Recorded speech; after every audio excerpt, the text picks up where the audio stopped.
Chapter 1. Pingyang Town was one of the many small towns under the jurisdiction of Tsanglang City.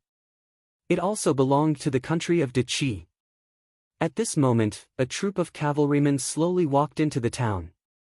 The leader was clad in armor and looked resolute. He was Chao Gang, one of the 5 wolf guards of Tsanglang City. The other person was a delicate-looking young man. He was dressed in a green robe and exuded a scholarly aura. The young man's name was Su Zimo. He was the second young master of the Su family in Pingyang Town. He was famous for being a high scholar at the age of 17. Second young master Su is different from the scholars that I have known in the past. Although you look weak, your horsemanship is excellent. You are not inferior to my guards, Chao Gang said.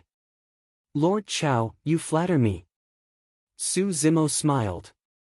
Elder brother has been in the horse business. I have been with horses since I was young and have some foundation. Moreover, Zhui Feng is quite intelligent. As he said that, Su Zimo patted the handsome horse that he was riding on.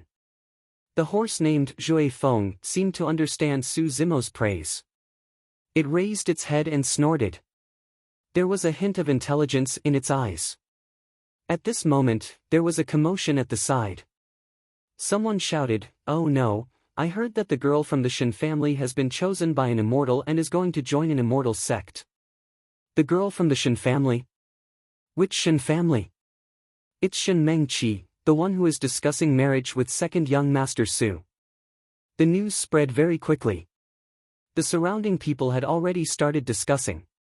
Many of them looked at Su Zimo strangely. Immortal?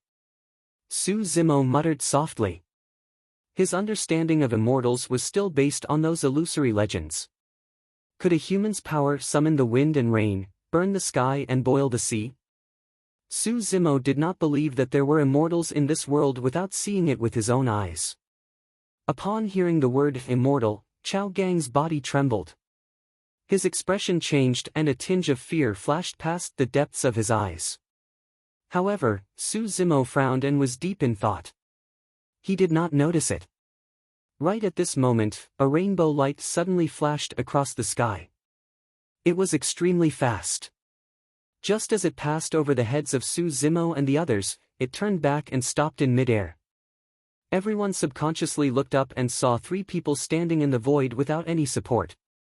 It was as if there was an invisible force supporting them. Su Zimo's expression changed slightly. Immortals. This kind of means was simply not something that could be understood or touched by the people of the mortal world. The gods have appeared, immortal, please bless me. The densely packed crowd all knelt on the ground at the same time. Their faces were filled with reverence as they prayed. Chao Gang's movements were extremely fast. He dismounted from his horse and knelt on the ground. He shouted loudly, "Commoner Chao Gang of Tsanglang City pays his respects to the immortal." Chao Gang's actions shocked Su Zimo. As one of the 5 wolf guards, Chao Gang had great power within a few hundred miles of Tsanglang City. However, even he knelt on the ground without hesitation when he saw the immortal. In the blink of an eye, Su Zimo stood on his horse like a crane among chickens. He was extremely eye-catching among the black mass of people who knelt on the ground. There was an omnipresent pressure. Su Zimo was silent for a while. He leaped down from Zhui Feng and looked up. In midair, the man in the middle was wearing an aquamarine long robe. He had a cold expression and his long and narrow eyes looked down at the people beneath his feet. There was a sense of arrogance between his brows. There was a man and a woman standing beside the man in the aquamarine robe. They were all from Pingyang Town. The man was called Zhou Dingyun. He was a notorious ruffian in the town. He bullied people and did all kinds of evil. 2 years ago, he was sent to prison by Su Zimo. Now, he was brought out by the man in the aquamarine robe. Su Zimo frowned slightly. Given Zhou Dingyun's character, how could he have the chance to enter an immortal sect? If Zhou Dingyun were to become an immortal, how many people would suffer? Su Zimo shifted his gaze and looked at the young lady in midair. The young lady's name was Shen Mengqi. She was in the prime of her life. Her skin was whiter than snow and she had a gentle temperament. Through Shen Mengqi's eyes, Su Zimo knew her feelings for him. The promise that they had made in the past was worthless in the face of the legendary immortal fate. Su Zimo did not expect that the two of them would meet again under such circumstances. One was high and mighty while the other was standing in the mortal world. Shen Mengqi was also looking at Su Zimo. She was looking at this man whom she had worshipped so much. In her heart, Su Zimo was omnipotent. He was enlightened at the age of 3, understood the 4 books and 5 classics at the age of 7, passed the county-level examination at the age of 12 and passed the provincial-level examination at the age of 17. Such a genius was unprecedented in the country of Deqi. He would definitely become an important official in the future. Su Zimo did not learn martial arts due to the obstruction of the eldest young master of the Su family. However, Shen Mengqi believed that if Su Zimo learned martial arts, he would also be conferred the title of king and minister. But now, Shen Mengqi realized that she was wrong. Su Zimo's achievements belonged to the mortal world after all. They were not worth mentioning in the eyes of immortals. With just one opportunity, she already had the qualifications to look down on Su Zimo. "Mortal, why don't you kneel?" This question was like a sudden clap of thunder that suddenly exploded in Su Zimo's ears. It made him dizzy and his limbs weak. He almost collapsed on the ground. In the face of a legendary immortal, there was nothing wrong with kneeling on the ground. However, the attitude of the green-robed man, which was close to bullying, aroused the injustice in Su Zimo's heart. This injustice came from the determination in Shen Mengqi's eyes. It came from the doubt of the immortal's choice of disciple. More importantly, it came from the pride in Su Zimo's bones. Su Zimo took a deep breath and suppressed the irritation in his chest. He said loudly, "I have scholarly achievements. I don't even need to kneel when I see the king of Deqi. Why should I kneel to you? If you want me to kneel, I will not kneel." The so-called scholarly achievements were, of course, just an excuse by Su Zimo. Under the shroud of the green-robed man's fierce aura, the surrounding mortals were as silent as cicadas in winter. They did not even dare to raise their heads. However, Su Zimo confronted the immortal with the body of a mortal. His aura was not weak at all. "Indeed, you are a foolish mortal." The corners of the green-robed man's mouth curled up slightly. His eyes were cold as he said lightly, "In that case, your scholarly achievements are invalid from today onwards." Although his tone was calm, no one doubted it. The green-robed man continued, "If any vassal state dares to accept this person as an official, they will be the enemy of the iridescent cloud's palace, perfected Song Lang." Hearing the words iridescent cloud's palace and perfected Song Lang, Chao Gang, who was kneeling on the ground, was shocked. He quickly replied in a trembling voice, "Rest assured, perfected Song Lang. As long as he is in Deqi, Su Zimo will be a lowly commoner for the rest of his life. A lowly commoner for the rest of his life." With just a few words, Su Zimo's fate was decided. A trace of pity flashed across Shen Mengqi's eyes. On the other hand, the scoundrel Zhou Dingyun looked excited. Su Zimo looked very calm, as if he had not suffered a blow. After a while, Su Zimo laughed self-deprecatingly. "This scholarly achievement is so cheap. What's the use of it?" Perfected Song Lang's long and narrow eyes gradually narrowed into a line. There was a cold glint in his eyes. Su Zimo's provocation made him want to kill him. At this moment, Zhui Feng, who was originally standing beside Su Zimo, suddenly became irritable and restless. The horse's hooves rubbed against the ground as it neighed incessantly. Su Zimo remained calm and collected, but he was shocked. Zhui Feng had reacted this way when he was in danger a few times. "It's actually a psychic beast.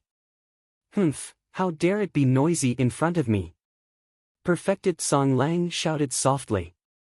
He stretched out his index finger and pointed at Zhui Feng. Before Zhui Feng could react, a red light had already entered Zhui Feng's body.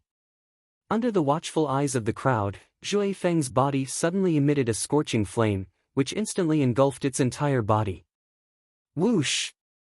The flame was so strong that it wanted to engulf Su Zimo as well. Although Su Zimo was not as weak as ordinary scholars, he had never seen such a treacherous method.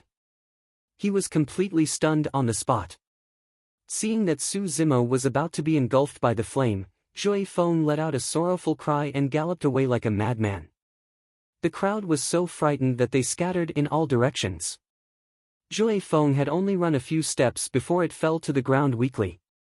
In the blink of an eye, it was burned into a pile of dust, leaving not even its bones behind. The whole process only took a few breaths. This flame definitely did not belong to the mortal world. It was conceivable that if Zhui Feng had not run away in time, Su Zimo would not have been spared if he had been touched by even a little bit of the flame. What a sentient steed that protected its master! What a pity, Wolfguard Chao Gang lamented. A gentle breeze blew and Zhui Feng's ashes drifted in the air for a long time, as though it was bidding farewell to its master. Su Zimo looked ahead in a daze. His eyes were red and he looked like he had lost his soul. It was a heart-wrenching sight. A long time later, Su Zimo's eyes regained clarity and he let out a long breath. Raising his head once more, he stared at perfected Song Lang in midair expressionlessly and said calmly, "If you don't kill me, you will definitely regret it in the future." Upon hearing that, everyone looked at Su Zimo as though they were looking at a dead man. How smart! Wolfguard Chao Gang was the only one who praised internally, perfected Song Lang already has killing intent. Just now, he attacked with the intention of killing this lad. If he did not say that, this lad would not have been able to escape death. However, after saying that, given this immortal's pride, he would definitely not attack him again. Before Chao Gang could finish his thoughts, perfected Song Lang sneered, "Mortal, you are just a lowly commoner without a spirit root. You will never be able to cultivate in this lifetime. In terms of potential, you are not even comparable to that beast just now. Do you think you are worthy of making me regret?" Su Zimo did not refute. Silently, he picked up a handful of Zhui Feng's ashes from the ground and turned to leave. A look of mockery flashed across perfected Song Lang's eyes as he said indifferently, "Even if a lowly ant's heart is yearning for the sky, how can he touch the wings of an eagle?" Seeing Su Zimo leave safely, Zhou Dingyun was indignant. If not for this lad, he would not have suffered so much in prison. At the thought of this, Zhou Dingyun's eyes turned venomous and his expression changed. No one knew what he was scheming. Looking at Su Zimo's lonely back view, Chen Mengqi sighed in her heart. In less than an hour, this man had lost everything he had. Perhaps, he was only left with that pitiful pride. However, what was the use of that? Sigh, second young Master Su has lost his scholarly achievements and has become a lowly commoner. He is no different from a useless person. The two young masters of the Su family, one of them is a scholar and the other is a martial artist. These years, they had the potential to rise up. Who would have thought that they would suffer such a setback? Luckily, first young Master Su is a Khanate expert. What's the use of being a Khanate expert? That Wolfguard Lord Chao is also a Khanate expert. When he saw the immortal, he was so scared that he knelt on the ground. Based on what the immortal said, second young Master Su does not even have the right to cultivate. I'm afraid he will die of depression in the future. Su Zimo lowered his head and walked forward silently as if he did not hear the discussions around him. "Zimo, wait up." This voice was so familiar. However, the way she addressed him was a little strange. Before today, the girl behind him had always called him Brother Zimo intimately. Su Zimo did not stop and continued walking forward. Chen Mengqi caught up with him. There was some sweat on the tip of her nose. She frowned slightly and panted, "Zimo, have you become stupid from studying? Just now, what's the big deal about kneeling down?" "It's not a big deal. It's just that I don't want to," Su Zimo said calmly. Su Zimo did not stop walking. Chen Mengqi was already angry. Hearing this, she was even more furious. She took a few steps forward and blocked in front of Su Zimo. "Su Zimo, wake up." Chen Mengqi stared into Su Zimo's eyes and said loudly, "Don't think about revenge. That's impossible. You're already 17 years old. You've already missed the best age to cultivate martial arts. You don't have spirit roots and can't cultivate at all. Even if you can reach the postnatal or connate realm in the future, you'll only have the strength of a mortal. You won't be able to withstand a single blow from an immortal. Su Zimo was silent. He only looked at Chen Mengqi quietly. Chen Mengqi could not resist Su Zimo's gaze. She lowered her head and said softly, "We did have an agreement. I'm also grateful to you for helping the Shen family all these years. However, that's all in the past. Moreover, from today onwards, we're people from two different worlds." Su Zimo smiled and raised his eyebrows slightly. "Is your world that great?" Chen Mengqi said, "Zhou Dingyun and I will follow the perfected and leave Pingyang town tomorrow. Today, I'm here to bid you farewell. I don't want to argue with you about these meaningless things. Go ahead. I won't send you off. We'll meet again if fate allows." Su Zimo was dispirited. He walked past Chen Mengqi and continued walking. Just as the two of them brushed past each other, Chen Mengqi murmured softly, "Our fate has come to an end. We're separated by immortals and mortals. I'm afraid we won't meet again." Su Zimo paused in his footsteps. In the end, he left without saying a word. Chapter 2. This blow had completely overturned Su Zimo's view of the world. So, there really were immortals in this world. Furthermore, the power of any immortal could surpass that of a major country, not to mention the iridescent clouds palace behind them. To Su Zimo, losing his scholarly honors was nothing. However, he had been with Zhui Feng since he was young. In his eyes, Zhui Feng was no longer a horse but a family member. Not long after, Su Zimo arrived at his own residence.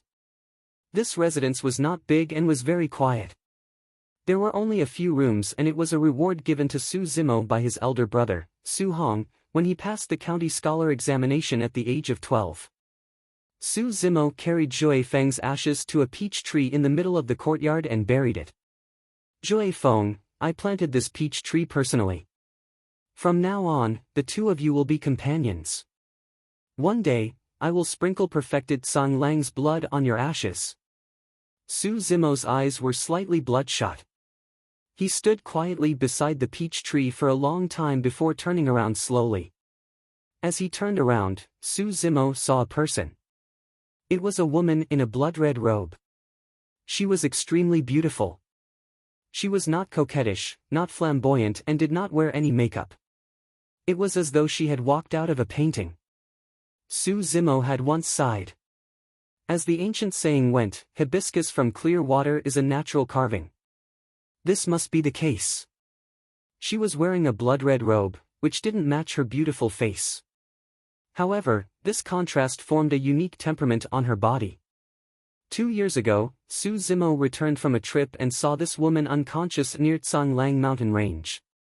He was worried that she would be eaten by wild beasts and brought her back.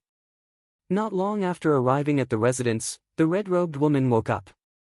She looked fine, but no matter how Su Zimo asked her name and where she lived, she did not say a word. The red-robed woman stayed here for 2 years and Su Zimo had never chased her away. There were no servants in this residence and Su Zimo was not used to being served. He took care of his 3 meals a day. In his opinion, one more person was nothing. It was just another portion of food. For the past 2 years, every time Su Zimo finished cooking, he would deliver a portion to the red-robed woman's door, knock on the door, and then leave.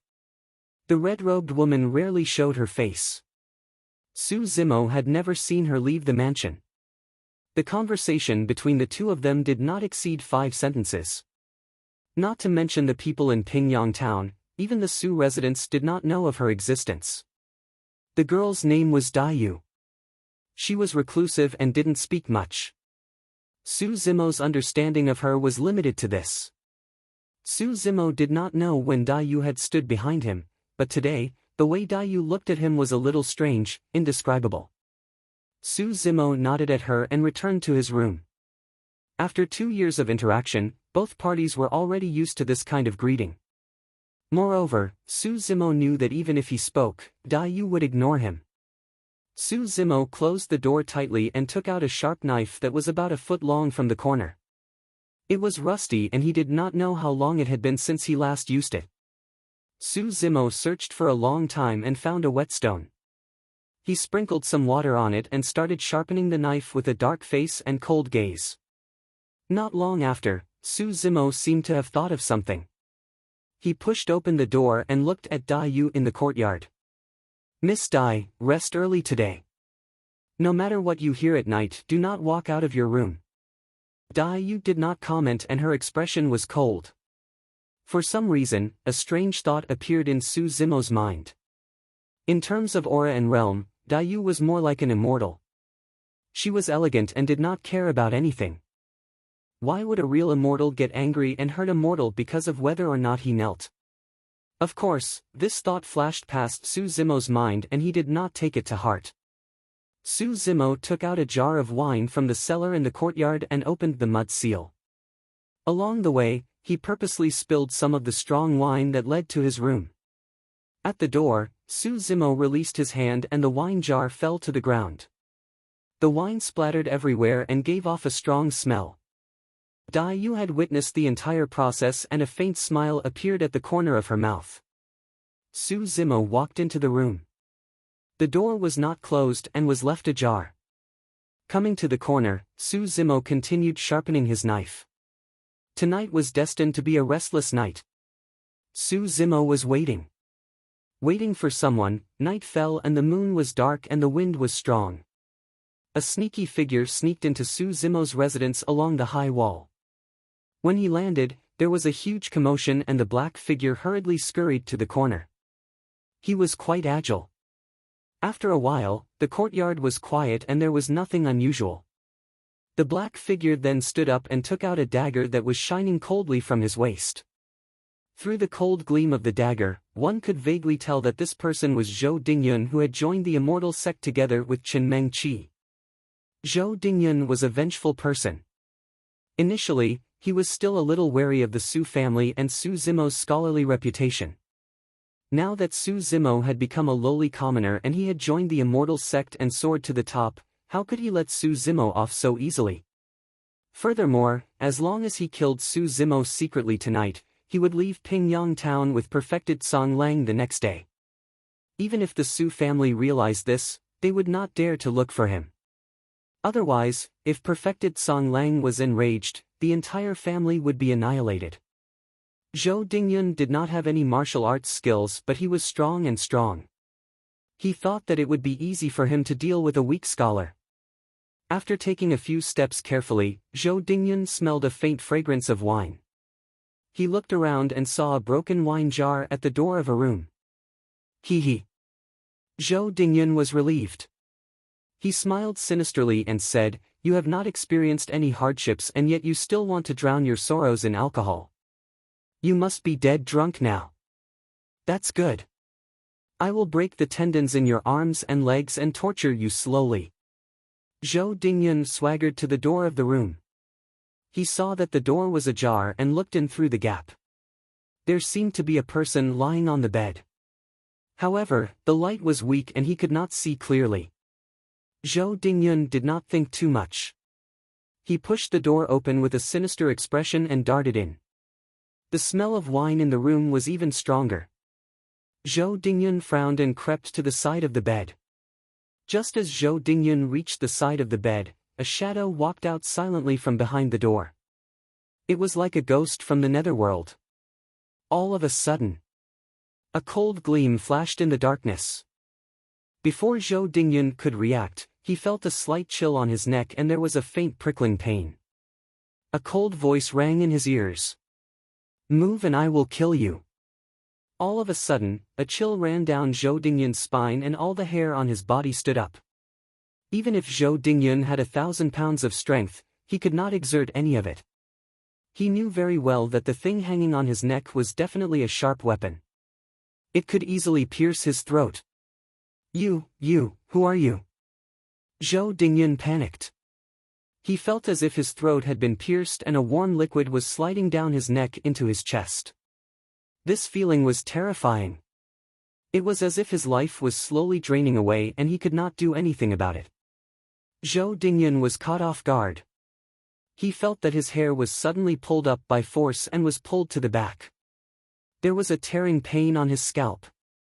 It was as if his scalp was being pulled off. Ah! Zhou Dingyun cried out in pain. Under the stimulation of the intense pain and the threat of death from the sharp blade, Zhou Dingyun's legs went soft. He fell to his knees with a thud.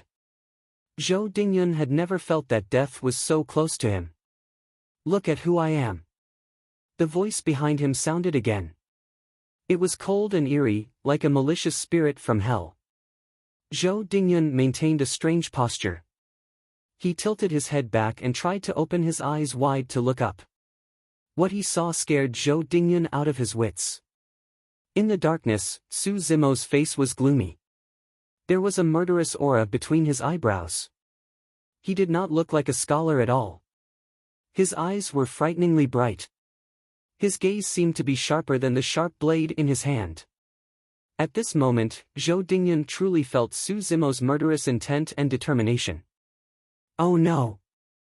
Su Zimo has lost his scholarly achievements and become a lowly commoner. He really wants to kill me. No, I'm about to join the immortal sect. I can't die. In a flash, thousands of thoughts flashed through Zhou Dingyun's mind. In the end, all of them turned into a strong desire to survive. Zhou Dingyun said in a trembling voice, You can't kill me. If the immortal knows, you won't be able to escape death, hee. Su Zimo laughed. My life is worthless now. I'm about to drag someone down with me. Unfortunately, you've bumped into me. Don't blame me for that. Su Zimo's smile in the darkness was extremely terrifying in Zhou Dingyun's eyes. That calm and indifferent tone made Zhou Dingyun even more fearful. He's crazy. Su Zimo is crazy. Before he could finish his thought, Zhou Dingyun felt the sharp blade on his throat move again. Waves of piercing pain came and Zhou Dingyun's spirit collapsed instantly. Su, second young master Su, I beg you. Please spare my lowly life. I won't do any evil in the future. Second young master Su, I, Zhou Dingyun, swear to the heavens that if I'm lucky enough to join the immortal sect in the future, I won't seek revenge on you. Otherwise, I'll die from arrows piercing through my heart. Su Zimo did not say a word. He only squinted his eyes and stared at Zhou Dingyun. This silence made Zhou Dingyun even more anxious. Zhou Dingyun could not understand Su Zimo's thoughts at all. After an unknown period of time, just as Zhou Dingyun was about to lose all hope, he suddenly felt his scalp loosen. The sharp blade on his neck also moved away slowly. Get lost. Su Zimo said coldly. These two words were like heavenly music. Zhou Dingyun felt as though he had been pardoned. He rolled and crawled out of the room. Zhou Dingyun's palm covered the wound on his neck tightly. He ran to the courtyard and panted heavily. After escaping from death, Zhou Dingyun gritted his teeth. Evil thoughts arose in his mind again. Su Zimo is a scholar after all. He only took the initiative. How capable can he be? Zhou Dingyun's eyes were fierce. He could not help but turn around to look. He saw Su Zimo standing at the door. He was dressed in a green robe and held a foot-long sharp blade in his right hand. His eyes were cold. He looked like a ferocious tiger that was about to devour a man. He was murderous. There was a hint of mockery in his eyes. He seemed to have seen through Zhou Dingyun's thoughts. The evil thoughts that arose in Zhou Dingyun's mind disappeared instantly. Zhou Dingyun did not know how deep the wound on his neck was. He also did not know if Su Zimo had any other tricks up his sleeve. No matter what, he did not want to take any more risks. Revenge is a dish best served cold. Zhou Dingyun thought as he fled the place in a hurry. Chapter 3. A long time after Zhou Dingyun left, Su Zimo heaved a long sigh of relief. His face was slightly pale. Although the confrontation was short, it was extremely dangerous. Fortunately, everything was within his calculations. During his conversation with Shin Mengqi, Su Zimo heard a detail. She and Zhou Dingyun would only leave Pingyang town with perfected Song Lang tomorrow. Su Zimo expected that Zhou Dingyun would definitely seek revenge tonight. It was not that Su Zimo did not think of asking the Su residents for help. However, other than implicating the Su residents, there would not be any change in the outcome. This was because Zhou Dingyun could not be killed. He was no longer the ruffian he used to be. He was someone who was about to join the immortal sect. Once he died, perfected Song Lang would definitely come for revenge. Who would be able to stop him then? Su Zimo had never killed anyone before. However, just now, when the sharp knife pierced Zhou Dingyun's throat, he did not feel nervous, timid or fearful at all. Instead, he felt excited and eager to give it a try. He did not care if the sky collapsed or the earth collapsed tomorrow. He would just kill this bully and vent his anger. That would be a true satisfaction. Su Zimo's murderous aura was not faked. This was because just now, he almost could not control himself and stabbed Zhou Dingyun with the knife. For the first time, Su Zimo realized that the blood flowing in his body was not the blood of a scholar. It was more like the blood of an iron-blooded general on the battlefield. It was more like a ruffian in the pugilistic world. His scholarly achievements could not subdue the villain. Instead, it was the sharp knife in his hand that forced him to retreat. 10 years of hard work could not even compare to the sharpness of a sharp knife. Su Zimo laughed self-deprecatingly. A scholar is useless. That's all there is to it. Su Zimo returned to his room and threw the sharp knife aside. He lay on the bed but did not feel sleepy at all. He was worried about one thing. Given Zhou Dingyun's character, he would definitely return to Pingyang town after his cultivation was successful and avenge today's humiliation. That would be his doom. It might be a month, a year or even 10 years. No matter what, Zhou Dingyun would definitely return. Su Zimo clearly knew this, but today he had no choice but to let the tiger return to the mountain. This was because if he killed Zhou Dingyun, he would die the next day. If he let Zhou Dingyun go, he would at least have a glimmer of hope. This glimmer of hope was that before Zhou Dingyun completed his cultivation and returned, he would be able to obtain the power to fight against him. However, was that even possible? What was a spiritual root? Why didn't he have a spirit root? Why couldn't one cultivate without spiritual roots? Why? Su Zimo's mind was in a mess. He was filled with curiosity towards the immortal sect and confusion towards the future. Unknowingly, Su Zimo's eyelids grew heavy, and he fell asleep in a daze. Su Zimo had a strange dream. In his dream, an immortal whispered in his ear, "Do you want to cultivate?" Of course Su Zimo wanted to. There had never been a moment when he craved power as much as he did now. However, Su Zimo felt that something was wrong. Not long after, Su Zimo woke up with a start and sat up abruptly. His eyes were filled with shock and uncertainty. Unknowingly, his back was drenched in cold sweat. He finally realized what was wrong. This was not a dream. Someone was really asking him, "Do you want to cultivate?" Su Zimo got up and opened the door. He saw a scene that he would never forget for the rest of his life. Beside the peach tree in the courtyard, a beautiful lady in a blood-red robe stood there. Her beautiful eyes were rippling as she looked at him quietly. Unknowingly, the dark clouds had dispersed. The moonlight was like water, and the peach blossoms were falling. The lady stood in the midst of it, as if she was surrounded by mist. She did not look like a mortal. "Do you want to cultivate?" Yu spoke again. Her voice was gentle with a hint of laziness. It was extremely pleasant to listen to. Su Zimo took a deep breath and gradually regained his composure. Countless questions surged in his heart, but he only said one word, "Yes." "All right, I'll teach you." Yu's tone was casual, as if she was teaching Su Zimo how to dress and eat. Su Zimo walked down the stone steps and came before Daiyu, gazing at those eyes that were as clear as spring water. Daiyu was looking at him as well. After a while, Su Zimo realized that the lady before him was like a riddle that he could not see through at all. On the contrary, under Daiyu's gaze, Su Zimo felt that he had nowhere to hide and there were no secrets to speak of. For a moment, Su Zimo's mind was enlightened. Daiyu knew everything that happened to him today. She even knew what he was thinking. I don't have spirit roots, Su Zimo finally spoke after a while. There's a cultivation technique that doesn't require spirit roots. What cultivation technique? Su Zimo asked instinctively. A cultivation technique of the demon race. Daiyu's eyes shone with a strange light.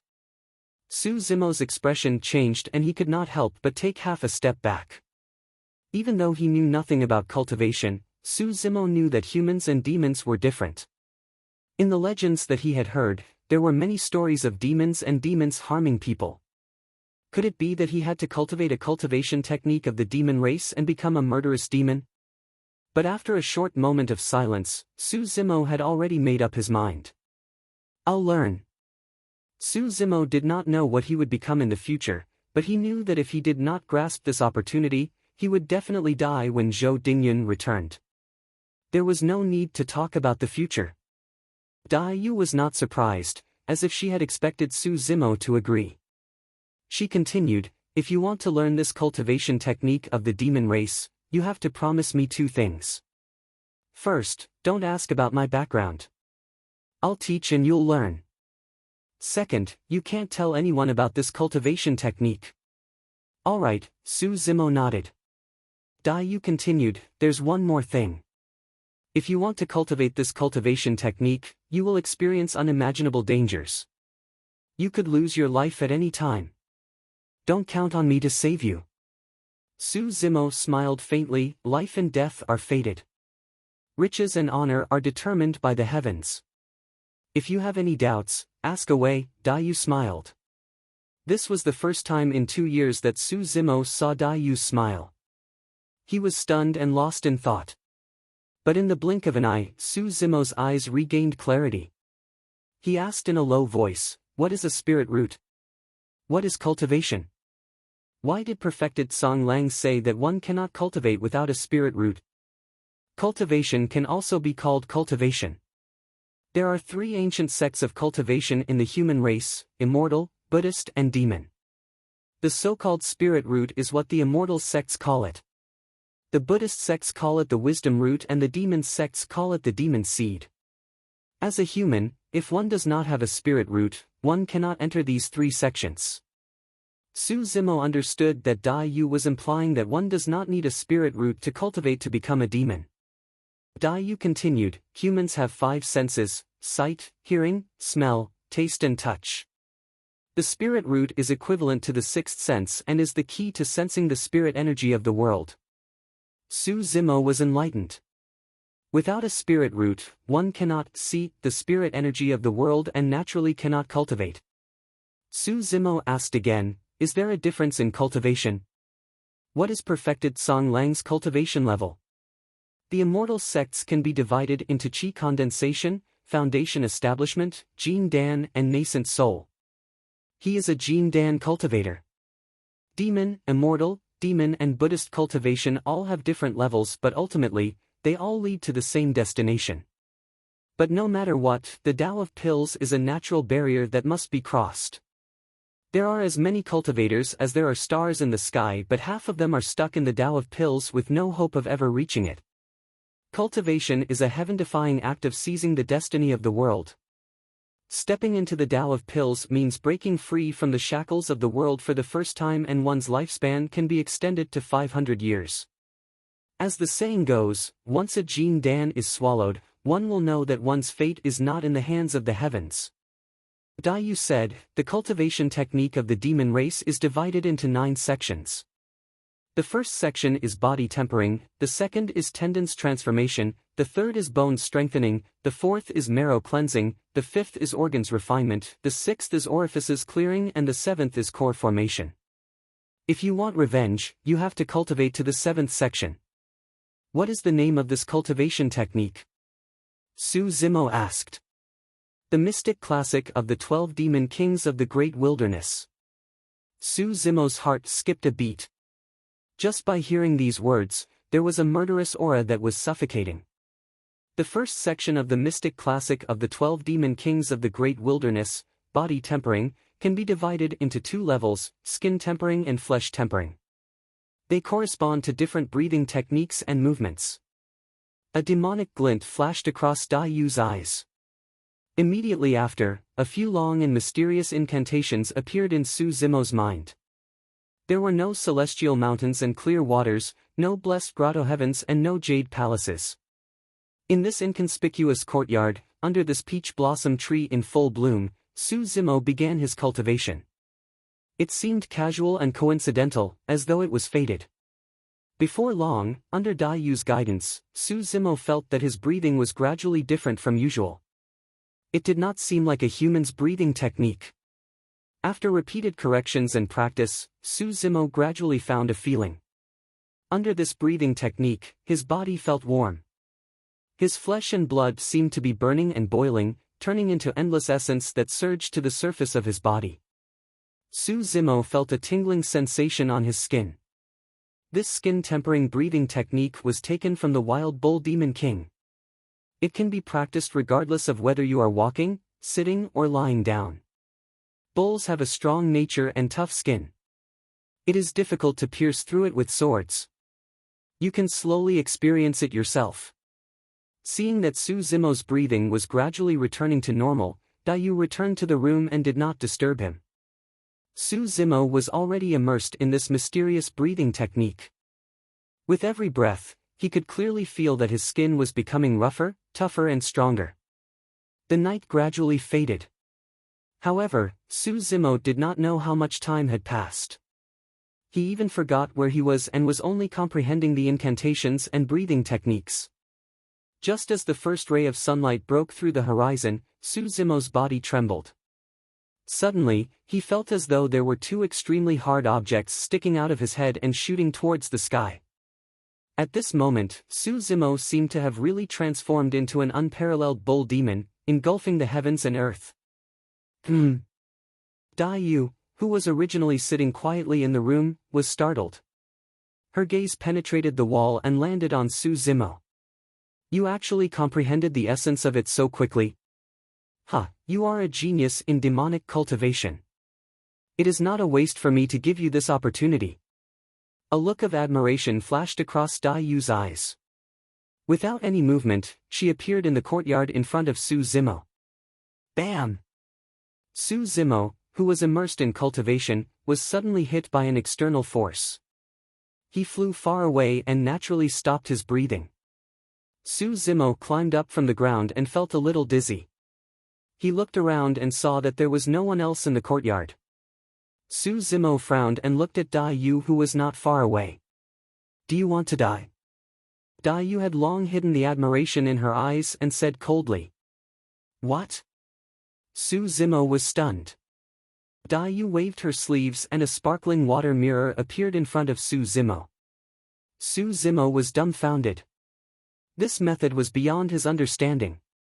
But when Su Zimo saw his own appearance in the water mirror, the shock in his eyes turned into horror. How can this be? Su Zimo's figure was thin to begin with.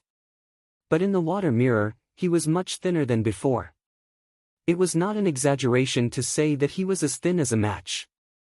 If not for those familiar facial features and the contours of his face, Su Zimo would not have dared to believe that the person in the water mirror was himself. No matter what kind of cultivation it is, power will not be produced out of thin air. The immortal, Buddhist and fiend sects absorb the spiritual energy of heaven and earth into their bodies. Some demons with some cultivation can also absorb the essence of the sun and moon to temper their bodies. But you have not reached that realm. Every time you breathe, you are refining the essence of your own flesh and blood. If you continue cultivating like this, you will die in less than 3 days. Then what should I do? Su Zimo was shocked. Naturally, you will consume flesh and blood to replenish your essence before cultivating. At the mention of food, Su Zimo's stomach began to growl. An uncontrollable sense of hunger engulfed his entire body, almost driving him crazy. Su Zimo strode straight to the kitchen.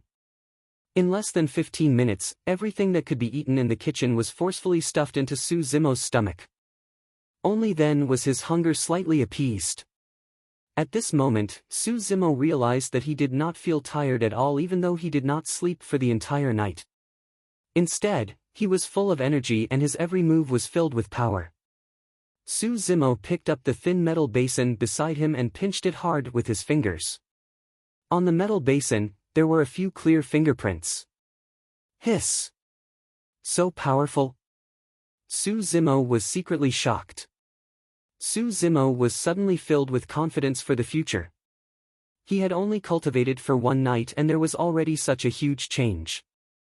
I think that even if Zhou Dingyun returns from the immortal sects, I will still have the ability to fight with him. At this moment, Su Zimo still did not know how terrifying the mystic classic of the 12 Demon Kings of the Great Wilderness was. This cultivation technique was actually a supreme demonic classic that could control yin and yang, seize creation, change heaven and earth and twist qi. It did not belong to this world. Chapter 4. On the second day, Su Zimo went to the market early in the morning to buy a few cows as food for the next few days. After tidying up, Su Zimo went to Dai Yu's room and knocked on the door. "Miss Dai." The door opened slowly under Su Zimo's knocking. Although the sky was already bright, the room was still pitch black, and there was a strange aura in it. "Come in." Dai Yu's voice sounded in the room. Su Zimo took a deep breath and stepped in. A strange feeling rose in his heart. Su Zimo felt as if his body had passed through a layer of soft and cold water and entered another world. Su Zimo looked over and could not help but be shocked. In front of him was not Dai Yu's room but a space that was even more spacious than his mansion. The grass was green and there was a wooden bucket that was half the height of a person at the side. Dai Yu sat on a huge green rock in a lazy posture. Although she was wearing a loose blood-red robe, it could not hide her slender figure. "This is..." Su Zimo opened his mouth slightly. In this short day, Dai Yu displayed many techniques that he could not understand. It was strange and fascinating. "This is Messen Sumeru. You will understand when you reach a certain level. Don't think too much about it now," Dai Yu said firmly. "This is the cultivation ground that I created. You will cultivate here from now on." Dai Yu jumped down from the green rock and said, "I will teach you 3 moves called the 3 moves of the wild bull. When you practice, use them with the breathing and expiration method. The first move, plow heaven stride. Although there is only one move, it is ever-changing. It is the best way to cultivate leg techniques." As she spoke, Dai Yu walked on the grass. Su Zimo gathered his thoughts and opened his eyes wide. He focused on Dai Yu's every step and movement, afraid that he would miss any details. After Dai Yu took a few steps, Su Zimo seemed to have grasped something. There didn't seem to be anything special about these steps, but upon closer inspection, one would realize that every step Dai Yu took was as if she was wading through muddy water. Lowering his chest and straightening his back, bending his knees and lowering his elbows, he shifted his center of gravity downwards. His knees were no more than his toes, but his strides were extremely large. The distance between each step seemed to have been calculated precisely, without the slightest error. Dai Yu stopped and turned to look at Su Zimo. "You do it." Su Zimo was not in a hurry to practice. Instead, he stood in place and pondered for a long time before taking the first step. As soon as he took this step, Su Zimo could feel that something was wrong. Dai Yu came to Su Zimo's side. Expressionlessly, she stretched out her foot and kicked lightly at Su Zimo's leg. Hiss! Su Zimo sucked in a breath of cold air. Dai Yu's kick made Su Zimo feel as if someone had used needles to prick his thigh. The pain was unbearable. "Maintain this posture and continue," Dai Yu's cold voice sounded. Su Zimo lowered his head and realized that after being kicked by Dai Yu, just now, he had taken a step that resembled the plow heaven stride. She is correcting me. Su Zimo understood Dai Yu's intention immediately. Su Zimo pursed his lips and recalled the posture of the plow heaven stride carefully. Then, he took a step with his left leg. No! Dai Yu's voice sounded the moment his foot touched the ground. Immediately after, Su Zimo felt a sharp pain in his left leg. Under the stimulation of this pain, Su Zimo subconsciously changed his footsteps. After taking a breather, Su Zimo took another step with his right leg. No! It was the familiar pain again. No! Pain! Continuous practice, continuous correction. At the end of the practice, Su Zimo could not even feel his legs. They were numb from Dai Yu's kicks. Su Zimo gritted his teeth and perspired profusely. He only had one thought left, which was to continue walking. After an unknown period of time. Finally, the word no, which sounded like a nightmare, stopped ringing in his ears. Su Zimo also realized that he had grasped the gist of the plow heaven stride. Have you forgotten what I taught you last night? Dai Yu's reminder made Su Zimo's eyes light up. While practicing the plow heaven stride, he began to combine it with the breathing and expiration method that he learned last night. Initially, Su Zimo could not link the two together well and would often not be able to catch his breath after taking a step forward. However, as time passed, Su Zimo gradually found the compatibility between the breathing and plow heaven stride. This breathing technique coexisted with the plow heaven stride. As Su Zimo walked faster and faster, the numbness in his legs disappeared. His flesh and blood were burning continuously. His legs seemed to have infinite strength and his strides were getting bigger. Without any visible movement, he leaped 5 feet away with a stomp of his feet. Su Zimo knew that he had mastered it correctly and was overjoyed. However, for some reason, Su Zimo vaguely felt that his plow heaven stride seemed to be lacking some flavor. Instinctively, Su Zimo looked at Dai Yu who was sitting on the green rock. He saw that Dai Yu had a look of disdain and her eyes were full of mockery. Su Zimo thought to himself, I have already combined the breathing and expiration method with the plow heaven stride so skillfully. Why is she still looking down on me? Su Zimo was angry. He purposely walked around the green rock continuously with the plow heaven stride, swaying in front of Dai Yu. After a while, Dai Yu sneered. Are you really going to train yourself to be a cow that plows the land? This footwork is used to plow the sky, not to plow the land. Su Zimo was shocked and stopped in his tracks. Dai Yu floated down from the green rock and walked outside. She said coldly, when you can understand the profound meaning of the two words plow heaven, you can be considered to have mastered the essence of this set of footwork. Su Zimo finally realized what his plow heaven stride was lacking.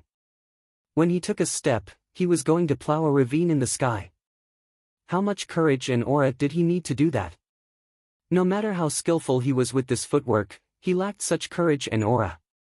He could only be a cow that plows the land in the mortal world. Plow heaven, Su Zimo pondered over it and gradually came to a realization. Dai Yu walked out of the room and came to the courtyard. She smiled faintly. She was no longer as cold and stern as she was in front of Su Zimo. To be able to cultivate to this stage in one day and one night, he seems to be a little more powerful than me back then. Under the peach tree, the woman's murmurs were faintly discernible and gradually dissipated with the breeze. For the past month, Su Zimo spent most of his time in the cultivation field practicing the plow heaven stride.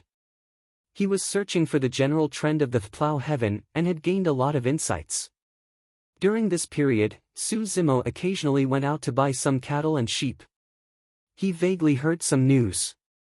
As the saying goes, when a man achieves the Tao, even his chickens and dogs ascend to heaven.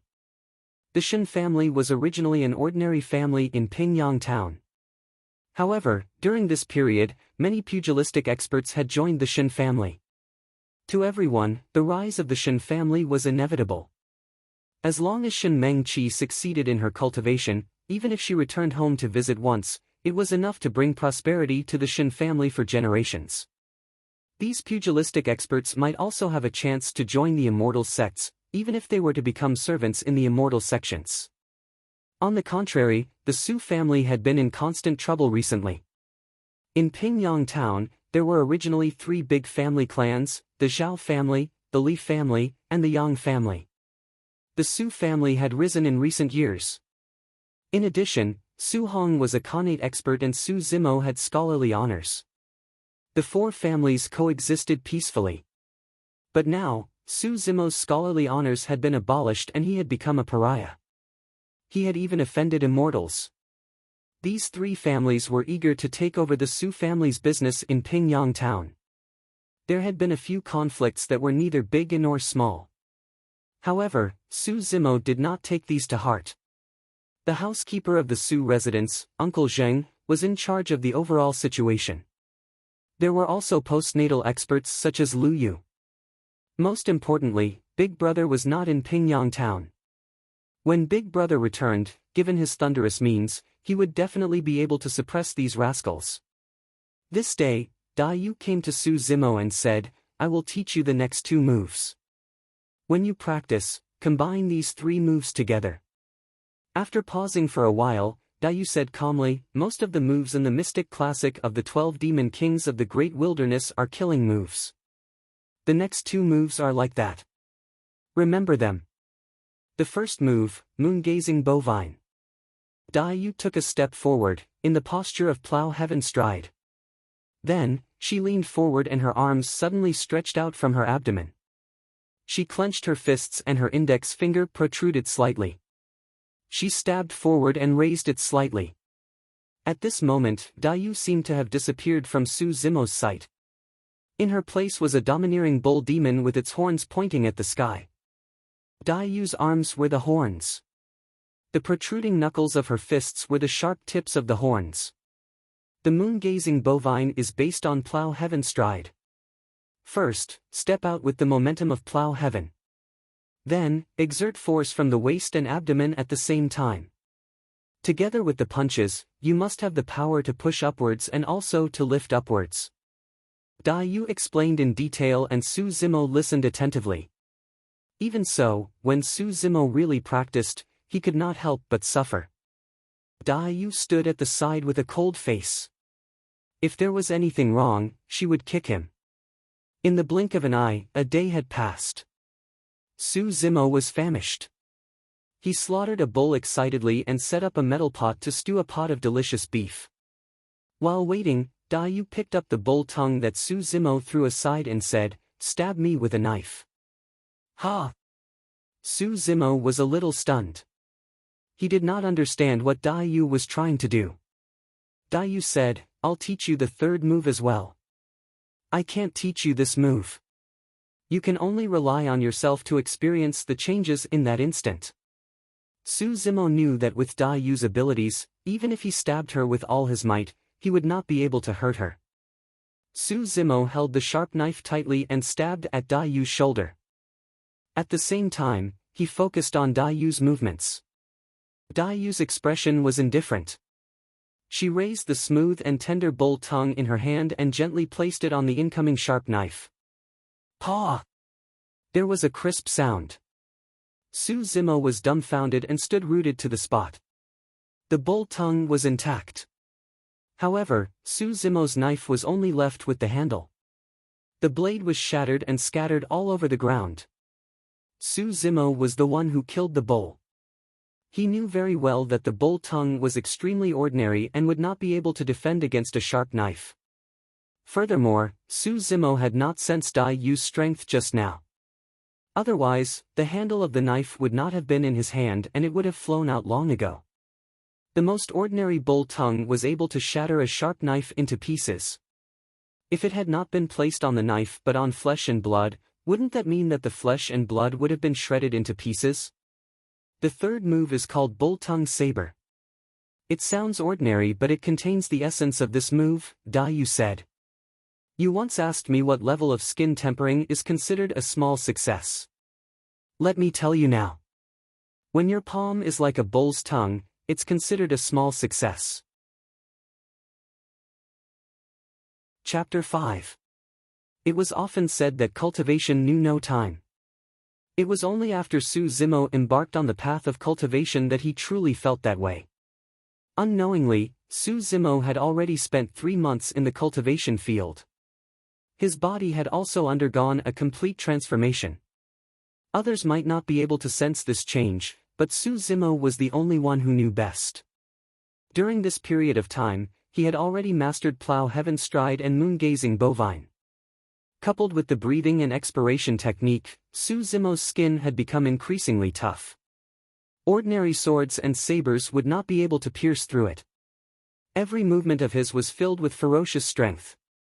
However, what troubled Su Zimo was that he still did not know how to execute bovine-tongued saber. In the cultivation field, Su Zimo took a deep breath. Holding his chest and straightening his back, he took a step forward with his left leg. It was the stance of plow heaven stride. Initially, Su Zimo stood at the same spot and looked like a weak scholar. However, the moment he took a step forward, his aura underwent a complete transformation. It was as though he wanted to trample the entire sky beneath his feet. At the same time, Su Zimo exerted strength from his waist and abdomen. His body leaned forward and he punched forward with both fists. As he exhaled, a sound similar to a moo could be heard. It was deep and powerful, shocking the mind. Plow heaven stride and moon-gazing bovine were executed smoothly. Coupled with the breathing and expiration technique, it was even more powerful. Dai Yu, who was sitting on the green rock, saw this scene and nodded to herself. After moon-gazing bovine, Su Zimo did not stop. He opened his fist and threw it forward. The third style, bovine-tongued saber. Piak! A crisp sound was heard from the palm in the air. Su Zimo sighed softly and shook his head. It was still not right. This palm looked intimidating, but it did not execute the transformation of bovine-tongued saber. Dai Yu retracted her gaze. It was already beyond her expectations that Su Zimo could reach such a level in 3 months. Bovine-tongued saber was considered the most difficult and also the most powerful style among the 3 styles of the bovine. One would definitely not be able to comprehend the essence of it through hard work. This required a bit of comprehension. Otherwise, not to mention 3 months, even if it took 3 years or even 30 years, it would still be impossible to master this move. After repeated failures, Su Zimo felt somewhat vexed. Thus, he walked out of the training grounds and went to the courtyard to relax, looking around. Inadvertently, Su Zimo's gaze fell on the yellow ox that was chewing on the tender grass not far away. The yellow ox was the most common ox in the market. It was used by farmers to plow the fields. At this moment, it chewed the leaves in its mouth and swallowed them into its stomach. It lowered its head and stuck out its tongue, sweeping a clump of tender grass. With a roll and a pull, the clump of tender grass was already in its mouth. Su Zimo's eyes gradually brightened as an idea flashed through his mind. These tender grasses were the most common type of grass. The blades of grass were slender and long, and the edges were serrated. When Su Zimo was young, he was not careful and was scratched by these blades of grass. The ox's tongue was so smooth and tender, but it was not afraid of the grass. The palm was like the ox's tongue, and the blade was like the grass. This was the essence of the ox's tongue-rolling blade. Su Zimo was overjoyed. The scene of the yellow ox eating grass kept appearing in his mind. He experienced the changes in that instant, repeatedly tried to figure it out, and subconsciously practiced it. Have you heard? The Su family has encountered an unforeseen event. It's said that the Su family's restaurant has been smashed to pieces. I'm afraid they can't continue to operate. It seems that someone has died. So serious? A burst of discussion came from outside the mansion, which awakened Su Zimo from his cultivation. Su Zimo woke up from his cultivation. His heart sank.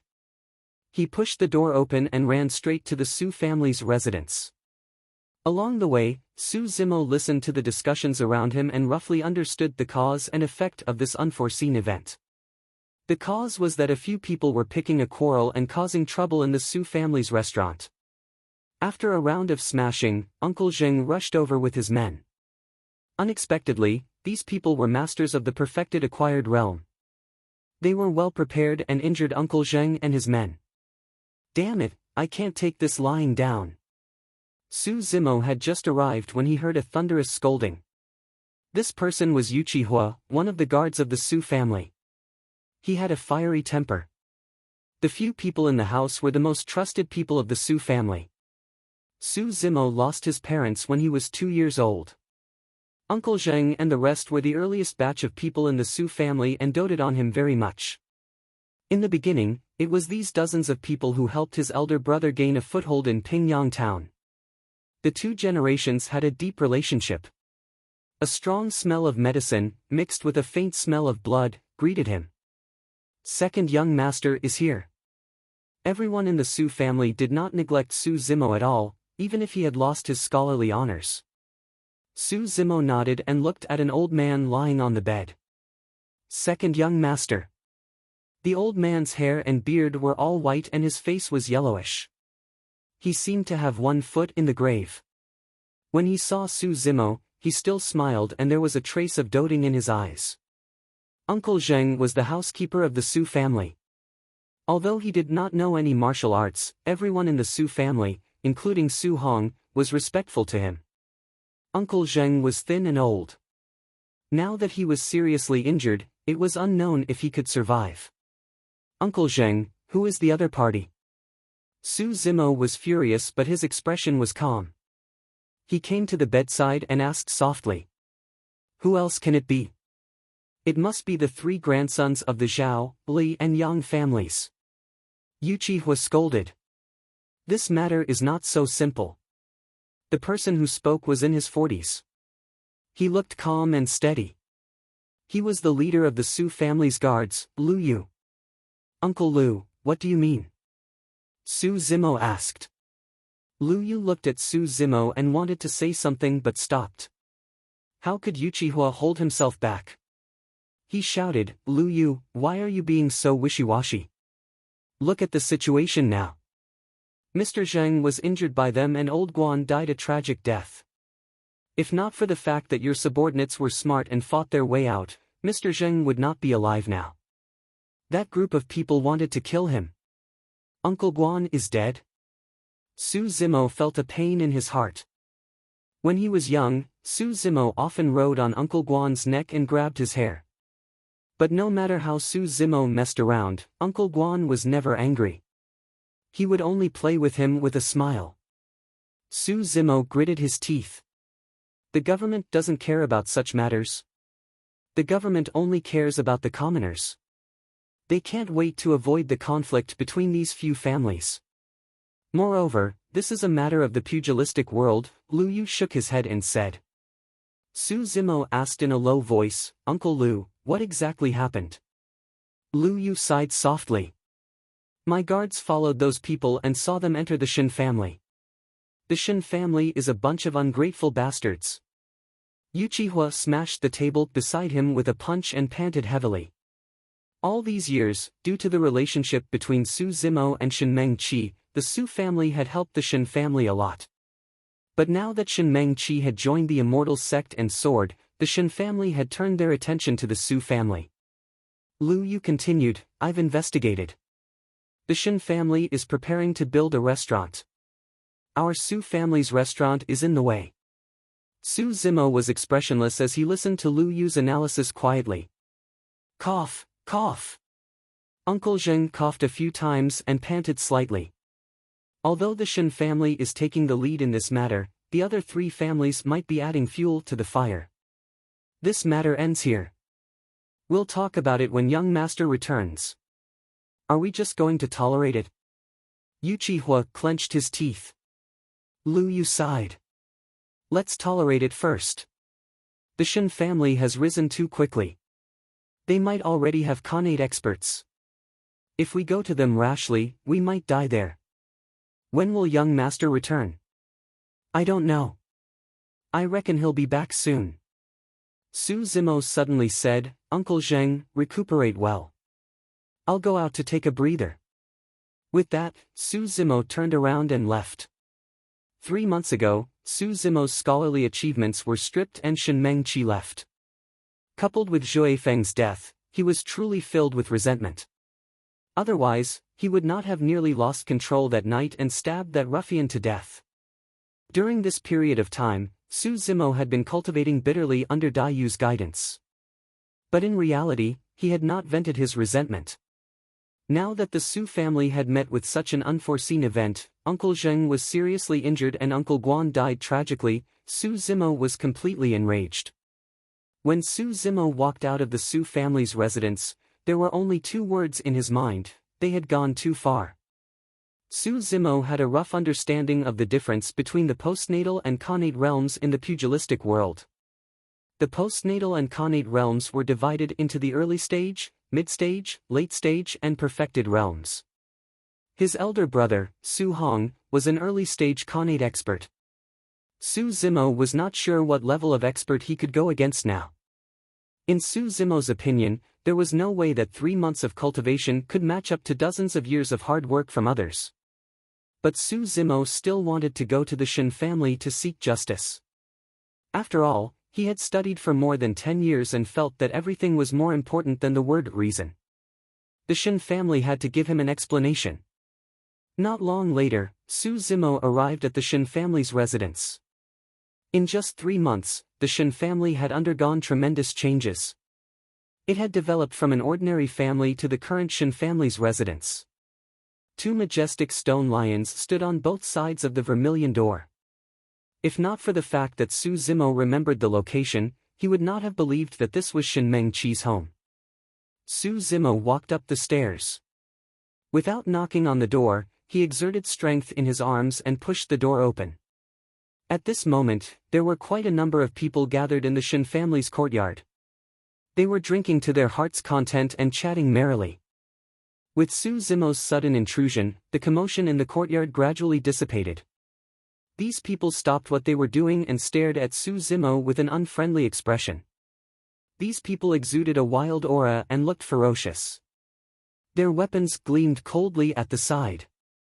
Someone with sharp eyes recognized Su Zimo and said sarcastically, "Io, isn't this the second young Master Su from the country of Diqi? What brings you to the Shen family's residence?" "Huh, brother, you don't know. Second young Master Su has been stripped of his scholarly achievements and is now a free man." These wild people from the pugilistic world looked sarcastic and stared at Su Zimo maliciously. They even deliberately knocked their weapons against each other. Sparks flew and there was an ear-piercing sound of metal clashing. If it were an ordinary scholar, he would have been so scared that his legs would have turned to jelly when faced with such a scene. However, Su Zimo's expression did not change. Instead, he walked to the middle of the courtyard. Back then, Su Zimo had not even started cultivating and he dared to confront perfected Song Lang because of the injustice in his heart. These wild people from the pugilistic world in front of him were worlds apart from perfected Jin Dan. How could they suppress him? Su Zimo's face was as calm as water. His eyes swept across the courtyard and he said calmly, "I want to see Shen Nan." Shen Nan was Shen Mengqi's brother. "Ha, second young Master Su, you came uninvited. Please excuse me for not going out to welcome you." His voice was heard before he saw the person. Su Zimo's gaze shifted. In the depths of the long corridor of the courtyard, a man in a white robe was walking slowly towards him. He was full of smiles but did not hide the mockery in his eyes. Chapter 6. Shen Nan was wearing a white brocade robe with a jade pendant at his waist. He looked like a rich young master. However, everyone in Pingyang town knew about his background. Before this, Shen Nan was the shopkeeper of the Su family restaurant. This was on account of Su Zimo. Shen Nan picked up a cup of wine from the side and walked to Su Zimo. He passed the cup to him and said with a fake smile, "Second young Master Su, you have graced us with your presence. I have to offer you a toast. Please." Whose idea was it for today's matter? Su Zimo ignored him and asked calmly. The smile on Shen Nan's face did not fade. He tilted his head and pretended not to know. "Second young Master Su, what are you talking about? I don't understand." Shen Nan, I want an explanation.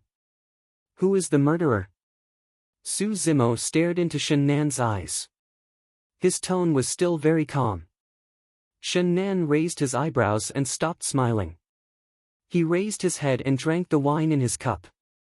He said faintly, "It seems that second young Master Su does not want to accept a toast. Instead, you want to accept a forfeit." With that, Shen Nan threw the wine cup in his hand on the ground. It shattered into pieces with a loud bang. Hearing this, the people in the courtyard stood up one after another. The sound of swords being unsheathed could be heard. All of them became murderous and ferocious.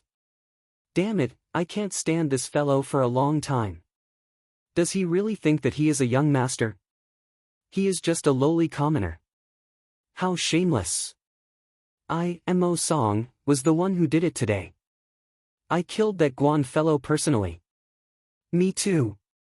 Hee, it's a pity that the old man was not killed by me. Su Zimo glanced at the few people who were talking. He nodded and said, very good, very good. Shen Nan sneered. Su Zimo, don't ask for trouble. On account of my sister, I will get lost. Before Shen Nan could finish his words, he was interrupted by Su Zimo's shout. The expressions of everyone in the courtyard became extremely strange. They seemed to be in disbelief. Shen Nan's face was ferocious. He said coldly, "How dare you scold me?" Su Zimo narrowed his eyes. The sharpness of this gaze startled Shen Nan. Before he could react, he saw Su Zimo make his move. Without any unnecessary movements, Su Zimo stretched out his palm and slapped Shen Nan's face. Paw!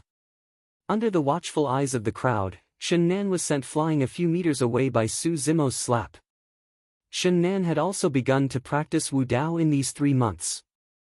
He had also made some small achievements, and had reached the Ho Tian primary stage. But, he hadn't expected that he would be sent flying by Su Zimo's slap. That palm strike didn't look fast, but he couldn't react in time. However, in the eyes of the crowd of Jianghu people, this palm strike gave them a different feeling.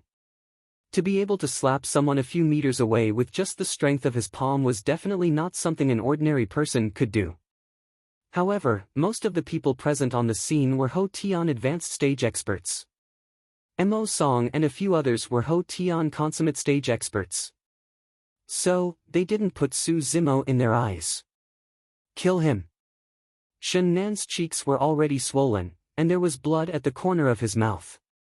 He lay on the ground and pointed at Su Zimo as he shouted. Without waiting for Shen Nan's order, Mo Song and a few others had already charged at Su Zimo. Swords and sabers were slashing at him from all directions, and the cold air was threatening. Although Su Zimo had been cultivating for 3 months, he only knew 3 moves. He had never fought with anyone before. Faced with such a situation, Su Zimo was a little flustered. He instinctively used Plow Heaven Stride and charged at Mo Song. Swoosh swoosh. Su Zimo's 2 steps covered an astonishing distance of more than 10 feet. His speed was extremely fast, and he actually dodged most of the attacks. Everyone only saw a blur in front of their eyes. A figure flashed past, and the swords and sabers missed. Oh no! The corner of Mo Song's eyes twitched violently, and his expression changed. Others could not feel it clearly, but Mo Song, who was at the front, was forcefully suppressed by a monstrous force after Su Zimo took 2 steps. His heart trembled. At this moment, Su Zimo was no longer a weak scholar. He was clearly a ferocious beast that devoured people. His heart trembled, and Mo Song's hand movements slowed down. With such a delay, Su Zimo had already arrived in front of Mo Song. His arms extended from his abdomen, and his fists were clenched tightly. The joints of his index finger protruded, and he pushed and flicked forward. Su Zimo was all too familiar with this set of movements. Even with his eyes closed, he could practice it flawlessly. And this time, Su Zimo attacked with anger, venting all the anger in his chest for the past 3 months. Poof! The entire place was silent. Mo Song had a strange expression. He lowered his head slowly, and saw that there were two bowl-sized bloody holes on his chest. Two muscular arms were stuffed in them. In a split second, blood drained from Imo Song's face. His head fell to the side, and he died on the spot. In the eyes of everyone, both parties had only exchanged one blow. Before Imo Song's saber landed on Su Zimo's body, the latter's arms had already pierced through Imo Song's chest. Bloody fists protruded from Imo Song's back, and it was a shocking sight.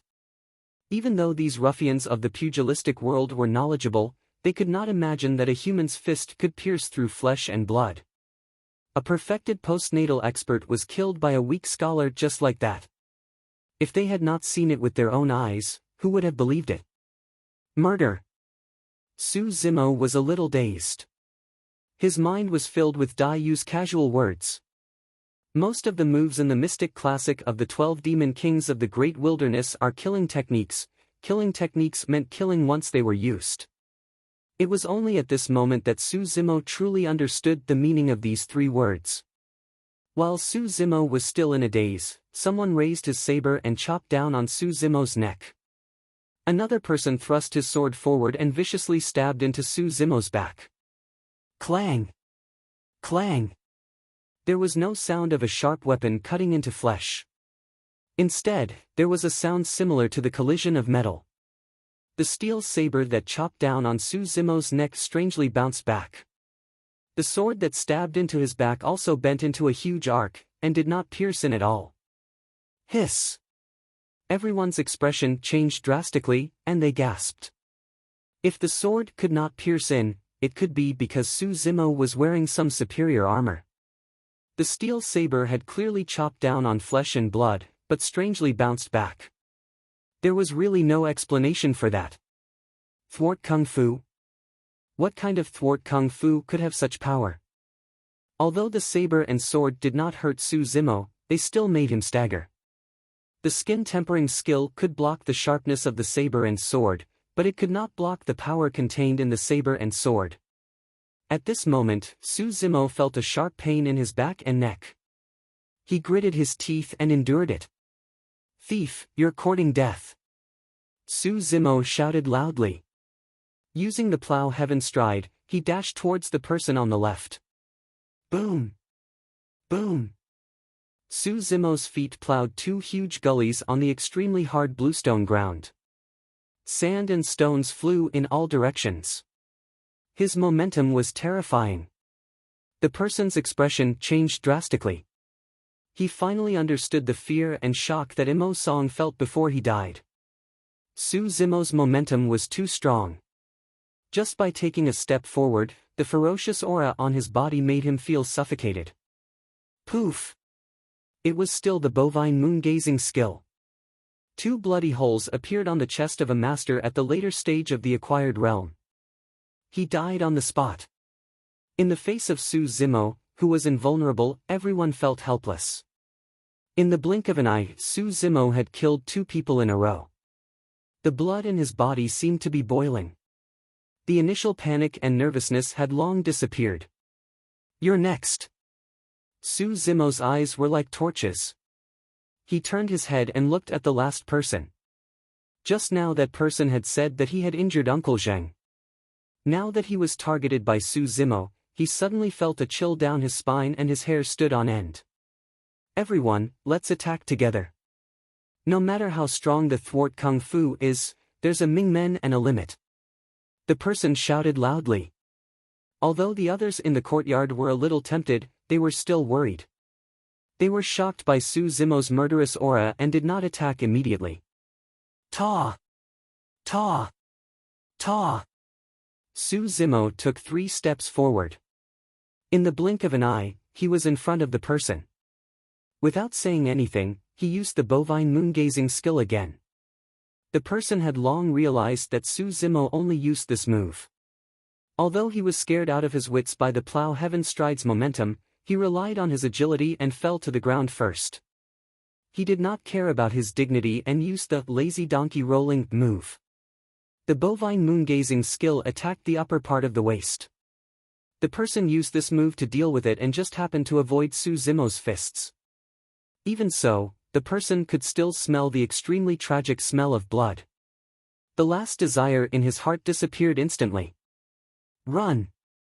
This person is unbeatable. The bovine moon-gazing skill missed. Su Zimo looked at his opponent who was rolling on the ground and was momentarily confused. This was the only move he knew. If the bovine moon-gazing skill could not kill him, Su Zimo would be at his wit's end.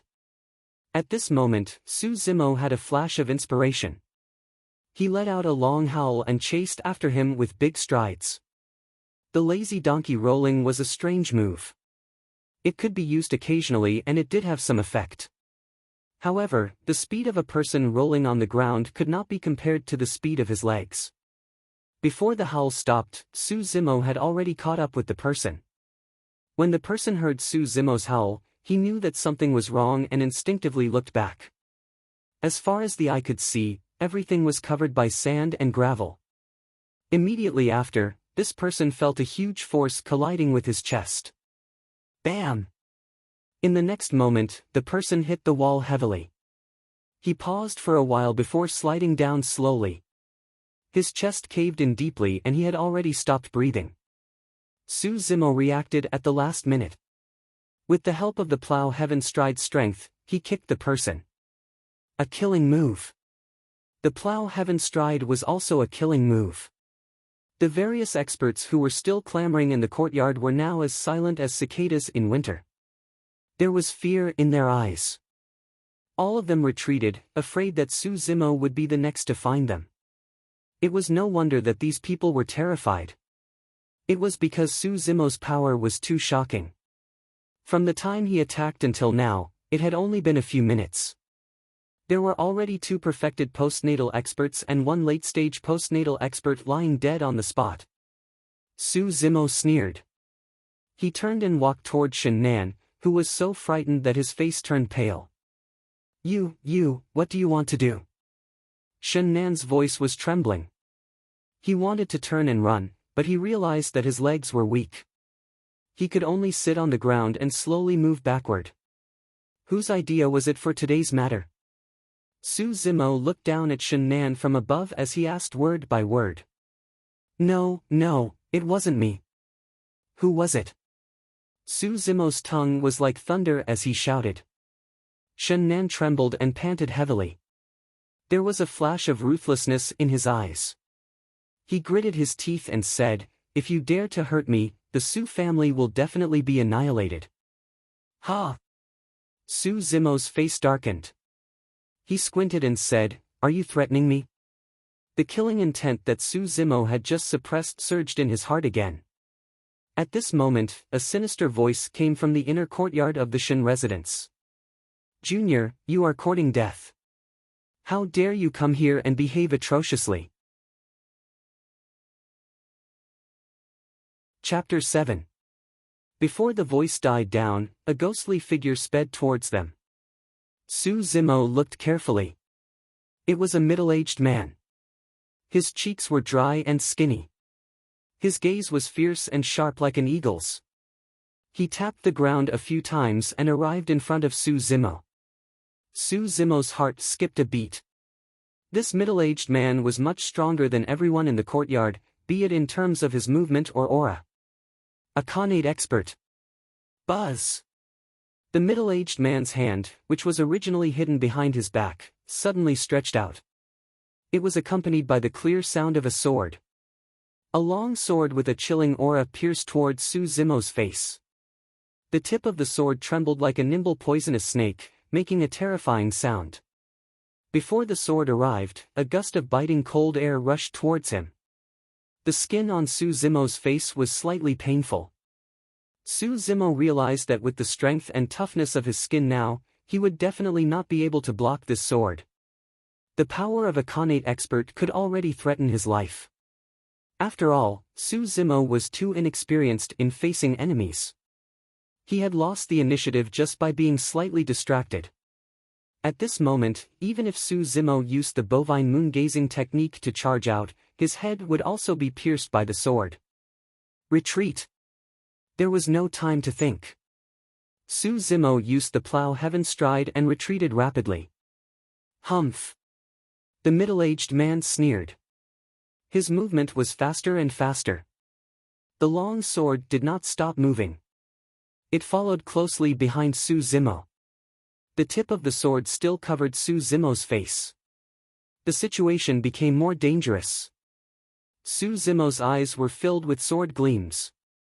His eyes were in pain and tears were already flowing down. At this moment, there was a flash of cruelty in the middle-aged man's eyes. Oh no, there's a wall behind me. Su Zimo's heart sank. Although the Shen family's courtyard was spacious, there was also a boundary. Both parties were extremely fast, one chasing the other.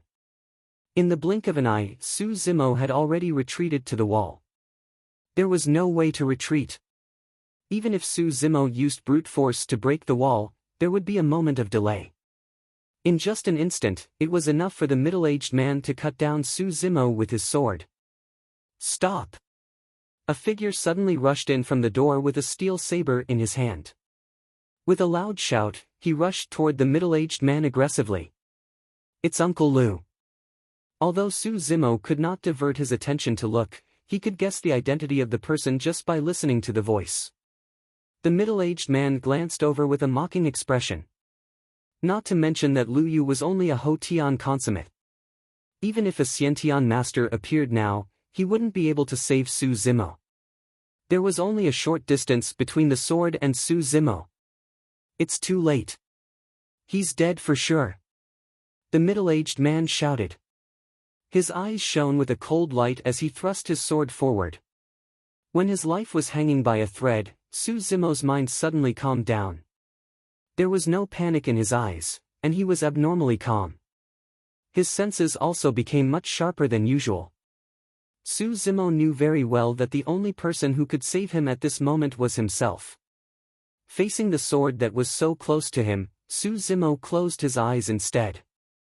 The scene of the cattle grazing on grass in the cultivation field flashed across his mind. Subconsciously, Su Zimo stretched out his palm and placed it on the incoming sword. A roll, a shake, and a pull. The most powerful move of the three moves of the wild bull, bovine-tongued saber. Bam! A crisp sound, like a sudden clap of thunder, reverberated endlessly in the Shen residence courtyard. The next moment, everyone was stunned on the spot. Their eyes were filled with confusion, doubt, and disbelief. The middle-aged man only had the hilt left of the sword in his hand. The body of the sword was completely shattered. The fragments scattered on the ground, shining with a strange light. The middle-aged man opened his mouth and his pupils constricted.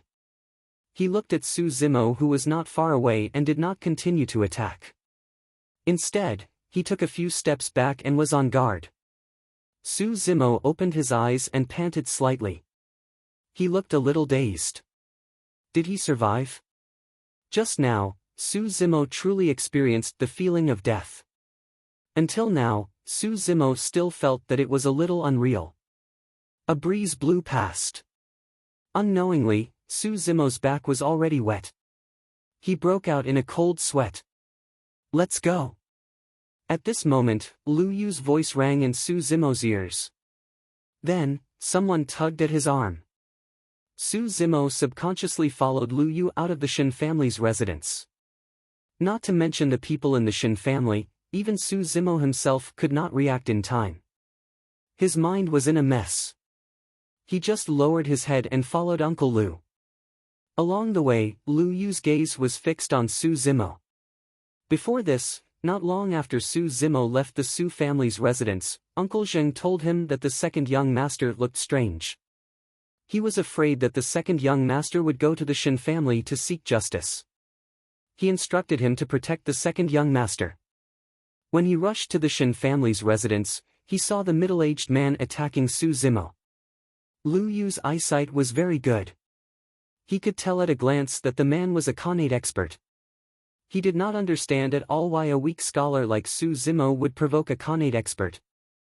The situation was critical and he did not have time to think. He could only take action first to save Su Zimo. Subsequently, Lu Yu saw a scene that caused everyone to be inexplicably shocked. Lu Yu's gaze lingered on Su Zimo's palm. His mind was full of confusion. He thought to himself, could it be that the second young master is wearing a glove-like protective equipment? But even so, how much strength would it take to shatter a Khanate expert's sword into pieces? What puzzled Lu Yu the most was that Su Zimo did not show any signs of practicing martial arts. His body seemed to be thinner than before. Strange. Lu Yu's heart skipped a beat. He wanted to test Su Zimo. Hence, he released his palm and used his movement skill to increase his speed. Su Zimo lowered his head absent-mindedly. No one knew what he was thinking. He just followed behind Lu Yu subconsciously. Not long after, Lu Yu and Su Zimo returned to the Su family's residence. At this moment, Lu Yu's forehead was covered in sweat. His chest was heaving up and down.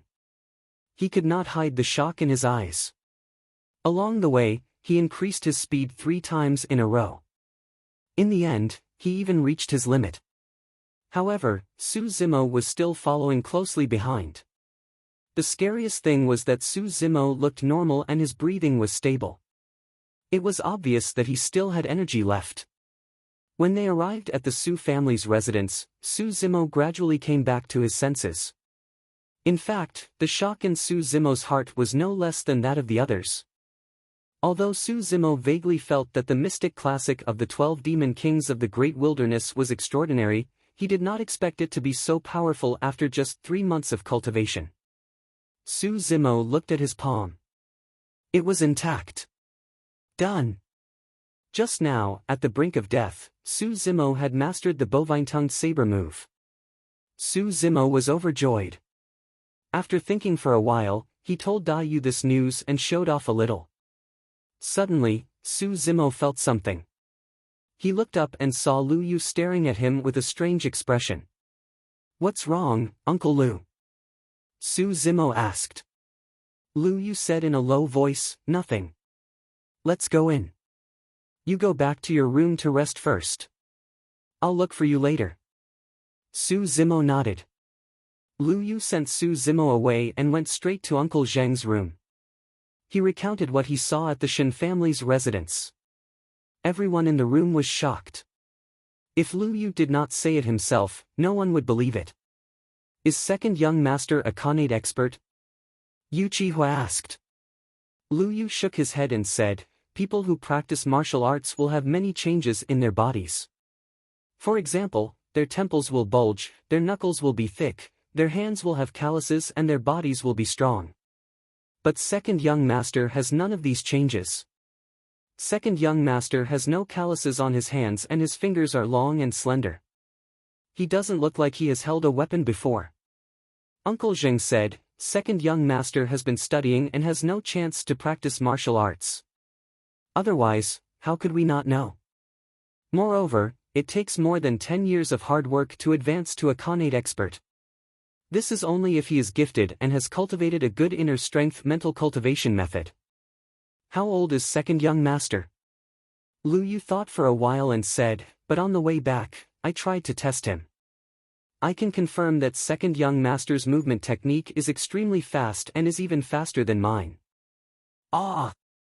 This time, everyone was shocked. As the leader of the Su family guards, although Lu Yu was not good at movement techniques, he could be ranked in the top 10 in terms of speed. Uncle Zheng frowned and asked, "Has second young master cultivated any advanced Qinggong?" In the pugilistic world, there was no lack of advanced Qinggong that was similar to 8 steps to catch a toad. After cultivating it, one's body would be as light as a swallow and could indeed increase one's speed. It doesn't look like it. Lu Yu shook his head and said, "Second young master is just running normally. He is down to earth and there is nothing advanced about it." Everyone was puzzled. Lu Yu said in a low voice, "If I am not wrong, that middle-aged man should be Tang Mingjun, who is known as the soul-snatching sword. He is a beginner Khanate expert. This doesn't make sense. Why would an Khanate expert attack second young master? Isn't he afraid of humiliating himself?" Uncle Zheng frowned slightly. What Uncle Zheng meant was that if he wanted to kill second young master, any martial artist could do it. Why would an Khanate expert attack? In fact, Liu Yu was slightly late and did not see the scene where Su Zimo killed 3 people consecutively. When he arrived, Su Zimo was in a life-and-death situation. He did not have time to look around and escaped with Su Zimo from the Shen family's residence. Everyone present did not expect that the soul-snatching sword, Tang Mingjun, did not want to attack. He was forced to do so. Oh no! At this moment, a Su family guard pushed the door open and said in a panic, "There are many people outside the door. They are aggressive and they want second young master to pay with his life." "Don't panic. Who are they?" Liu Yu asked in a low voice. The Zhao and Li families and Shen Nan from the Shen family also brought many people. The Su family guard swallowed his saliva and said while panting, "Pay with his life?" Uncle Zheng murmured and was deep in thought. According to what Liu Yu said, Su Zimo did not kill anyone in the Shen family's residence. How could he pay with his life? Damn it! This is obviously a provocation. How could second young master kill anyone? I will go out and meet them. Yu Qihua was angry. He stood up and wanted to rush out. Wait! Uncle Zheng coughed and said in a low voice, "Carry me out." "Mr. Zheng, don't move. You might worsen your injury," Liu Yu advised immediately. Uncle Zheng was firm and shook his head. "They are not friendly. Since young master is not around, I have to go out and take a look." Everyone from the Su family came to the door and looked out. Their hearts sank. There were at least a few hundred people outside the door. They were densely packed and all of them looked unfriendly. Most of them were postnatal experts and there were 3 beginner Khanate experts. Tang Mingjun was one of them. With the current strength of the Su family, if they did not handle it well, they might be killed by this force. Chapter 8. The burly man behind young Master Zhao might be a mid-stage Khanate. "Everyone, don't attack. Bear with it as much as you can until young master returns," Uncle Zheng said softly. Everyone in the Su residence was shocked. Middle-stage Khanate. Liu Yu also said softly, "This person looks unfamiliar. I'm afraid he's not from Pingyang town. Everyone, be careful. Where is Su Zimo? Ask him to come out." Shen Nan held his swollen face and shouted fiercely. Liu Yu stepped forward and cupped his fists. He said in a low voice, "Everyone, why are you looking for my second young master?" The leader, a young man in a brocade robe and holding a folding fan, laughed softly. "A life for a life. Second young master Su has killed people. Of course, he has to pay for it." The person who spoke was the young master of the Zhao family. His name was Zhao Yu and he was at the perfected postnatal realm. He was very famous in Pingyang town. Standing beside him was the young master of the Li family, Li Yuanmao. *T. Yu Qihua pointed at Zhao Yu and scolded. "If anyone has to pay for it, you should pay for my brother Guan's life first." Uncle Zheng coughed violently and panted. "You said that my second young master killed 3 people. What evidence do you have?" "Huh." Shen Nan laughed sinisterly. "Old man, everyone in the Shen residence saw Su Zimo killing people with their own eyes." As he spoke, people from the Shen residence carried the corpses of Imo Song and the rest. Although the 3 of them were already dead, their eyes were still open. Their eyes were filled with terror. It was obvious that they had suffered a great impact before they died. Liu Yu and the rest were shocked to see the state of the 3 people's deaths. It was too ruthless. 2 of them had their chests pierced by sharp weapons that were as thick as an arm. The other person's chest caved in and his bones were all shattered. Uncle Zheng looked around and his expression did not change. He shook his head and said, "If you want to condemn someone, you can always accuse him. Everyone in Pingyang town knows that my second young master is a scholar. How can he kill these 3 postnatal experts? Cut the crap." Zhao Yu opened his paper fan and said coldly, "If the Su family doesn't hand them over, all of you will die today. I'm the one who killed them. At this moment, a voice sounded from outside the crowd. Everyone looked towards the source of the voice and saw a blue-robed scholar walking over with large strides. It was Su Zimo. Su Zimo stood in front of the people from the Su residence. Looking at the hundreds of people in front of him, he wasn't afraid at all. He said loudly, "I killed him. If anything happens, I'll take responsibility for it." "Second young master, don't be rash," Yuchihua hurriedly said. Lu Yu also whispered, "Second young master, they came with ill intentions and are plotting something. Finding you is just an excuse. Don't fall for it." "Hee hee." Li Yuanmao laughed strangely and said, "Since second young master Su has already admitted it, this matter couldn't be simpler. Arrest him. Protect second young master." Uncle Zheng's tone was firm. He said slowly, "Fight to the death." Clang! They unsheathed their swords and sabers one after another. Lu Yu and the others surrounded Su Zimo and Uncle Zheng in the middle. Both sides were ready to fight at any moment. Zhao Yu kept his folding fan and said coldly, "Arrest Su Zimo. Kill anyone who dares to stop us." Su Zimo clenched his fists. He wanted to use the plow heaven stride to dash into the crowd and find the few Khanate experts. To be fair, an early-stage Khanate expert already had the power to threaten him. Moreover, there was a mid-stage Khanate expert on the other side. However, at this moment, he couldn't care less. All of a sudden, there was the sound of hurried horse hooves.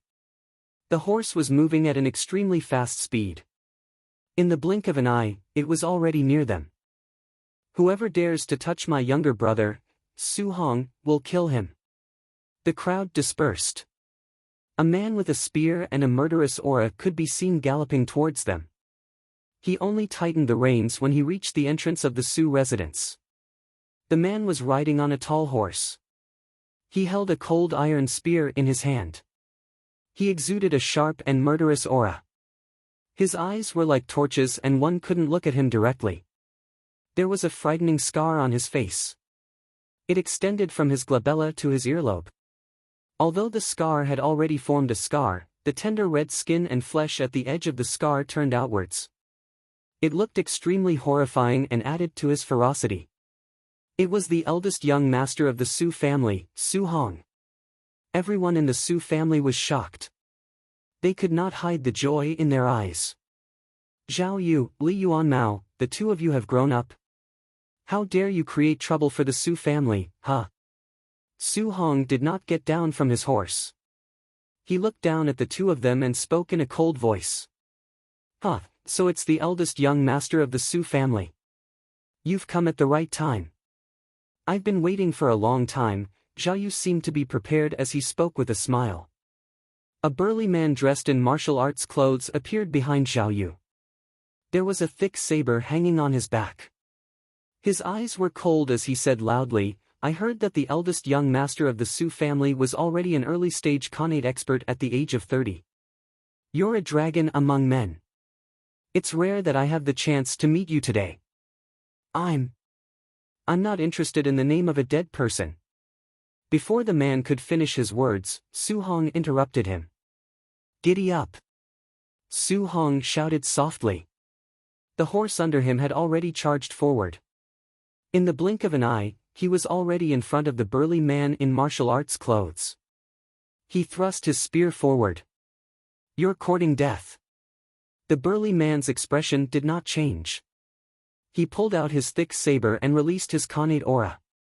He leaped up, raised his arms high above his head and slashed at Su Hong who was coming at him. "He's indeed a mid-stage Khanate," Lu Yu nodded. Upon hearing this, Su Zimo felt a little nervous. It was obvious that the Zhao family came prepared this time. They even calculated that Su Hong might rush back. That was why they invited a mid-stage Khanate expert to deal with Su Hong. Su Zimo swept his gaze across and realized that Lu Yu, Uncle Zheng and the rest did not seem nervous. What did this mean? Before he finished his thought, Su Hong and the burly man in martial arts clothes had already exchanged blows. Clang! The burly man's thick saber landed heavily on the spring-drained spear, causing sparks to fly. The strength of the saber was so strong that it even forced Su Hong's horse to stop. Huh! Su Hong laughed loudly. The spring-drained spear shook in his hands. It buzzed and vibrated, releasing a huge force that bounced off the thick saber. The burly man's expression changed drastically. Poof! Blood splattered everywhere. The burly man in martial arts clothes was sent flying by Su Hong's spear. He landed on the long street and his blood quickly dyed the ground red. You hid your strength. You're a Khanate. Before the burly man could finish his sentence, blood gushed out of his mouth. It was obvious that he would not survive. Everyone was shocked. No one expected that a mid-stage Khanate expert would be killed by Su Hong's spear in just one round. The most terrifying thing was what the burly man in martial arts clothes said before he died. Although he did not finish his sentence, everyone present could guess it. Late-stage Khanate. All these years, everyone in Pingyang town had underestimated Su Hong's ability. Let's go. The Khanate experts from the Zhao, Li, and Shen families reacted quickly. They protected the three young masters and fled. Hundreds of pugilistic experts were frightened by one person's aura and fled in a panic. They did not dare to stay here for a moment. Su Hong sneered and did not chase after them. He got down from his horse and nodded at Su Zimo. Let's go back. In the inner courtyard of the Su family's residence, Su Hong sat in the middle and listened to Lu Yu's report on what had happened in Pingyang town in the past few months. He nodded from time to time. Su Zimo sat by the side and lowered his eyes. He did not say a word. Before this, his elder brother had never allowed him to enter the inner courtyard and had never participated in such meetings. After Lu Yu finished speaking, Su Hong's gaze landed on Su Zimo. He asked in a low voice, "Did you really kill the three postnatal experts from the Shen family?" Yes, Su Zimo hesitated for a moment before replying. Boom! Su Hong was still sitting on the chair but he suddenly stood up. He stomped on the ground and there was a loud bang. He was already in front of Su Zimo and punched him. This change of events happened so quickly that even the people in the inner courtyard could not react in time, let alone Su Zimo. Su Zimo's heart skipped a beat. He could not react in time and instinctively stretched out his palm and placed it on Su Hong's fist. A curl and a shake. He was about to use the bovine-tongued saber. In an instant, Su Zimo recalled the scene of him crushing the long sword of the Khanate expert in the courtyard of the Shen family. The bovine-tongued saber was only halfway through its transformation when Su Zimo hurriedly stopped. Bang! The fist and the palm collided and there was a loud bang. The chair that Su Zimo was sitting on broke into pieces. Under the impact of this force, Su Zimo lost his center of gravity and was about to fall on the ground. He instinctively released the force of the plow heaven stride. Su Zimo's body sank and he was almost lying flat on the ground. However, his feet did not move at all. They were deeply embedded in the ground. Su Zimo exerted force from his waist, abdomen and legs at the same time and straightened his body. This move was truly formidable, and it instantly caused the hearts of everyone in the inner court to surge with shock. Su Hong's eyes lit up. He nodded and laughed. Good kill. Su Zimo knew that his elder brother's action just now was to test him. At the moment when the fist and the palm collided, he obviously felt that his elder brother was trying to retract his force. Of course, Su Zimo did not use all his strength and stopped at the last moment. After witnessing the power of the bovine-tongued saber, Su Zimo did not dare to use it on his elder brother. Zimo, go back and rest. Losing scholarly honors is nothing to you. There are many good ladies in the world. Don't take it to heart. Xiaoning will be back from Tsanglang City soon. Spend more time with her when you are free. Su Xiaoning was Su Zimo's younger sister. She was 2 years younger than him. She was sent to Tsanglang City to study by Su Hong a few years ago. Su Zimo smiled and agreed. He turned and left. Su Hong looked at Su Zimo's back view. He had a complicated expression and did not speak for a long time. "Young master," Lu Yu called softly. Su Hong came back to his senses and said in a low voice, "Zimo should not have cultivated any internal skills. Just now, he relied purely on his physical strength. I have heard that some people are born with great strength. I think second young master is such a person." Lu Yu was delighted. Su Hong smiled and said, "It is not just great strength. Just now, when I fought with Zimo, my arm actually felt pain. I guess this lad still held back." Yuchihua said, "Since second young master is so capable, why don't we tell him about the Su family's background and our plan?" "No." Su Hong shook his head decisively. "I did not allow Zimo to practice martial arts previously because I did not want him to be involved. I do not intend to live, but nothing must happen to Zimo and Xiaoning. Let's not talk about this anymore." Uncle Zheng sighed softly. "I watched second young master grow up. Given his intelligence, I am afraid he would have discovered the problem long ago. As long as we don't say anything, he will not know." Chapter 9. The Su family came to Pingyang town 15 years ago. At that time, there were only Uncle Zheng, Lu Yu, and a few others. Su Hong was 15 years old, Su Zimo was 2 years old, and Su Xiaoning had just been born. That year, their parents died. According to the Su family, they encountered a beast tide when they passed by Tsanglang mountain range. Many people died, including their parents. All these years, Su Zimo had always been suspicious of this statement. Su Zimo could feel that be it his elder brother or the Su family, they were intentionally hiding many things from him and his sister, not just the cause of their parents' death. Back then, his elder brother gave him the mansion in name so that he could study in peace. However, Su Zimo knew at that time that his elder brother was just trying to send him away. Su Zimo studied hard and obtained scholarly honors so that he could help his elder brother one day. It was a pity, after returning to the mansion, Su Zimo gradually thought things through. Since his elder brother was unwilling to tell him, he did not have to force it. As long as he was strong enough, he would be able to survive no matter how big the crisis was. Su Zimo stepped into the cultivation field. Dai Yu was sitting on the green stone lazily. She looked straight ahead as if she did not see Su Zimo enter. "I have mastered the bovine-tongued saber stance," Su Zimo said. Dai Yu replied with a ahem in a neutral manner.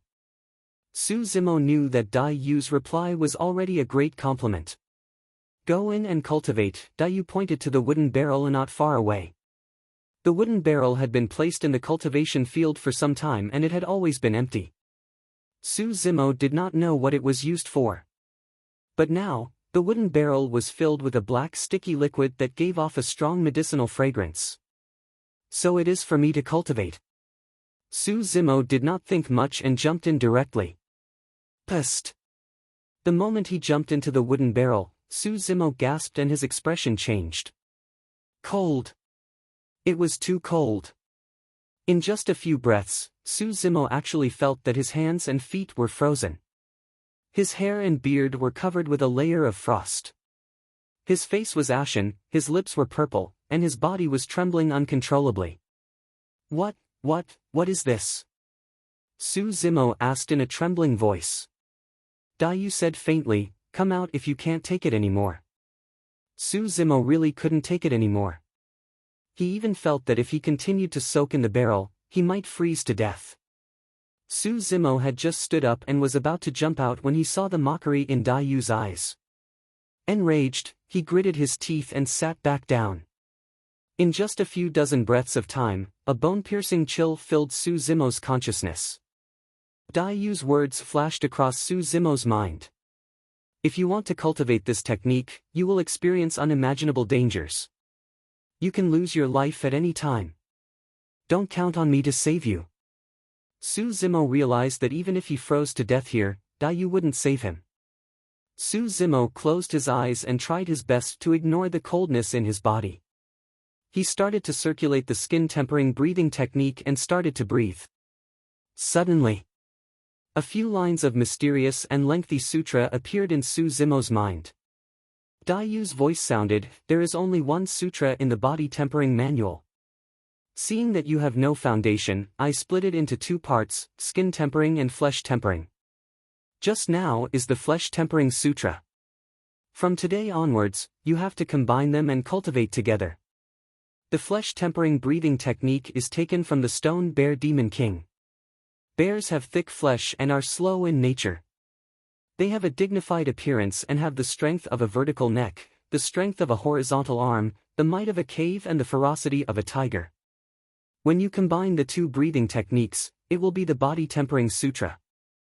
As Dayu spoke, she guided Su Zimo on the breathing technique.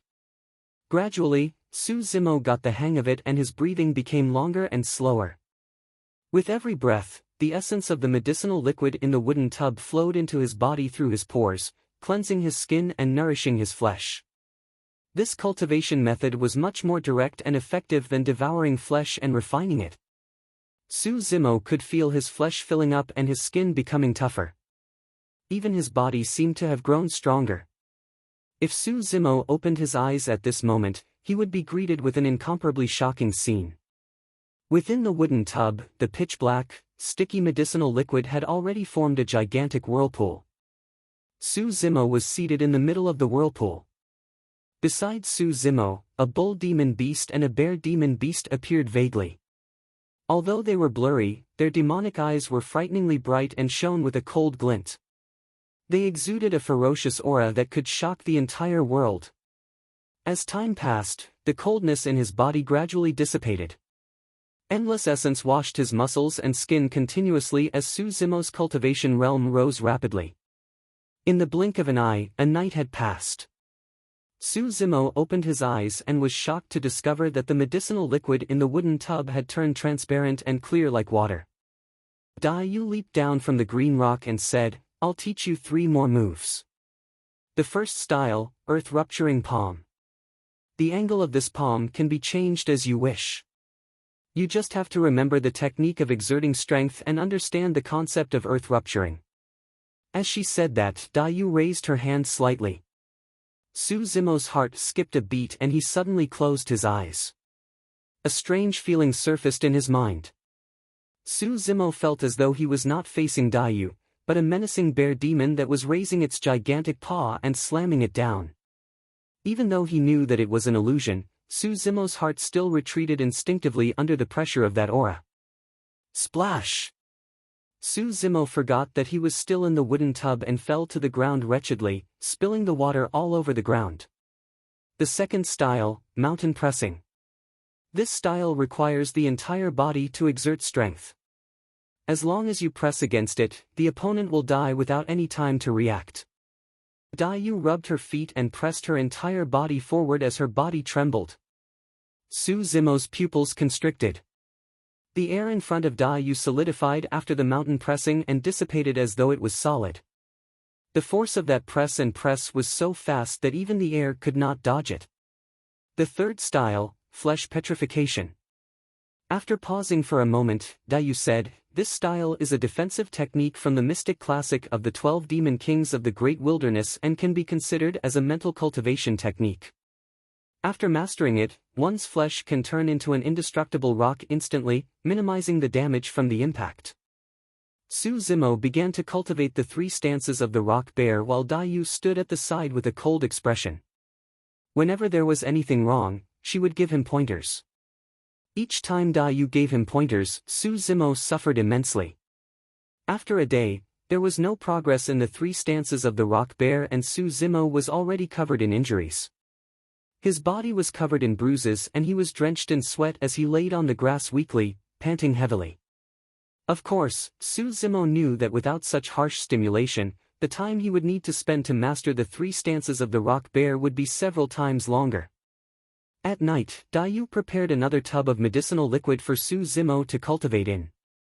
Miraculously, no matter how badly Su Zimo was injured during the day, he would be full of energy after cultivating in the tub for a night without any injuries on his body. For the next 3 months, Su Zimo slaughtered cows and ate meat during the day to cultivate the 3 stances of the rock bear. At night, he would enter the tub and soak in the medicinal liquid to stimulate his breathing. Su Zimo gritted his teeth and persevered through the arduous cultivation day and night. Under such a cruel cultivation environment, Su Zimo's understanding of the body tempering sutra became deeper and deeper. He had also mastered the earth-splitting palm and mountain leaning. Only the petrification of flesh and blood had little effect. Su Zimo's skin gradually became smooth and delicate from the initial rough state when he cultivated the 3 stances of the wild bull. This was a process of returning to one's natural state. It looked as white as jade, but it was tougher than before. Su Zimo's body became stronger and his flesh and blood became more substantial. He grew a lot taller. At the age of 17, he was already more than 7 feet tall and was about the same height as Dayu. 3 months ago, Su Zimo tested his skills at the Shin residence and was slashed by a sword. Although he did not suffer any external injuries, the power of the sword still damaged his muscles and he was in pain for a long time. Now, Su Zimo reckoned that if he were to be stabbed by a perfected postnatal expert again, it would not hurt at all. Under the body tempering sutra, this body was no longer weaker than ordinary swords after half a year of training. Of course, the changes brought about by cultivating the body tempering sutra were not limited to this. The increase in strength and speed and the sharpness in his eyes made Su Zimo undergo a complete transformation. This morning, Su Zimo walked out of the cultivation field. He changed into a green robe and tidied himself up before heading to the Su residence. Today was the day that Su Xiaoning should be back. Be it Su Zimo, Su Hong or the rest of the Su family, they all loved and cared for this sister of theirs. They were afraid that she would suffer any grievances. Not long after, Su Zimo arrived at the Su residence. Second young master is back. The people of the Su residence were delighted and greeted him warmly. Su Zimo smiled and nodded. After 3 months of recuperation, Uncle Zheng's injuries were no longer serious. However, he looked much older. Eldest brother is not around again? Su Zimo asked casually. Uncle Zheng smiled and said, business has been busy recently. Eldest young master has to look after things outside. He can't make it back today. Su Zimo and Uncle Zheng chatted in the hall while waiting for Su Xiaoning to return. 2 hours, 4 hours, noon had passed. The distance between Songlang City and Pingyang Town was not far. It would take at most 2 hours on foot. However, Su Xiaoning had not returned yet. Su Zimo's face darkened. There was a cold glint in the depths of his eyes. Uncle Zheng frowned and thought for a while. He raised his voice and said, Lu Yu. I'm here. Uncle Zheng said in a low voice, quickly bring some men to Songlang City and see if Miss has set off. If there is any news, report back immediately. No need. Su Zimo waved his hands. He knew his sister best. Su Xiaoning had been extremely obedient since she was young. She would never do something that would make her family worry. Now that Su Xiaoning had not returned to Pingyang Town, there was only one explanation. She had met with an accident. Su Zimo's expression was cold as he stood up slowly. Uncle Zheng and Lu Yu instantly felt a suffocating pressure from that one action. Both of them had been through the baptism of the battlefield and countless life and death experiences. Even if they were to face immortals and an iron-blooded army, they could remain calm. But now, in front of Su Zimo, both of them felt a sense of trepidation. Second young master has really changed. Uncle Zheng and Lu Yu exchanged glances. The same thought flashed through their minds at the same time. Report, Shen Nan of the Shen family is outside and requests to see you, a guard of the Su residence shouted. Uncle Zheng took a deep breath and said, let him in. Haha, how have you been, everyone? Not long after, Shen Nan, who was dressed in white, walked over and said with a smile.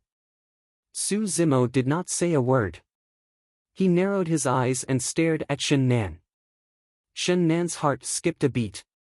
For some reason, Shen Nan felt as if he was being targeted by a ferocious tiger or a hungry wolf. He would be torn into pieces in the blink of an eye. I'm only here to pass on a message. The Zhao and Li families have organized a banquet and would like to invite the two young masters of the Su family, Shen Nan said hurriedly, feeling guilty. Su Zimo came to Shen Nan's side and said calmly, elder brother is not around. I'll go with you. Second young master, there's nothing good about the banquet. Don't go. Lu Yu walked forward quickly and whispered in Su Zimo's ear. Su Zimo's gaze turned sideways. Lu Yu lowered his head and gritted his teeth. Second young master, I'll go with you. Su Xiaoning was missing and the Zhao family suddenly invited Su Hong and Su Zimo to the banquet. This was obviously a trap and they would definitely die. However, he could not watch as the second young master went into danger alone. Lu Yu, young master Zhao has said that he will only invite the two young masters of the Su family. No one else is allowed to follow. Otherwise. Shen Nan did not finish his sentence but the threat was obvious. Lead the way, Su Zimo said calmly. Shen Nan glared at Uncle Zheng and Lu Yu provocatively. He sneered and swaggered out of the Shen residence. Mr. Zheng, what should we do? Should I bring some men and charge over? We can't let anything happen to the second young master. Lu Yu looked anxious. No. Uncle Zheng shook his head and frowned. The other party is obviously prepared. The Zhao family is no different from a tiger's den now. Given the current strength of the Su family, we don't have the ability to go against them. After pausing for a while, Uncle Zheng said in a low voice, get the black armored cavalry nearest to here. The faster, the better. Then, can we make it in time? Lu Yu asked.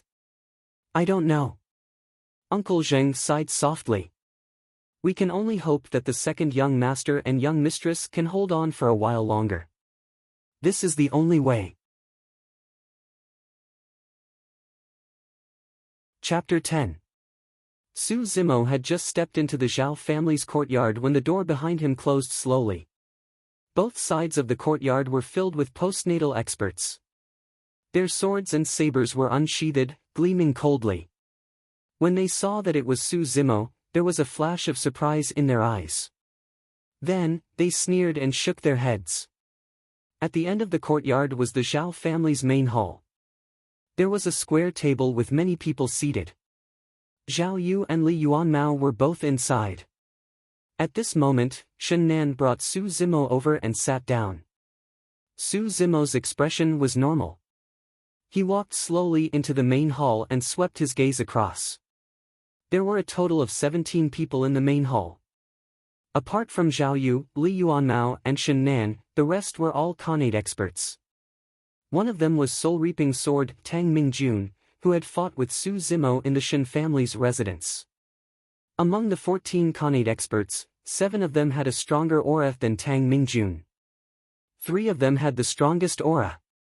Unsurprisingly, 4 of them were mid-stage Khanate experts while the other 3 were late-stage Khanate experts. Su Zimo's heart skipped a beat, he already understood the situation.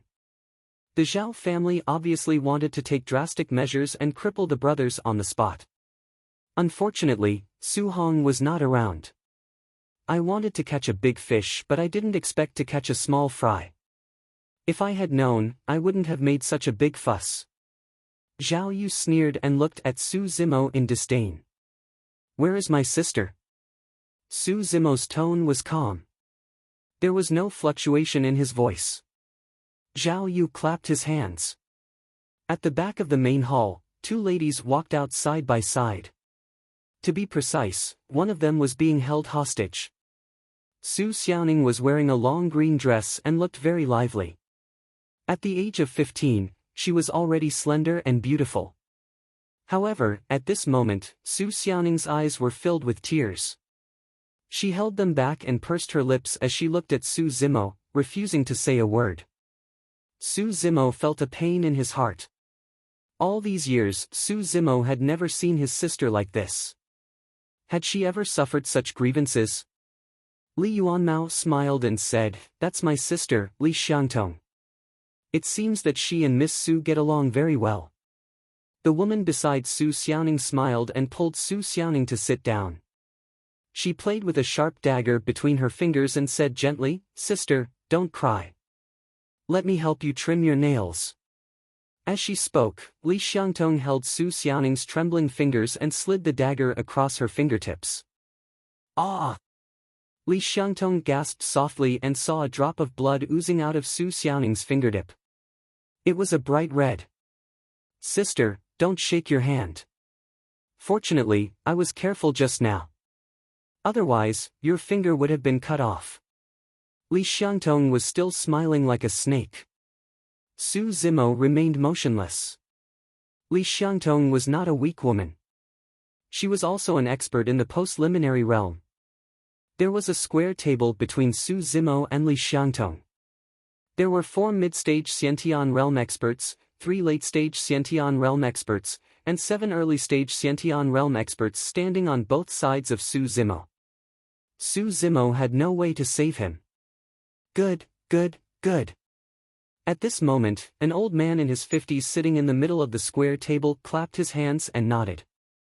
He has a thunderous heart, but his face is as calm as a lake. He is a talent. He is not a nobody. Based on his character, he is worthy of this banquet. Zhao Yu pursed his lips. "I am Zhao Qingping, the head of the Zhao family." The old man in his 50s pointed to the person on his left and said, "This is the head of the Li family, Li Xing." As for this, Zhao Qingping looked to his right and said in a low voice, "This is Hero Xingyao from Canglang City. People call him Thunderblade." 3 months ago, the one who died under Su Hong's spear was Hero Zheng's Jr. The 3 of them were all late-stage Xiantian realm experts. Su Zimo remained calm and said slowly, "Family members should not be implicated in the grudges of the pugilistic world. Let them go. I, Su Zimo, will accompany you." "Ah, you are not a pugilistic world expert. You are just a lowly commoner." Li Yuanmao scolded jokingly.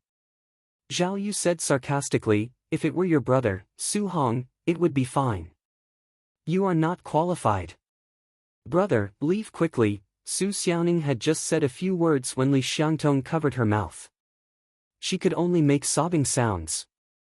She could not control her tears and they rolled down her cheeks. Zhao Qingping sighed. "I did not want to lower myself to your level. I was afraid that I would lose my dignity. But the Su family is too arrogant." There was a flash of mockery in Su Zimo's eyes. "The Su family will accept any fight between families. Aren't you afraid of being laughed at by others for doing such insidious things?" "Huh." The head of the Li family, Li Xing, laughed and shook his head. "Lad, you are still young. You have not seen much of the evil in the pugilistic world. This is just a small matter. Is Li Xiangtong your daughter?" Su Zimo raised his eyebrows and suddenly asked a seemingly unimportant question. "So what if she is?" Li Xing snorted coldly. "Then give me your life." There was a sudden loud shout. It was like a sudden clap of thunder, reverberating in the entire hall. Before the voice died down, Su Zimo took a big stride forward. The power of the plow heaven was unleashed and the square table was overturned instantly, smashing it into pieces. It was too fast.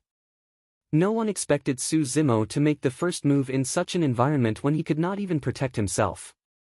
Other than Zhao Yu and the other 2, everyone present was a Khanate expert. They reacted quickly and drew their weapons, stabbing at Su Zimo. They scolded, "How dare you!" In an instant, there were shadows of swords and sabers in all directions. It was so cold that even water could not penetrate it. Thunderbolt Saber Xingyao drew his saber. There was a flash of dazzling cold light and he stabbed at Su Zimo's ribs. Su Zimo ignored the sabers and swords around him as he glared at Li Xing. With a flip of his palm, he slammed it down with a ferocious aura. Earth-shattering palm. Under the pressure of Su Zimo's fierce aura, Li Xing's expression changed. His first thought was to turn around and run. His many years of experience told him that if he turned around, he would definitely die. Li Xing's eyes widened in anger. He roared and raised his arms to block the attack. He did not even have time to draw his weapon. On the other side, Zhao Qingping held his sword with one hand. His eyes were filled with murderous intent. He waved his sword and aimed it at Su Zimo's eyes. Zhao Qingping had heard that Su Zimo was a thwart kung fu master. However, no matter what kind of thwart kung fu master, he could not train his eyes. Crack! The sound of bones cracking was heard. Li Xing screamed. His arms were broken by Su Zimo's palm. The broken bones pierced through his flesh and were exposed. It was a shocking sight. A late-stage Khanate expert could not withstand one strike from Su Zimo. Everyone was shocked. After earth-rupturing palm, Su Zimo closed in and gripped Li Xing's throat, capturing the latter in his hands. At the same time, Su Zimo took a big step to the left. He tilted his head and allowed Zhao Qingping's sword to stab his cheek. His left hand was as soft as a cow's tongue as it rolled forward. Zhao Qingping's sword stabbed Su Zimo's cheek. Not only did it not pierce through, but it also met with great resistance. The sword was bent. Hiss! This guy's thwart kung fu is so strong. Zhao Qingping was shocked. He knew that things were not going well and quickly retreated. At this moment, Su Zimo's palm landed on Zhao Qingping's arm that he did not manage to retract in time. A roll, a shake, and a pull. Puff puff. Flesh and blood splattered everywhere he looked. Zhao Qingping's arm was ripped off from his shoulder by Su Zimo's palm with his tendons and bones shattered. Zhao Qingping fell to the ground. Looking at the blood gushing out from his broken arm, he was horrified and let out a miserable scream. Bang bang bang. At the same time, almost all the swords and sabers landed on Su Zimo's body. They bounced off like leather. Even though Su Zimo's clothes were shredded into pieces, there was no flash of blood. Invulnerable. Even an innate expert with a weapon could not break Su Zimo's defense. Puff! At this moment, the sound of a sharp weapon piercing flesh was heard. A saber was halfway through Su Zimo's ribs. Blood immediately seeped through his clothes. Whether it was Su Zimo or Zheng Yao, who was holding the saber, they were both stunned for a moment. Su Zimo did not expect that someone could break his defense. Zheng Yao did not expect that his saber did not kill Su Zimo directly. Instead, it was stuck there and could not move forward. The reason why Zheng Yao earned the nickname Thunderbolt Saber in the underworld was not because of his saber skills, but because of the saber in his hand. It was so sharp that it could cut through hair and cut through iron like it was mud. However, he did not expect that when the Thunderbolt Saber stabbed into Su Zimo's body, it was like stabbing into a rock. The resistance grew stronger and stronger until it was stuck in his flesh. This was the horror of the Body Tempering Sutra. Zheng Yao pulled out the Thunderbolt Saber and took a few steps back. He did not continue to attack. The fact that Su Zimo had crushed Zhao Qingping earlier on had Zheng Yao wary as well. Moreover, although the saber did not injure Su Zimo severely, it did injure him. If this continued, Su Zimo would not be able to walk out of the Zhao family's door. Stop! Stop! Li Xiangtong and Su Zimo shouted at the same time. It had only been a few seconds since Su Zimo started his attack. The experts in the courtyard had just arrived at the door. When Li Xiangtong reacted, her father was already in Su Zimo's hands. Li Xiangtong held the dagger and placed it on Su Xiaoning's snow-white neck. She shouted, "Let go of my father." Su Zimo grabbed Li Xing's throat. The latter's arms were broken and he had no strength to resist. His face was purplish red and he was making groaning noises. "Let go of my sister and I'll let him go," Su Zimo said calmly. After confirming Li Xing's identity, Su Zimo had already made his decision. It was difficult to save Su Xiaoning directly. If there was a mistake, Su Xiaoning would die. Su Zimo did not dare to take the risk. However, it was relatively easy to capture Li Xing at the first moment. "Su Zimo, don't force me. If my hand trembles, there will be another wound on your sister's face." Li Xiangtong's dagger was dangling in front of Su Xiaoning's eyes. Su Zimo smiled, revealing a row of white teeth. If you dare to touch her, I'll slaughter the entire Li family. Su Zimo's tone was very calm. It did not sound like a threat. Instead, it sounded like he was stating a fact. There was an unquestionable, fierce, and domineering aura in his tone. Li Xiangtong's heart trembled. Su Zimo's tone and gaze made her uneasy. She did not doubt Su Zimo's ability. Based on what happened just now, once Su Zimo escaped from this place, the Zhao and Li families would never have a day of peace. He was a more terrifying and ruthless character than Su Hong. What kind of person did we offend? Why did we offend him? Li Xiangtong regretted. Chapter 11. Both parties were in a stalemate. Everyone could tell that Li Xiangtong had lost her composure and her mind was in a mess. Li Xiangtong turned her head instinctively and looked at her brother, Li Yuanmao, seeking help. Li Yuanmao was about to speak when his expression changed drastically. His eyes were filled with terror. Li Xiangtong's heart sank when she saw Li Yuanmao's strange expression. She exerted force with the dagger in her hand, wanting to stab Su Xiaoning's throat. You have no chance. This was the last sentence Li Xiangtong heard. Li Xiangtong felt her wrist being gripped so tightly that it was almost crushed. Unknowingly, Su Zimo had already arrived before her. It was a pair of terrifying eyes that exuded a cold and murderous aura. Bam! Li Xiangtong was kicked away by Su Zimo. She was already dead in midair. Everything happened so quickly that no one could react in time. Just now, when Li Xiangtong looked sideways, Su Zimo exerted force with his fingers and crushed Li Xing's throat. He used the plow heaven stride and rushed in front of Li Xiangtong to save Su Xiaoning. Li Yuanmao was completely dumbfounded. This was supposed to be a trap set against the Su brothers. However, in the blink of an eye, one of the three late-stage Khanate experts was dead and another was injured. Only Zheng Yao was left. They wanted to lure the snake out of its hole, but instead, they lured a dragon out. Su Xiaoning's delicate body trembled slightly.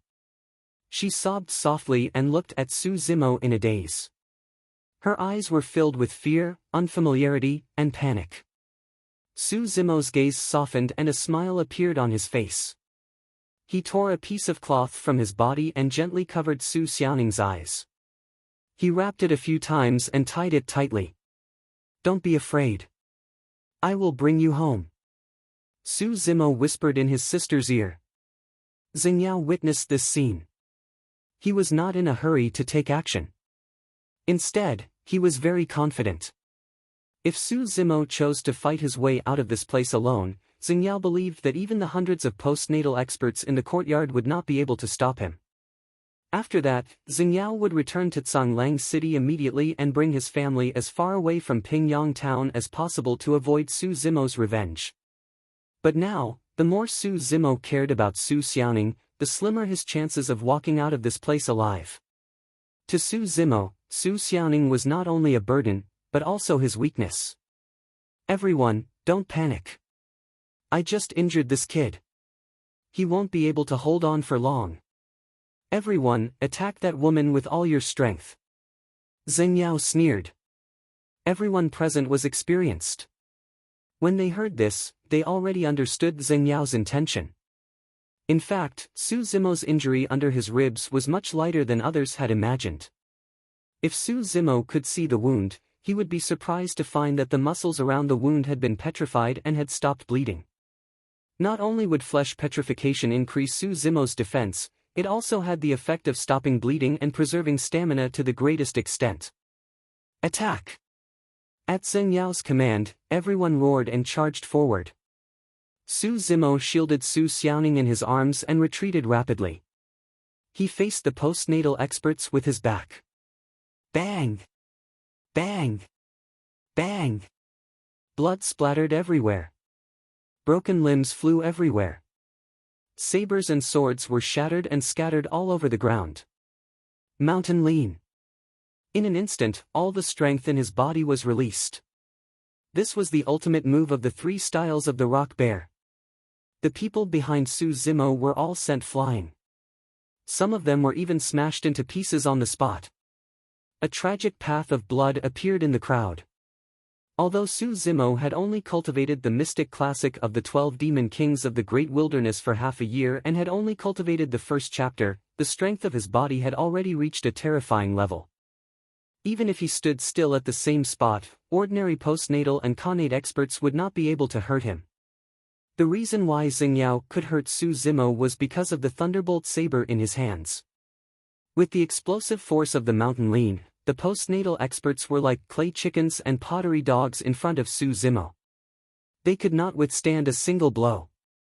This time, Su Zimo was sent flying for more than 10 feet before he could stop. With Xingyao as the leader, more than 10 connate experts followed him like shadows. They had already closed in on him. Sword chi and saber light were dazzling. Most importantly, the target of these sabers and swords was Su Xiaoning. Su Zimo only had a pair of hands. He could not block the incoming weapons at all. A fierce look flashed across Su Zimo's eyes. He turned his body and with his back facing the connate experts, he protected Su Xiaoning and charged forward again. He waved the ground-rupturing palm in his left hand and the bovine-tongued saber in his right hand. Poof! No one was spared from the ground-rupturing palm. Su Zimo's right hand looked weak. However, when he waved it in the air, dozens of weapons were smashed into pieces and scattered all over the ground. In an instant, Su Zimo's aura was overwhelming. He was like a ferocious beast that could devour people. Whoosh! Su Zimo snorted and staggered. There was a flash of blood on his back. Although the connate experts did not hurt Su Zimo, Xingyao took the opportunity to cut a wound on Su Zimo's back. It was about a foot long and looked ferocious. Although she could not see, Su Xiaoning obviously felt something. "Brother, go. Don't bother about me." Su Xiaoning was sobbing. Su Zimo gritted his teeth. His eyes were ferocious. He said coldly, "Those who stop me will die." Rumble. Su Zimo used the plow heaven stride and exerted force in his legs. 2 trenches appeared on the ground and sand and stones flew everywhere. These sand and stones also contained the power of the plow heaven stride. They crashed into the crowd and caused great damage. Many broken weapons were also kicked into the crowd by Su Zimo. In the blink of an eye, Su Zimo rushed to the foot of the wall of the Zhao family's courtyard. Along the way, there were 2 more wounds on Su Zimo's body. One of the wounds was on his back. It was extremely dangerous. If it was an inch deeper, Su Zimo would be a dead man. At this moment, Su Zimo really felt the power of the body-tempering sutra. He gradually understood the benefits of soaking in the black liquid for the past 3 months. If it were others, they would have been exhausted and their energy and blood would have been depleted. However, Su Zimo's injuries were not as serious as they looked. Every wound began to petrify and the loss of energy and blood was not much. Of course, if Su Zimo had mastered the petrification of flesh and blood, Xingyao would not be able to hurt him even with the thunderbolt saber. Su Zimo protected Su Xiaoning behind him and leaned against the wall. His tattered green robe was already stained with blood. He looked around at the crowd. His eyes were like torches and his eyebrows were full of murderous intent. He was fearless. When the crowd saw Su Zimo's position, they understood his intention. With Su Xiaoning's back facing the wall, there was less of a threat from behind. The pressure on Su Zimo was greatly reduced and he could fight with the experts head-on. As long as Su Zimo did not fall, no one would be able to hurt Su Xiaoning. He won't be able to hold on for long. Kill! Xingyao shouted and rushed forward. Su Zimo squinted his eyes and stared at Xingyao who was rushing toward him. Among the crowd, only Xingyao posed the greatest threat to him. To be precise, it was the thunderbolt saber in Xingyao's hand. Swoosh! The long saber pierced through the air with a terrifying momentum. Su Zimo ignored the weapons around him. He suddenly stretched out his palm and placed it on the thunderbolt saber. Roll, shake, pull. Xing Yao's expression changed. He screamed and the thunderbolt saber flew out of his hand. If the other weapons were enveloped by the force of the bovine-tongued saber, they would have been shattered. However, the thunderbolt saber was intact and Su Zimo pulled it into his hand. Su Zimo held the saber in a reverse grip and waved it forward randomly to block the incoming weapons. Clang! Clang! Clang!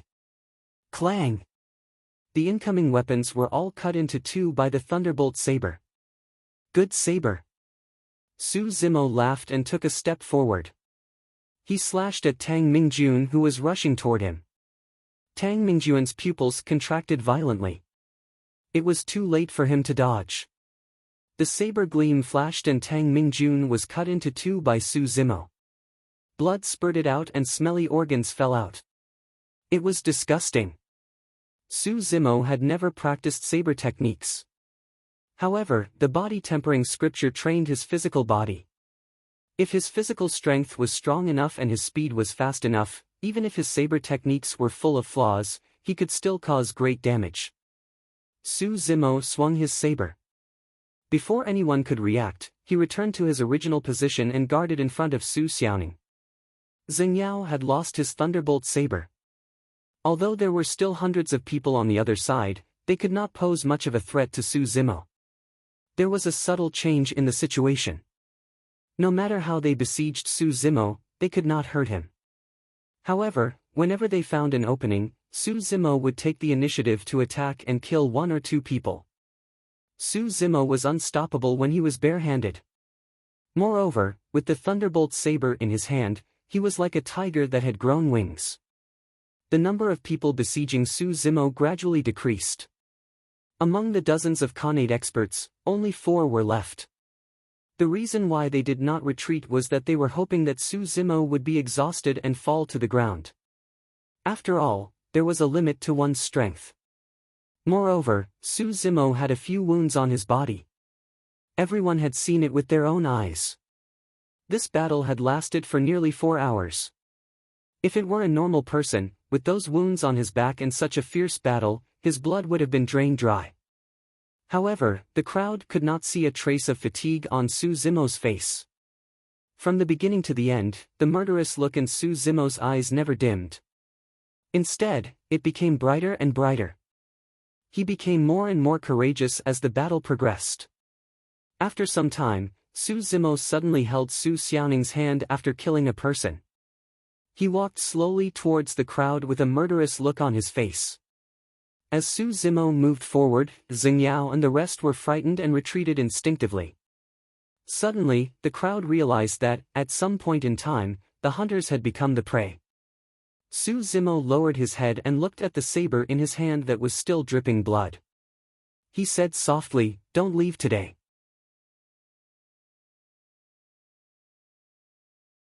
Chapter 12. The ground vibrated and the sound of hooves thundered.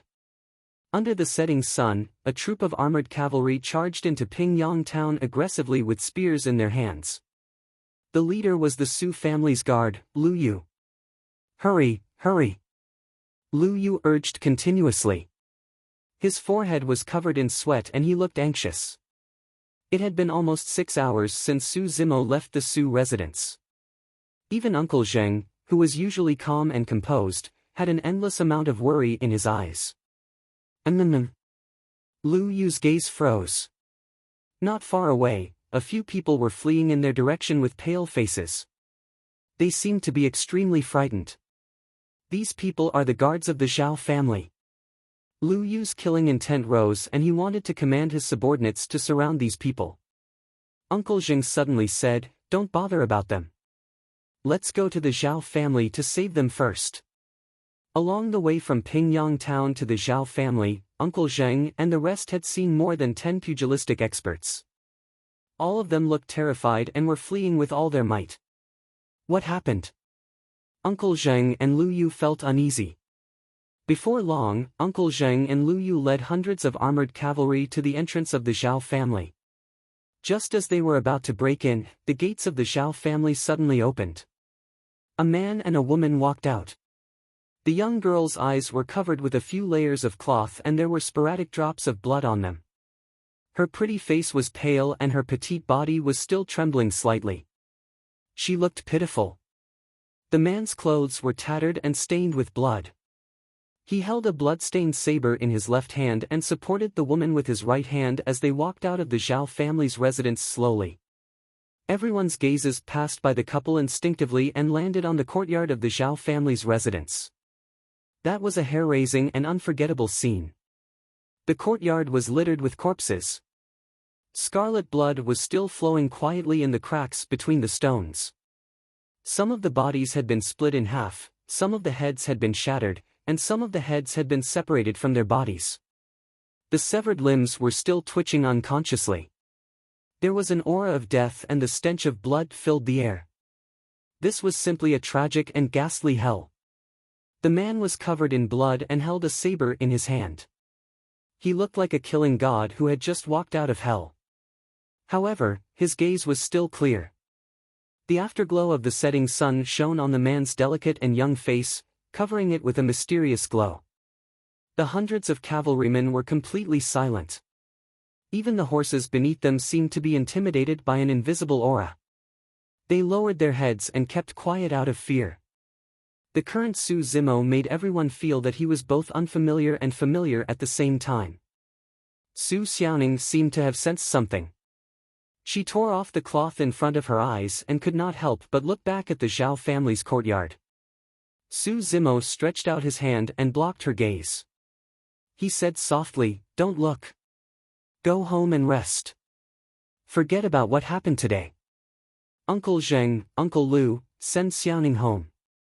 Su Zimo's tone sounded very calm, but for some reason, everyone present felt panic in their hearts. Uncle Zheng nodded and Lu Yu hurriedly went forward to help Su Xiaoning onto the horse and personally escorted her to the Su mansion. After sending off Lu Yu and the others with his gaze, Su Zimo left slowly. His footsteps were slightly heavy, and he left behind a string of horrifying bloody footprints.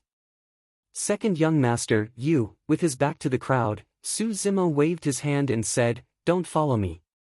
The hundreds of cavalrymen did not move. No one questioned or objected. It was only when Su Zimo's figure disappeared at the end of the long street that everyone heaved a sigh of relief.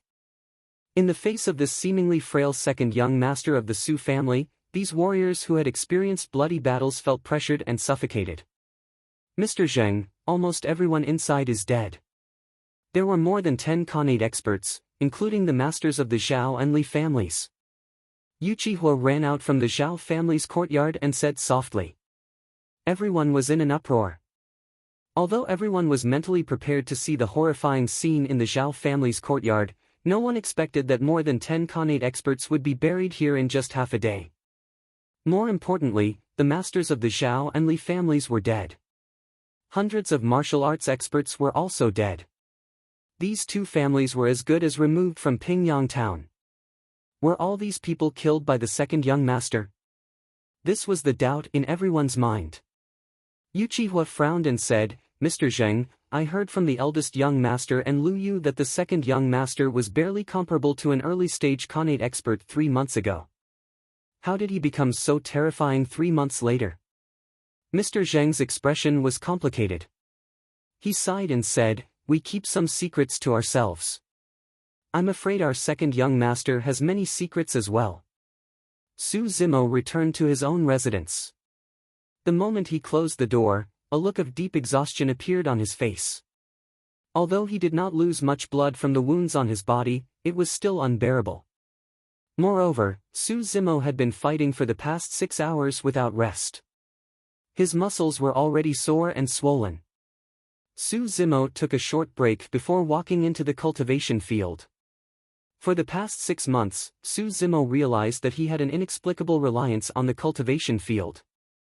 Only when he returned here did he feel like he had returned home. Dai Yu was still sitting on the green rock. Her expression was cold and she did not even look at Su Zimo.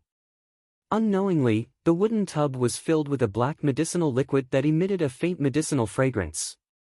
Su Zimo threw away the thunderbolt saber and dragged his heavy body into the wooden tub. Although he felt the coldness of the medicinal liquid, his heart felt warm. Unknowingly, Su Zimo fell asleep. After half a year of cultivation, the breathing method of the body tempering sutra had become a habit. Even in his sleep, Su Zimo was still cultivating and absorbing the essence of the medicinal liquid to temper his skin and flesh. This fight had allowed Su Zimo to touch the threshold of petrifying his flesh and blood. If Su Zimo was awake, he would be surprised to find that the wounds on his body were healing at a speed visible to the naked eye. On one hand, it came from the strong regenerative power of his flesh and blood after cultivating the body tempering sutra. On the other hand, it came from the endless essence of the medicinal liquid. The absorption this time was much faster than usual. After sleeping for 6 hours, Su Zimo woke up. His fatigue from before was swept away and his body was filled with energy. Su Zimo's heart skipped a beat. He touched the area where he was injured today. However, he could not feel any scars, only smooth skin. What a strong healing ability! Su Zimo was secretly shocked. At the same time, Su Zimo had a flash of inspiration and secretly channeled the mental sutra of petrifying his flesh and blood. Su Zimo could clearly feel his muscles tightening instantly. Every inch of his flesh and blood was squeezed together without any gaps and was as hard as a rock. This can be considered as a blessing in disguise. Su Zimo lamented to himself, if not for the stimulation of such external injuries, it would be difficult to understand the mysteries of petrifying flesh and blood within a short period of time. Su Zimo stood up and said to Daiyu, "I'm going out for a while." Daiyu did not seem to hear him and seemed to be resting with her eyes closed. Su Zimo walked out of the cultivation field and returned to his room to change into a green robe. He then headed straight to the Su family's residence. Su Zimo had been suppressing his anger for what happened today. He was not angry at the Zhao and Li families, but at the Su family and his elder brother, Su Hong. It was late at night and there was no one on the long street. Su Zimo executed the plow heaven stride and sprinted. He arrived at the Su family's residence in no time. The main door of the Su family's residence was not closed. Instead, it was wide open. Su Zimo pondered for a while and walked towards Uncle Zheng's residence. The small courtyard was not big. There was a round stone table in the middle. Uncle Zheng was sitting there and he seemed to have been waiting for a long time. "Second young master, you still came." Uncle Zheng was a little emotional. Su Zimo sat by the stone table and looked into Uncle Zheng's eyes. He said in a low voice, "Since you know my intention, why are you still hiding it?" Uncle Zheng smiled bitterly and shook his head. "Since we were young, elder brother did not allow us to learn martial arts and sent us to study outside. He also did not allow us to interfere in the family business. There were too many things. Elder brother intentionally or unintentionally kept Xiaoning and me away from the Su family. Xiaoning is simple-minded and she could not feel it. But I have long sensed it." Su Zimo said softly, "If Xiaoning had started learning martial arts earlier, she might not have met with this today. I can see that the people behind Uncle Zheng today are all experienced postnatal experts. Since the family has such power, why didn't they reveal it earlier? What kind of business is elder brother doing? Is he just selling horses? Why did he go to the country of Yen to do business instead of the country of Deqi?" Uncle Zheng looked troubled. He wanted to say something but stopped. Both of them were silent and the atmosphere became extremely oppressive. Su Zimo said something shocking. He suddenly said, "My parents were killed by someone, right?" Uncle Zheng's expression changed and returned to normal in an instant. "Uncle Zheng, Zimo is no longer the weak scholar he used to be. I believe you can also see what the Su family is afraid of. Who is the enemy of the Su family? Tell me." Su Zimo held Uncle Zheng's arm, his eyes emitting a cold light. Uncle Zheng sighed. "Second young master, it's not that I don't want to say it. It's that it won't do you any good if I say it. You are indeed different from before and have become stronger. You can even kill many postnatal experts. But..." After pausing for a while, Uncle Zheng shook his head and said, "But that is only the power of a mortal. Those familiar words seemed like déjà vu. Half a year ago, before Shen Mengqi left, she told Su Zimo that even if he could reach the postnatal realm in the future, it would only be the power of a mortal. He would not be able to withstand a blow from an immortal. Su Zimo understood the meaning behind Uncle Zheng's words. It was just that he did not expect that many years ago, the enemy of the Su family was the legendary cultivators. As for Su Zimo himself, he had also offended perfected Jin Dan by accident. Everything seemed to be fate. After going around in circles, he could not walk out of that circle. What is the realm of the Su family's enemy? Qi refinement warrior? Foundation establishment cultivator or perfected Jin Dan? Su Zimo asked indifferently. He had long heard from Da Yu that in cultivation, mortals at the Qi condensation realm were called Qi refinement warriors. They were divided into 10 levels. The 10th level was the perfected level. Only foundation establishment cultivators could be called perfected Jin Dan cultivators. Uncle Zheng clearly did not expect Su Zimo to know these cultivation terms. He was shocked. After a moment, Uncle Zheng said, "Foundation establishment cultivators and perfected Jin Dan cultivators are too far away from us. Even Qi refinement warriors are not something that ordinary mortals can withstand. Although you can kill Khanate experts now, against a Qi refinement warrior, even a level 1 Qi refinement warrior, is enough to kill you." Su Zimo frowned slightly. Naturally, Su Zimo did not believe Uncle Zheng's words. According to Da Yu, demonic cultivation was also a type of cultivation.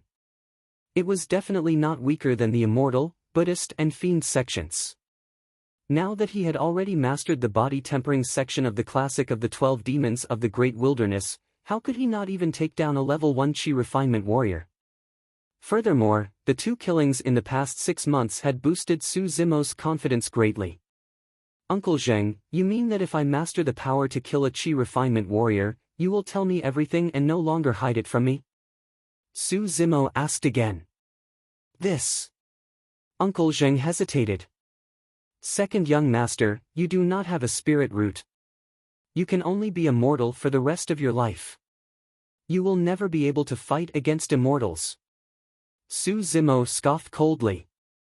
He recalled what Da Yu said and blurted out, "What kind of dogs hit immortals are Qi refinement warriors?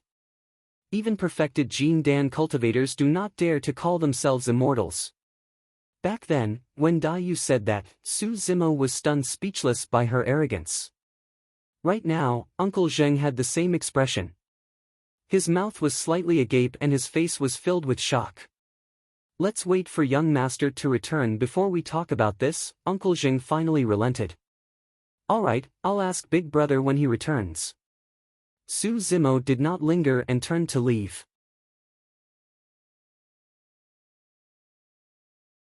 Chapter 13. Under the cover of the night, Su Zimo returned to the cultivation field. He saw Dai Yu and asked, "Miss Dai, I have already mastered the body tempering section. Although it is only at the initial stage, how confident are I of defeating a level 1 Qi refinement warrior?" "You will definitely die." Dai Yu shot a glance at Su Zimo and said coldly. Su Zimo stood rooted to the ground, unable to hide the disappointment in his eyes. When he heard Uncle Zheng's words previously, he felt disdain and thought that he could easily suppress a Qi refinement warrior. He did not expect that, at the same time, Su Zimo also had doubts in his heart. Since demonic cultivation was also a form of cultivation, why could he not even defeat a level 1 Qi refinement warrior? Dai Yu seemed to have seen through Su Zimo's thoughts and said lightly, "Your current strength is enough to kill a level 4 Qi refinement warrior. However, you do not know how to fight. There are too many factors that affect a battle and strength is only one of them. Kill a level 4 Qi refinement warrior." Su Zimo's heart skipped a beat and he gradually came to his senses. It was not that he did not have enough strength, but that he lacked combat skills. This was just like a peerless saber. When it landed in the hands of different people, the lethality it could unleash would naturally be different. Even so, Su Zimo was still indignant. He raised his voice and said, "I know a little about combat. Even if hundreds of pugilistic experts besieged me, I can also fight my way out. Is it worth bragging about being beaten up so badly by a bunch of mortals? Dayu sneered and waved her hand gently. The thunderbolt saber that was originally stuck in the ground seemed to be pulled by an invisible force and floated in the air. Quick! Dayu stretched out her finger and pointed in the direction of Su Zimo from a few feet away. Swoosh! The saber gleam flashed and the thunderbolt saber was already in front of Su Zimo. It hung in the middle of his brows and did not move an inch. It was too fast. There was no time to react. Dayu said leisurely, "This is the most common attack method of a chi refinement warrior. Using spirit chi to control the spirit weapon. If you fought with a chi refinement warrior, you would be a dead man now. It's so fast. How can I dodge it?" Su Zimo was a little confused. Dayu said, "Demons have two abilities that are far beyond what cultivators can do. Firstly, his physical body was strong. Secondly, his spiritual sense was sharp. You must remember that the bodies of most cultivators are relatively weak. As long as you can avoid their first wave of attacks and shorten the distance between you, you will be able to execute them with the powerful melee combat ability of the demon clan." Su Zimo frowned and pondered. After a while, he asked, "I know that the body is strong. The purpose of the body tempering manual is to strengthen the body. What is the spiritual sense?" Dayu said, "Spiritual sense is hard to describe. You can understand it as a sense of danger. The demon race believes in the law of the jungle, where the strong preys on the weak. If you don't have a sharp spiritual sense, you will be eliminated and exterminated." Cicada seers? Su Zimo's eyes lit up. Dayu nodded. "How do I cultivate my spiritual sense?" Su Zimo asked again. "Simple." The corner of Dayu's lips curled into a strange smile. Suddenly, she waved her sleeve towards Su Zimo. Whoosh! The space was distorted and he could not see. Su Zimo felt as though he had lost all his senses. In an instant, he seemed to have been brought to another place. Where is this? After regaining his senses, Su Zimo looked around. The surroundings were silent and pitch black, giving off a primitive and savage aura that filled the air eerily. Dayu said casually, "This is Tsanglang Mountain Range. If you can survive here for a year, you will have cultivated your spiritual sense." Su Zimo's heart skipped a beat. Tsanglang Mountain Range was dozens of kilometers away from Pingyang Town. It was famous for being a dangerous place where demon beasts roamed freely. It was impossible to pass through at night. Previously, he had heard many legends about Tsanglang Mountain Range. There were demons that sucked the essence of humans and ferocious beasts with eyes as big as bronze bells. Of course, the overlords of Tsanglang Mountain Range were the wolves that were the most numerous. They were bloodthirsty, violent and extremely vengeful. A few decades ago, a hunter from a nearby village caught a wolf cub from the mountain range. Unexpectedly, that night, the village was swallowed by thousands of wolves. Not a single person was spared and it became a ghost village. No one dared to stay there. The surrounding vassal states were helpless against Tsanglang Mountain Range. No army dared to enter it. Not to mention surviving in there, wanting to cross it safely was as difficult as ascending to the heavens. Dayu continued, "Demons are also divided into different levels. The lowest level is not even qualified to be called a demon. In the cultivation world, they are called spirit beasts, which are psychic beasts. There are strong and weak spirit beasts. Your Zhui Feng is the weakest spirit beast. It has just gained sentience. As for strong spirit beasts, they are comparable to a level 10 perfected chi refinement warrior. Those above spirit beasts are called spirit demons. The difference in strength is even greater. The strong ones are comparable to perfected Jin Dan while the weak ones are comparable to foundation establishment cultivators." Su Zimo frowned and asked, "Are there spirit demons in Tsanglang Mountain Range?" According to Dayu, he could not even defeat the most ordinary chi refinement warrior, let alone spirit demons that were comparable to foundation establishment cultivators and Jin Dan cultivators. "I don't know. Yu smiled faintly. Su Zimo was stunned. What kind of answer was this? Su Zimo believed that it was impossible for Yu not to know. The only possibility was that Yu did not wish to say. Yu said lightly, "This is a test. If you survive, you will completely transform and unleash the true power of the mystic classic of the 12 demon kings of the great wilderness. If you cannot endure, you will end up being eaten by the spirit beasts and everything will be over." Su Zimo realized that if he were to survive in Songlang mountain range for a year, he would definitely face all kinds of spirit beasts. Danger was everywhere. This was a cruel test. Of course, this was also a form of training. A life and death experience. Only between life and death could one hone a strong spirit perception. Yu said, "It's not too late to regret now. If you decide to continue staying here, I will not care about you. 1 year later, if you do not appear in Pingyang town, I will leave." Regret? Su Zimo smiled. Regardless of whether it was for Zhou Dingyun who could return at any time, or for the enemies of the Su family, or to seek revenge for Zhui Feng, he had no choice. 1 year later, I will return alive.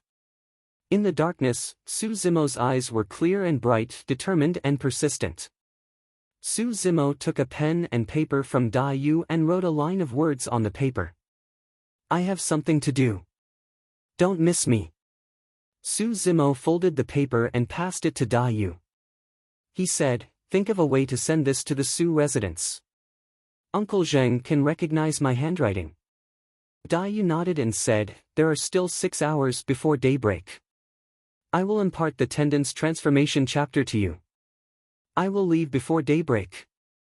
You only have 6 hours to cultivate. Make good use of it." A sutra appeared in Su Zimo's mind once again. The mystic classic of the 12 demon kings of the great wilderness. The body tempering chapter is the foundation. If the skin and flesh are not tough enough, once you cultivate the Tendon's transformation chapter, the skin and flesh will explode and the person will be crippled. The Tendon's transformation technique is derived from the giant python demon king and the sanguine ape demon king. First, cultivate the python, then the ape. The python is the most agile. It has the ability to move grass, coil and bend. The ape has the spirit to move mountains and the skill to climb rocks. Initial success in the Tendon's transformation will increase the body's flexibility greatly. It will be as agile as a python, as light as an ape, as fast as the wind and as fast as an arrow. There will also be a rise in strength. When the tendons tremble, there will be the sound of a bowstring vibrating. Greater success in the tendons transformation will allow the skin, flesh and tendons to coordinate perfectly. It can stretch and contract the tendons and change the appearance of the body. Unless a nascent soul Taoist uses his divine senses, he will not be able to see through it. Yu explained the profoundness of the tendons transformation chapter. In the depths of the forest, it was dark and quiet. Even the chirping of cicadas could not be heard. Only the woman's pleasant and lazy voice echoed. The green-robed scholar beside the woman listened attentively. Time passed and the night gradually faded. When the first rays of the morning sun broke through the fog and landed in the forest, Yu stopped what she was doing and turned to look at Su Zimo, saying softly, "I'm leaving." In Su Zimo's memories, he had never seen Yu speak to him in such a tone. For some reason, Su Zimo felt a strange feeling in his heart. As if possessed, Su Zimo asked, "If I'm in danger, will you really leave me in the lurch?" The moment he asked that, Su Zimo regretted it. "Indeed," Yu sneered, "what does your life or death have to do with me?" Those words sounded cold-blooded and unreasonable. Su Zimo asked for a snub and remained silent with an embarrassed expression. Yu turned and left. In the blink of an eye, she disappeared into the forest. Su Zimo stood alone at the same spot.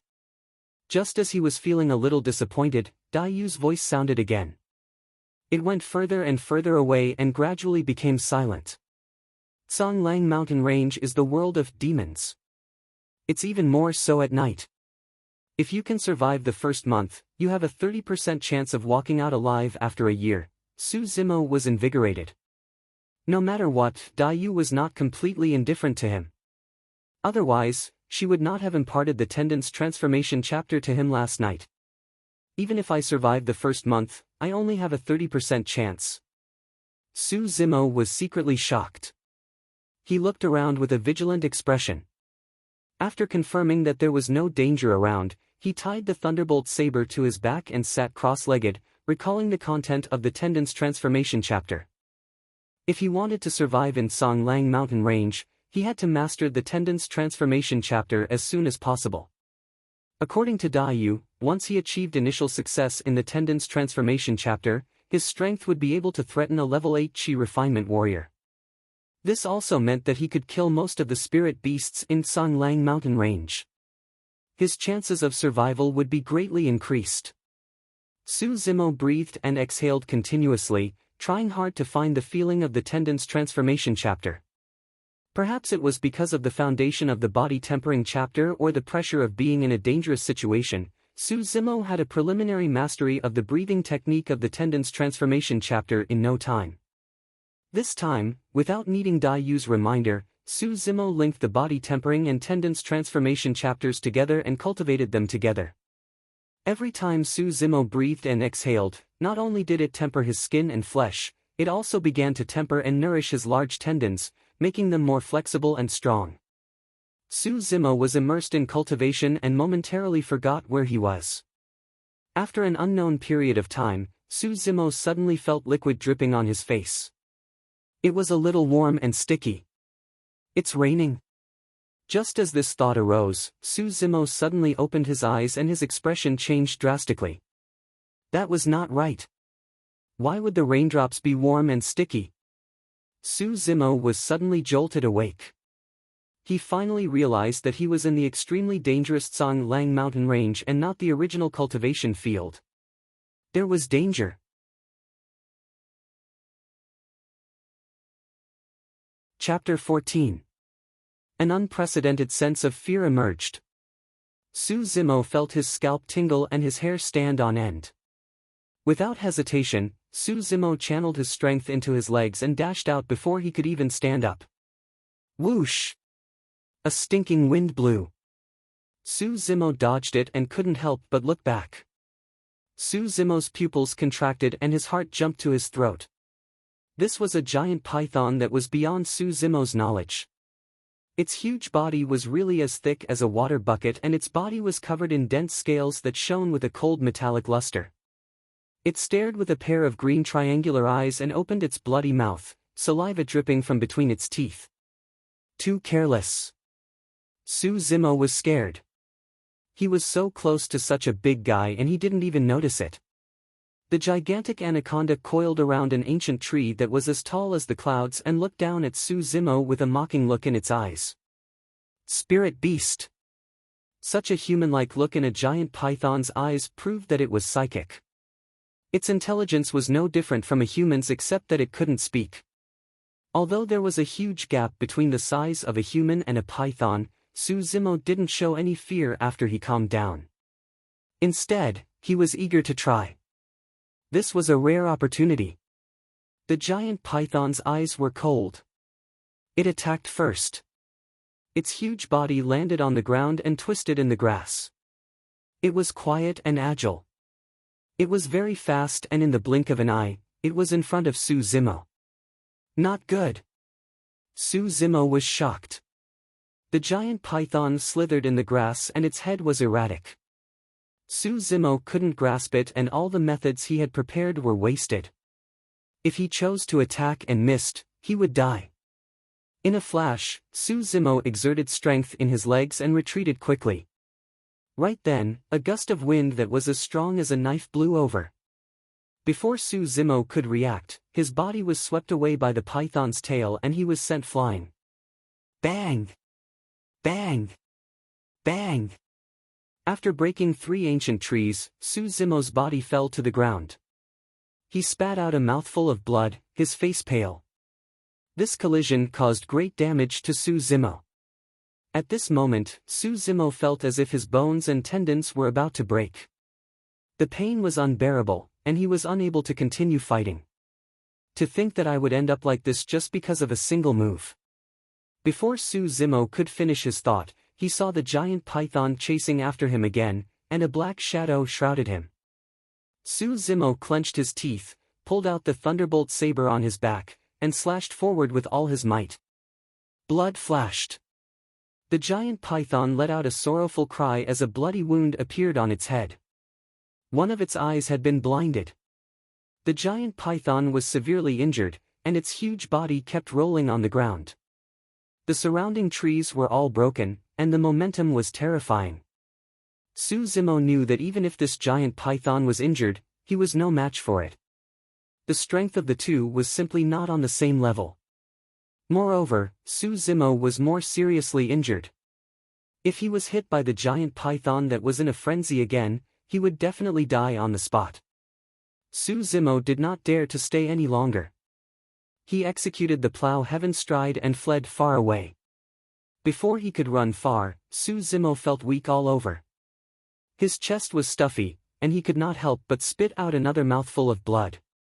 During the battle at the Zhao family, although Su Zimo was covered in blood, they were all external injuries. The strength of a Khanate expert was not enough to penetrate his skin and flesh. Just now, the giant python's tail not only smashed Su Zimo's chest into a bloody mess, but also injured his internal organs. If Su Zimo had not executed the petrification of flesh at the last moment, his body would have exploded. Am I going to die here on the first day? Su Zimo bit the tip of his tongue gently and tried to stay awake. He thought to himself, I have to find a place to hide as soon as possible. Otherwise, any spirit beast that I encounter can easily kill me. After running for a while, there was a steep mountain wall in front of him. There was a cave a few feet above the ground. Su Zimo's eyes lit up. Su Zimo came to the mountain wall and used the Thunder Rush saber to dig holes in it. He climbed up gradually. Stepping on these holes, Su Zimo climbed up the mountain wall and looked into the cave carefully. He did not discover any danger before he flipped over and went in. This struggle had already exhausted the last of Su Zimo's strength. This cave was not big, and could barely fit 2 or 3 people. Fortunately, the location was good and could avoid most of the land beasts. Su Zimo lay in the cave and perked himself up. He kept breathing and using the mystic classic of the 12 demon kings of the great wilderness to heal the injuries on his body. Time flew by and the sun was setting. On the first night, Su Zimo followed beside Dayu and did not feel the terror of Tsanglang mountain range. Last night, it was silent as if all life had gone into hiding. But now, night had just fallen and spirit beasts had begun to appear. Their roars shook the wilderness. Occasionally, there would be gigantic flying beasts flying over the mountain wall, casting shadows that covered the sky and the moon. In the forest, spirit beasts ran amok and ancient trees swayed. A terrifying aura filled the air and terrifying roars could be heard continuously. This was the real Tsanglang mountain range. If not for Dayu's company last night, Su Zimo would not have survived the first night. Just earlier, Su Zimo saw with his own eyes a spider with a human face. It was the size of a water basin and was crawling towards the mountain wall at an extremely fast speed. Unexpectedly, a black shadow flashed across the mountain wall and wrapped around the spider's body, disappearing into the crevice of the stone wall. Just as Su Zimo was trembling in fear, a ferocious roar sounded from the skies. Immediately after, a divine eagle with purple wings tore through the air. Its claws were extremely sharp and shone with a cold glint. Like daggers, it dug into the crevices of the mountain wall and crushed a large piece of rock. Ow! A tragic cry came from the crevice of the stone wall. The purple-winged eagle's metal claws had already caught a crawling spirit beast. Its claws pierced deeply into the spirit beast's body and fresh blood spurted out. This spirit beast's body was huge and was a few times bigger than the purple-winged eagle. However, no matter how hard it struggled, it could not escape and was carried away by the purple-winged eagle. Before leaving, the purple-winged eagle had obviously noticed Su Zimo. It even turned back to look at the cave on the mountain wall with a cold gaze. Perhaps Su Zimo was too thin and weak compared to the crawling spirit beast. The purple-winged eagle did not bother about him and flapped its wings to leave. Just one look was enough to make Su Zimo's heart skip a beat and his hair stand on end. Spirit demon. This purple-winged eagle was definitely a spirit demon. It's too powerful. Just the aura it exuded was enough to make me unable to resist. I don't know if it's a spirit demon of the Foundation Establishment realm or the Jindan realm. Su Zimo swallowed his saliva and moved deeper into the cave. Below the mountain wall and in the forest, killing was everywhere. The air became moist and bloody. Just now was only a small part of it. This was the Tsanglang mountain range. It was bloody, brutal and filled with the most primitive killing. After enduring the second night with much difficulty, Su Zimo realized that he was faced with another test. After a night, Su Zimo's injuries had not healed. However, he did not dare to continue cultivating. In Pingyang town, Su Zimo did not have to worry about food. However, in the Tsanglang mountain range, this became his biggest problem. Su Zimo was injured and did not dare to act rashly. However, without food, every time Su Zimo breathed in and out, he would be refining the essence of his own flesh and blood. This would only increase his hunger and he would not be able to hold on for long. This was a vicious cycle. Without food, it meant that there was no source of energy and there was no way to cultivate. It would be difficult for his injuries to heal and it would be difficult for him to advance in his realm. It would be even more difficult for him to obtain food. Every move he made next would determine Su Zimo's fate. Su Zimo moved his body and used the thunderbolt saber to dig deeper into the cave. He placed some branches and leaves at the entrance of the cave to better conceal himself. 1 day, 2 days, under the torment of pain and hunger, Su Zimo continued to wait patiently and did not leave the cave. On the 3rd day, Su Zimo finally saw a turning point. There were many killings below the mountain wall last night. One of the spirit beasts died and there was still a lot of flesh and blood left on its body. Su Zimo stared at the remains of the spirit beast and pondered for a long time. Finally, he made up his mind and walked out of the cave with the thunderbolt saber. Worried that he would attract other spirit beasts, Su Zimo did not dare to start a fire. He endured the nausea and devoured the flesh and blood mouthful by mouthful. His eyes scanned the surroundings constantly and he was tense. Su Zimo did not dare to bring the spirit beast back to the cave for fear that the smell of blood would expose the location of the cave. Only 3 days had passed and Su Zimo had completely lost his bookishness and naivety. He was unusually calm and was like the most primitive human race, carefully struggling to survive in the wilderness and eating raw flesh and blood. After cultivating the mystic classic of the 12 demon kings of the great wilderness, Su Zimo had a huge appetite.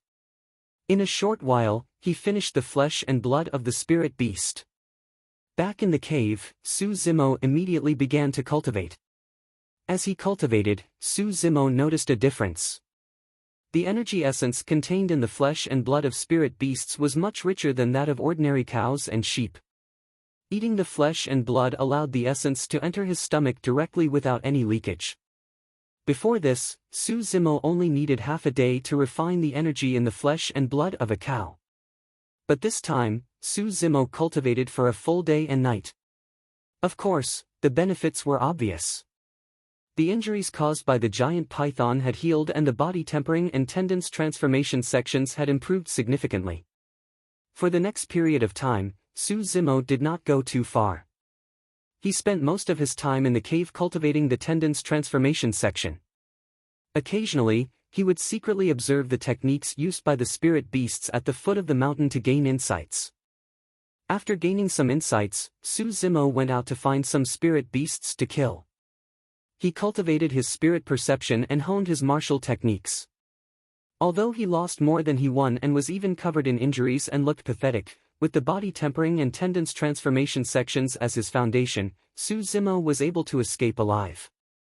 Between life and death, he continued to summarize, comprehend and cultivate. 3 months later, Su Zimo returned to the old haunt. He found the giant python and killed it with his bare hands.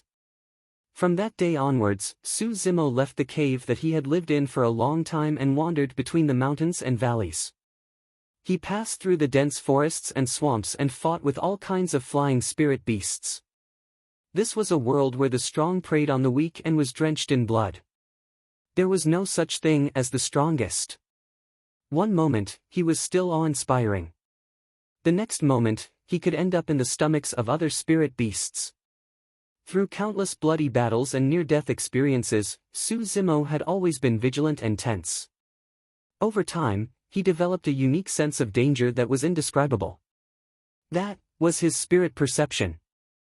In this mountain range that almost no one paid attention to, a human youth with an incomplete spirit root was undergoing a metamorphosis.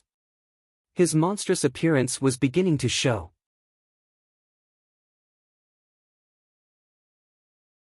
Chapter 15. Half a year later. Tsanglang City, City Lord's residence. The city lord of Tsanglang City, Luo Tianwu, leaned back in his chair, resting his chin on his arm. His eyes seemed to be closed as he frowned and pondered. "City Lord, you called for me?" After a while, Chao Gang, one of the 5 wolf guards, walked in. He cupped his fists and bowed. "Yes." Luo Tianwu opened his eyes. There was a flash of light in his eyes. He asked casually, "What do you think of the Su family in Pingyang town?" Chao Gang said in a low voice, "The Su family has a mysterious background. They should not be from the Qi kingdom. I speculate that they should be from the Yan kingdom. Moreover, I suspect that the Su family is not as weak as they seem. The eldest young master of the Su family has been hiding his abilities for so many years. I reckon that he is up to something. As for the second young master of the Su family..." Chao Gang paused. Luo Tianwu looked curious. He asked with a half-smile, "What about the second young master of the Su family?" "A year ago, I saw the second young master of the Su family offending an immortal with my own eyes. This lad was able to calm down quickly after encountering such an unforeseen event. He understood the temperament of perfected Tsanglang and provoked him to save his life. He is quite clever." Chao Gang shook his head and said, "It is a pity that he is a weak scholar. Now that his scholarly achievements have been stripped, he has become a commoner. We can ignore him." "Clever? Luo Tianwu chuckled. "Chao Gang, you have misjudged him this time." "Ha!" Chao Gang was stunned. "This is the information brought back by my secret agent. Take a look." Luo Tianwu threw a few secret documents on the table to Chao Gang. Chao Gang scanned them and his expression changed gradually. Luo Tianwu said in a low voice, "Half a year ago, Su Zimo destroyed almost all the experts from the Zhao and Li families on his own. These 2 families only exist in name in Pingyang town. The Yang family avoided a calamity and took the opportunity to express their goodwill. Now, the Su family has the upper hand in Pingyang town. This lad is not a weak scholar. He is someone more terrifying than Su Hong. How is this possible?" Chao Gang was shocked. "Luo Tianwu Dao, there are only 2 possibilities. First, Su Zimo transformed from a weak scholar to a top expert in half a year. Second, Su Zimo hid his strength and deceived everyone. No matter which possibility it is, it proves that this child is not an ordinary person. What is the Su family trying to do?" Chao Gang frowned. Luo Tianwu snorted softly, "People of Yan country, 15 years ago, surname Su. Can't you guess when you put these pieces of information together? Wu Ding, Duke of the Yan Kingdom, Su Mu." Chao Gang exclaimed. Luo Tianwu nodded and lamented, "Su Mu can be considered a hero of his generation. His 10,000 black armored cavalry swept through the battlefield and was invincible. How awe-inspiring was he back then? Which of the surrounding vassal states dared to face him head-on? It's a pity that he was too foolish, and in the end, he ended up in a situation where he had to put away the bow after the birds were gone and cook the hound after the hares were gone." After pausing for a while, Luo Tianwu narrowed his eyes and exuded a sharp aura. He said slowly, since there is a precedent, I cannot follow in Su Mu's footsteps. Although the great Zhou dynasty is ruling over the 4 regions now, the world is in chaos and the vassal states are rising. This is the best time to attack the city and seize the land, taking the opportunity to proclaim myself king. Chao Gang is willing to follow the city lord, follow the king. Chao Gang was very perceptive and changed his words immediately. Luo Tianwu nodded in satisfaction and said, Chao Gang, I also have the support of Qi refinement warriors behind me. I will not act rashly. Upon hearing the words Qi refinement warriors, Chao Gang's eyes lit up and he was energized. Since the Su family has such a background, I can make use of it. Luo Tianwu revealed a playful smile. Songlang Mountain Range. After half a year of wandering, Su Zimo's realm of tendance transformation had improved by leaps and bounds. He was close to initial success. After practicing the python, he began to practice the ape. More importantly, Su Zimo had a spiritual perception similar to that of a wild beast. It was unusually sharp. With this spiritual perception, Su Zimo had escaped death several times and even avoided some spirit demons. However, in the recent month, Su Zimo had met with trouble. The overlord of Songlang Mountain Range, the huge number of wolves. He had once encountered a blue wolf and killed it after a bloody battle. However, he did not expect to be hunted down endlessly by the blue wolf race. If it was a one-on-one battle, most of the wolves were not Su Zimo's match. However, the most terrifying thing about the wolf clan was their patience and sense of smell. Su Zimo had shaken off the wolf pack several times. However, not long after, the wolf pack would chase after him again by following his aura. This pursuit had already lasted for close to a month. If not for Su Zimo's strong stamina and the 2 demon classics of body tempering and tendance transformation as his foundation, he might have died from exhaustion. After a long and endless escape, Su Zimo's clothes had long been torn apart by the spirit beasts in the fierce battle. He was wrapped in beast skins haphazardly and had a circle of black stubble on his face. He was no different from a savage. In the past few days, the wolf clan seemed to have sensed that Su Zimo's stamina had reached its limit. They followed him even tighter and harassed him continuously. There were a few shocking wounds on Su Zimo's body. Although they were no longer bleeding, they had not healed completely. The wolf pack did not give Su Zimo any time to recuperate. Su Zimo knew that if this continued, his condition would only worsen. However, he could not think of any way to avoid the wolf pack's pursuit. That night, Su Zimo arrived at a valley. He was halfway through when he suddenly stopped in his tracks with a grim expression. A cold wind blew across his face with a hint of killing intent. In front of and behind him, pairs of dark green wolf eyes appeared with a ferocious glint. Wolves walked out of the darkness one after another and surrounded Su Zimo in the middle of the valley. On both sides of the valley, there were also many wolf tracks howling at the moon. They're finally here. Su Zimo licked his dry lips and his eyes were filled with killing intent. After a month of sleepless nights, Su Zimo's spirit perception was at its lowest. That was why he was surrounded by the wolf pack. Of course, the battle and escape during this period of time was enough to prove that the wolf pack's intelligence was extremely high. The current situation was also carefully arranged by them. When Su Zimo's stamina and mental state were at their limits, the wolf pack launched the final battle. Before this, Su Zimo rarely used sabers. On the one hand, he did not know saber techniques. On the other hand, it was to train his melee combat strength as much as possible. Now, Su Zimo pulled out the thunderbolt saber on his back and prepared for the final battle. Awo! The alpha wolf stood on top of the valley and howled. On both sides of the valley, the wolf packs swarmed forward. Poof!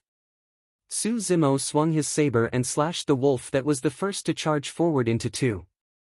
Fresh blood gushed out. Bam! Su Zimo used his right hand with the earth-shattering palm and slapped the head of another wolf heavily. Brain juice burst out. Killing could not stop the wolf pack. Instead, it aroused their ferocity.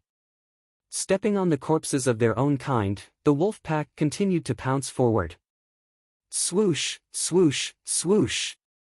Su Zimo used the plow heaven stride.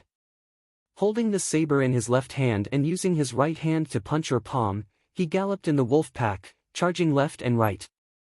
If someone was watching the battle at the side, they would be shocked to discover that. Even under the attack of such a dense wolf pack, Su Zimo could still avoid most of the attacks and avoid the vital parts of his body. Seeing that there was a sharp wolf claw that was about to pierce into Su Zimo's head, he did not even look. Instead, he suddenly dodged and punched the wolf, sending it flying. This was the spirit perception. Not seeing, not smelling, and avoiding danger. Compared to half a year ago, Su Zimo's attacking methods had become simpler and more direct. They were clean and efficient but extremely effective. Su Zimo was no longer restricted to moves. Head, shoulders, elbows, fists, knees and back could all be used to kill the enemy. This was a close combat technique that was honed through killing. It was filled with the taste of blood. Swift, fierce and vicious. Slash! Another wound appeared on Su Zimo's body. Fresh blood was dripping from it. Even with the help of a strong spirit perception, Su Zimo's physical strength was gradually depleted under such an impenetrable attack. After a fierce battle, the wounds on his body that had not healed previously opened up again. Fresh blood flowed continuously. His chi and blood were not strong enough. Su Zimo felt dizzy. I can't hold on for much longer. Su Zimo gritted his teeth. His gaze was fixed on the head wolf that was more than 10 feet tall and had a body that was comparable to a colossus. He did not care about the attacks from the two sides behind him. He unleashed the plow heaven stride and charged forward. Mountain leaning. Bam, bam, bam. A few wolves were sent flying on the spot. Blood splattered everywhere. At the same time, Su Zimo was also attacked crazily. There were many injuries on his body. A wolf tore off a piece of flesh from his thigh. Su Zimo's legs turned to jelly and he almost knelt on the ground. As if it had sensed Su Zimo's intention, a hint of sarcasm flashed across the snow-white head wolf's eyes. At this moment, the wolf pack dispersed. The head wolf walked over slowly with the posture of a king. Its entire body exuded an endless murderous intent. Su Zimo stared at the head wolf that was getting closer and closer. His left palm that was holding the saber was covered in sweat. He secretly took a deep breath and prepared for the final fight. He would not be able to escape death today. If he could kill the head wolf of the wolf pack before he died, it would be considered a gain. Swoosh! The head wolf leaped. Its violent aura covered the sky and covered the earth. Su Zimo opened his mouth and took a deep breath. It was as if he wanted to swallow the sun and moon. His chest was high and the flesh on the surface of his body was wriggling. His large tendons were entwined together as if countless giant pythons were entwining them. Hiss, hiss. The air rushed into his lungs crazily, making a strange sound. Anaconda Eclipse. One of the moves in the tendon's transformation section. It pulled the tendons and could burst forth with the greatest strength in an instant. Su Zimo swung the thunderbolt saber with one arm and slashed it at the head of the head wolf. At the same time, he gathered strength in his right hand and unleashed the earth-shattering palm. This was already Su Zimo's strongest attack. Fear flashed across the eyes of the head wolf. Its huge body was extremely agile. It dodged in the air and avoided the oncoming thunderbolt saber. Its wolf claws landed on Su Zimo's chest. This claw could have directly penetrated Su Zimo's chest. However, at the same time, Su Zimo's earth-shattering palm also landed on the side of the head wolf's body. Awo! The head wolf cried out in pain. It was sent flying by Su Zimo's slap. It rolled on the ground and quickly got up. It shook its head and was fine. However, Su Zimo was already at the end of his rope. Although the sharp wolf claws did not penetrate his chest, they still scratched his chest until it was a bloody mess. Su Zimo was sent flying by the strength of the head wolf. His body was like a kite with a broken string. He was thrown high up and fell into the pack of wolves. Su Zimo felt weak all over. He looked around and saw many wolves with their mouths wide open. Saliva flowed out, waiting for the moment he fell so that they could tear him into pieces. I couldn't make it in the end. Su Zimo's consciousness began to blur. Just as Su Zimo was about to fall into the pack of wolves, a figure suddenly flashed in the darkness. It swayed in mid-air and brought Su Zimo out of the pack of wolves' mouths.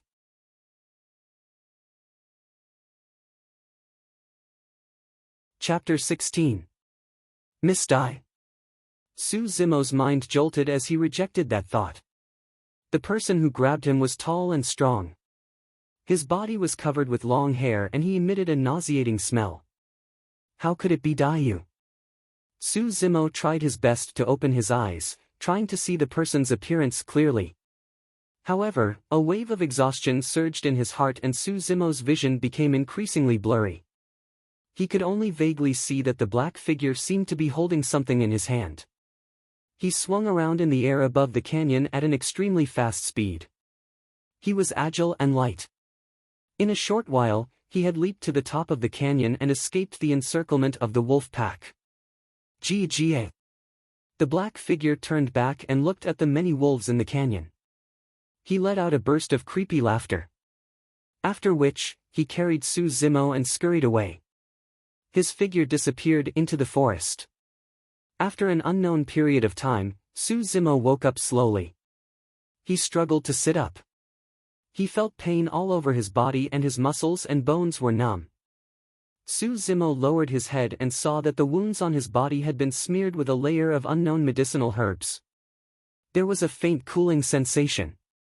He did not know what was smeared on the parts that were not injured. It emitted a pungent smell that was unpleasant to the nose. Su Zimo frowned slightly and looked around. This was a cave. It was rather spacious and did not have any special decorations. However, there were many wolf skins hanging on the walls. At this moment, a rustling sound came from the entrance of the cave. A tall figure entered. His footsteps were a little strange. He seemed to be jumping and hopping on the ground. Su Zimo focused his gaze and was stunned on the spot. The person who entered was not a human, but a monkey. He was actually saved by a monkey. Su Zimo had mixed feelings. For the past 6 months, he had killed at least 800 spirit beasts in Songlang mountain range. He did not expect that he would be saved by a spirit monkey in the end. This spirit monkey looked very ordinary.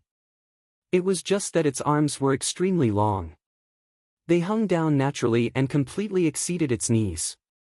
Moreover, there was a red glow in the depths of its eyes. It was somewhat strange. Thank you.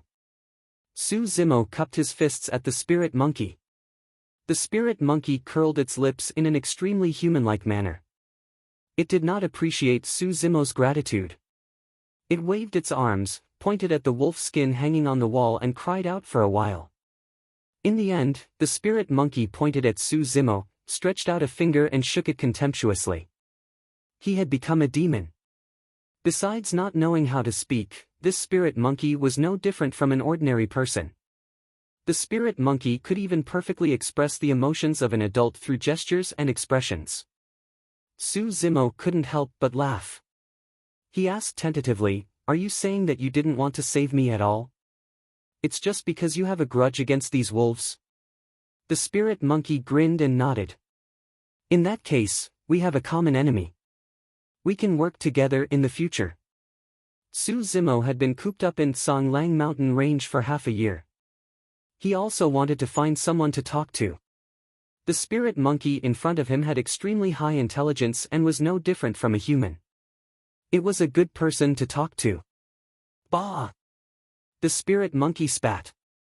Its face was full of disdain. It made a disdainful gesture at Su Zimo, as if mocking Su Zimo for being too weak. Su Zimo was dumbfounded. He was actually despised by a monkey. After all, this was the monkey who saved his life. Su Zimo could not say anything. He looked a little embarrassed. Su Zimo looked at the sky through the hole. Suddenly, a doubt arose in his heart. It had been at least a day since he fainted. Why did the pack of wolves not chase after him this time? Smelling the strong and pungent smell on his body, Su Zimo's eyes lit up. He could not help but ask, "Do you have any way to conceal my smell and avoid the wolves' sense of smell?" Ga. Upon hearing this question, the spirit monkey opened its big mouth and laughed proudly. Its eyes were full of ridicule. Looking at the spirit monkey's eyes, Su Zimo suddenly had an ominous premonition. The spirit monkey bent its body, squatted down and made a defecating posture. Its palms were placed below the buttocks. Thereafter, it wiped its body randomly. "Is the thing smeared on my body your feces?" Su Zimo's face was ghastly pale. He asked with difficulty. Ga. The spirit beast raised its head and laughed loudly. It waved its arms and jumped around on the spot, as if it had done something proud. Su Zimo felt as if he was struck by lightning. He resisted the urge to swear.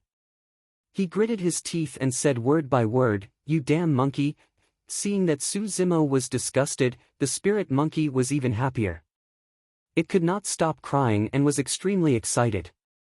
Su Zimo gritted his teeth and said, "Damn monkey, wait till I recover from my injuries. I will definitely fight with you." The spirit monkey did not seem to mind. It just stood on the spot, placed its hands on its waist and laughed arrogantly. Su Zimo's entire body was in pain. For the time being, he could not do anything to it. He lay on the ground and tried his best to calm himself down. Just as he lay down, Su Zimo saw a red fruit swaying not far above his head. It was very juicy and exuded a tempting fragrance. Su Zimo felt that his mouth and tongue were dry. Without thinking much, he reached out and plucked the red fruit and stuffed it into his mouth. The fruit melted in his mouth. The sweet juice turned into a warm current and flowed into his stomach. The spirit monkey inadvertently saw this scene. Its pupils contracted and its laughter stopped abruptly. Su Zimo smacked his lips. He felt that this fruit tasted good and wanted to look for another one. However, he suddenly sensed a murderous aura in the cave. The air seemed to have solidified. "Oh?" Su Zimo was shocked. He sat up instinctively and almost bumped into the spirit monkey's big face. The spirit monkey glared with a pair of blood-red eyes. It bared its teeth and was panting heavily. It looked like it could not wait to tear Su Zimo into pieces. Su Zimo's heart skipped a beat. He vaguely guessed that the fruit that he had eaten just now was most likely not ordinary. "Cough, you disgusted me. I ate your fruit. We are even." Su Zimo felt a little guilty. "Ow, ow." Upon hearing Su Zimo's words, the spirit monkey was furious. It jumped up from the ground, thumping its chest and stamping its feet, making loud banging sounds. The spirit monkey went crazy and banged its head against the mountain wall at the side. The mountain rocks shattered and splattered in all directions. The momentum was terrifying. Su Zimo was secretly shocked. This spirit monkey was extremely powerful. Even if he was in his best condition, he might not be its match. Fortunately, the spirit monkey did not vent its anger on him. It just kept pounding the mountain rocks, as if it wanted to break through the mountain wall at the side. At this moment, Su Zimo suddenly felt that his abdomen was gradually heating up. It became boiling hot.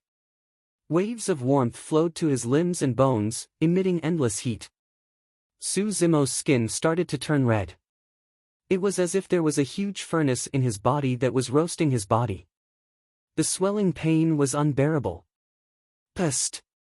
Su Zimo gasped. He looked down and saw that the flesh around the wound on his body was wriggling crazily.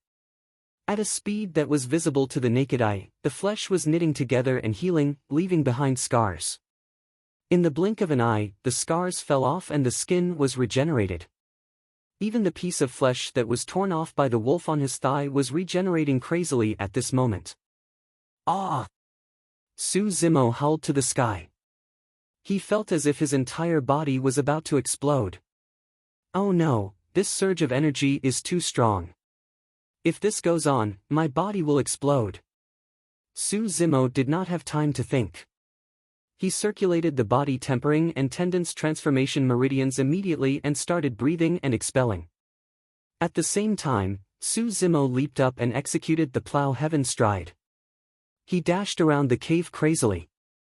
He kept practicing the moves from the mystic classic of the 12 demon kings of the great wilderness, wanting to vent this surge of energy. The spirit monkey seemed to be frightened by this scene. It stopped going crazy and stared at Su Zimo, who was even crazier than it was, dumbfounded. A surge of unbearable essence energy was running rampant in Su Zimo's body, nourishing his flesh, tempering his skin and stretching his tendons. His body tempering and tendons transformation realms were improving rapidly. Clang! Clang! Clang!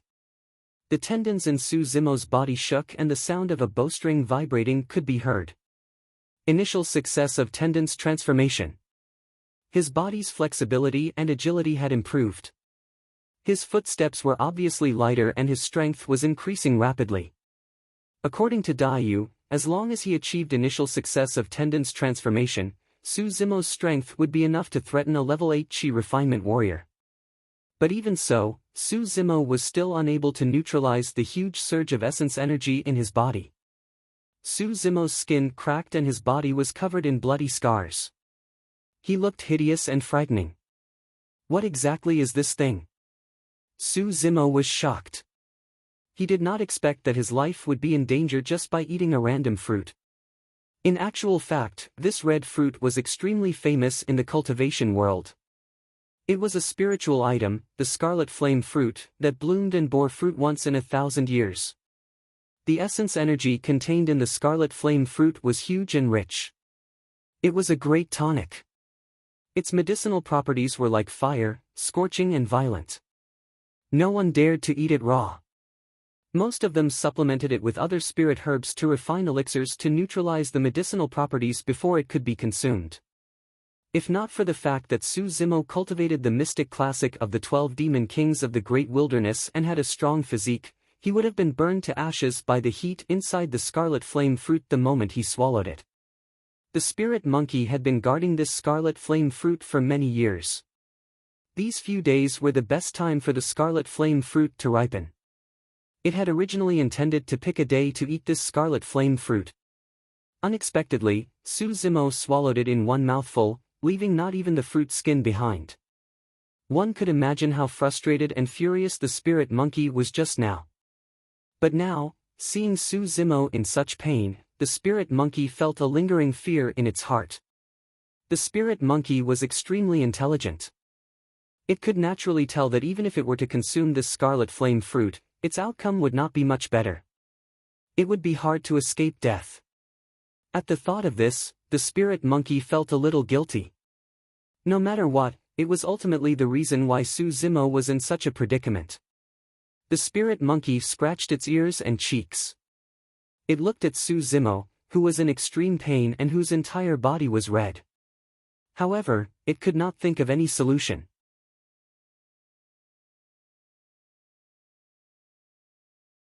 Chapter 17. Under the impact of the scorching essence of the scarlet flame fruit, Su Zimo's blood was already boiling.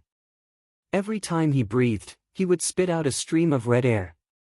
Perfected Jean Dan's lifespan was only 500 years. What was the concept of a spiritual object that bloomed and bore fruit once in 1,000 years? This energy was immense and rich. Su Zimo could not withstand it at all. He was already considered lucky to be able to hold on for 5 minutes with the mystic classic of the 12 demon kings of the great wilderness. Ah! Su Zimo looked up to the sky and howled. The energy in his body had nowhere to be released and it was tormenting him to the point where he wished he was dead. Boom! Su Zimo circulated all the energy in his body and unleashed the mountain lean. He slammed heavily against the stone walls of the cave. The rocks shattered and fell to the ground. Boom! Boom! Boom! Su Zimo's eyes were red. He kept slamming against the stone walls in front of him, as if he wanted to release all the energy in his body. Every time he slammed, the cave would shake violently.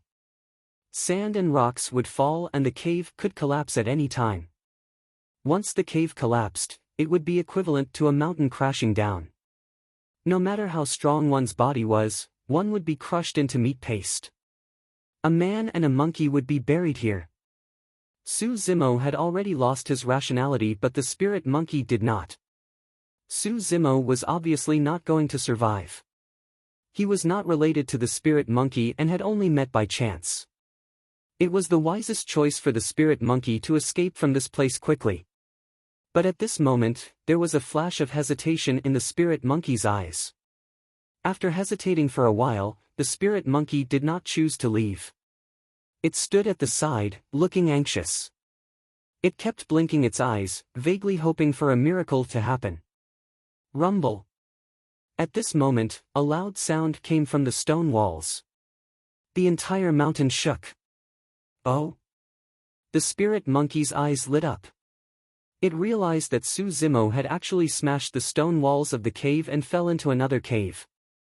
There was a cave within a cave. The spirit monkey quickly followed. The second cave was extremely narrow and there was a pool in the middle. Cold air permeated the air and it was bone-chilling. Before he could get close, the spirit monkey shivered from the cold and hurriedly stopped in his tracks. The chilling aura emitted by the pool was extremely strong. It was even a little terrifying. When the spirit monkey got closer, a layer of frost appeared on its fur. The chilling aura seeped into its body, as if countless steel needles were piercing its flesh. As for Su Zimo, his entire body was boiling hot. Feeling this bone-chilling cold, he did not resist. Instead, he walked step by step towards the cold pond. The coldness was so strong that no one could withstand it. However, Su Zimo, who had mistakenly eaten the scarlet flame fruit, felt as if there were countless flames burning in his body, which just happened to offset the cold. Su Zimo directly jumped into the cold pond, as if a piece of red-hot iron was put into cold water, making a sizzling sound. Cold and heat, ice and fire, these two completely different powers, collided within Su Zimo's body. Su Zimo bobbed up and down in the cold pond. His figure was faintly discernible. Mist rose up and lingered around him, making him look like a fairyland. The spirit monkey stood at a distance and watched this scene. He vaguely guessed that Su Zimo had managed to tide over this calamity by a freak combination of factors. There was an ancient saying that there would definitely be an antidote within 7 steps of a highly toxic object. Everything in the world had mutual engendering and restraining each other. This was an unchanging law of nature. An extreme spirit fruit like the scarlet flame fruit was nurtured in the cave. Not far away, there would be an extremely cold object accompanying it. Su Zimo had mistakenly eaten the scarlet flame fruit. Originally, he could not withstand this immense energy. However, he discovered the cold pond by chance. With the help of the chilling aura, he suppressed this scorching hot essence and sealed it in every inch of his body. Given Su Zimo's current body, he was still unable to digest this scorching hot essence. However, it was sealed in his body. This was a huge treasure trove. Every time he cultivated, he would refine the essence within until he absorbed all the energy of the scarlet flame fruit. This would be extremely beneficial to Su Zimo's advancement in the future. From the moment he leaped into the cold pond, Su Zimo had already regained his consciousness. After a while, he sensed that the energy of the scarlet flame fruit was sealed in his body and was no longer a threat. Su Zimo was about to jump out of the cold pond when his heart skipped a beat. Since this place nurtured the scarlet flame fruit, would there also be other spirit fruits around the cold pond? The cave where the cold pond was located was narrow and narrow. Su Zimo did not discover anything. If it was as he guessed, then the greatest possibility was that it was under the cold pond. Su Zimo took a deep breath and plunged into the cold pond. The pond water was extremely cold. The strange thing was that there were no signs of it freezing. The deeper Su Zimo dived, the greater the pressure he felt. The pond water was also getting colder. After cultivating the mystic classic of the 12 demon kings of the great wilderness, Su Zimo's ability to hold his breath was extremely strong. He could even hold his breath for 15 minutes without breathing. However, the deeper Su Zimo dived, the colder his body became. His limbs turned cold and his blood circulation slowed down. The cold pond was bottomless. Su Zimo realized that if he continued to swim, he would freeze before he could even see the bottom of the pond. Right then, a red light flashed in the corner of the cold pond. Su Zimo focused his gaze. The pond water blocked his vision and he could not see clearly. He could only vaguely make out a gigantic rock at the bottom of the pond. There seemed to be 4 words written on it, but they were extremely blurry. Su Zimo slid his arms and swam a little further downstream. He had already reached his body's limit. Su Zimo widened his eyes and looked at the gigantic rock. Fire. Among the 4 words, Su Zimo could make out 1 word clearly, fire. The other 3 words were still blurry. As the cold air entered his body, Su Zimo shivered from the cold. If I continue to stay here, my life might really be in danger. Su Zimo did not dare to stay any longer. He moved his limbs and swam towards the surface of the pond. After a while, Su Zimo climbed out of the cold pond. His hair and eyebrows were covered with a layer of frost. His lips were purple and his face was pale. Huff! Su Zimo panted heavily. White steam was rising from the top of his head. Ooh ooh ooh. Not far away, the spirit monkey let out a series of cries. It stared at Su Zimo anxiously and gestured to Su Zimo. It seemed to be asking how Su Zimo was doing. I'm fine. Su Zimo smiled. After a while, he stood up and left the vicinity of the cold pond. After this ordeal, Su Zimo profited from the disaster. Not only did he achieve initial success in the tendon's transformation section, but there was also a huge source of energy sealed in his body. This meant that even if Su Zimo did not eat or drink in the future, he could cultivate at any time and refine and absorb the essence energy sealed in his body. Su Zimo was in a good mood. He patted the spirit monkey's shoulder and smiled. Stupid monkey, thank you! The spirit monkey looked up to the sky and snorted. It did not appreciate Su Zimo's gratitude at all. Su Zimo laughed involuntarily. This monkey was very proud. Su Zimo had some understanding of its temperament. Su Zimo went to the side and stood with his legs apart. He was prepared to cultivate the Sanguine Ape 3 styles of the tendon's transformation section. Sanguine Ape Hanging Seal, Sanguine Ape Fruit Offering and Sanguine Ape Transformation. The first 2 styles were killer moves. The third style was the core. Dai Yu had warned Su Zimo before that he should not use the Sanguine Ape transformation unless his life was on the line. When he was surrounded by the wolf pack in the valley, Su Zimo did not release the Sanguine Ape transformation because he had not achieved initial success in the tendon's transformation section. Once he released it, his tendons would break and his flesh would explode. He would die on the spot. The python's tendons were flexible while the ape's tendons were tough. The consequence of cultivating the ape first was that one's tendons would not be able to withstand the tough and fierce force. Under the pulling and shaking, one would be completely crippled. This was also the reason why one had to cultivate the python before the ape. Su Zimo adjusted his breathing slightly. His figure dashed forward. His left fist covered his chest and his right fist swung out. It drew an arc in the air and smashed down. Sanguine Ape Seal. Right on the heels of that, Su Zimo retracted his fist. He bent his knees and shrank his body like a nimble monkey. He seemed to be kneeling on one knee. His palms were clasped together as if he was holding a fruit and lifted it upwards. Sanguine Ape Fruit Offering. Regardless of the name or posture, these 2 styles did not seem like killer moves.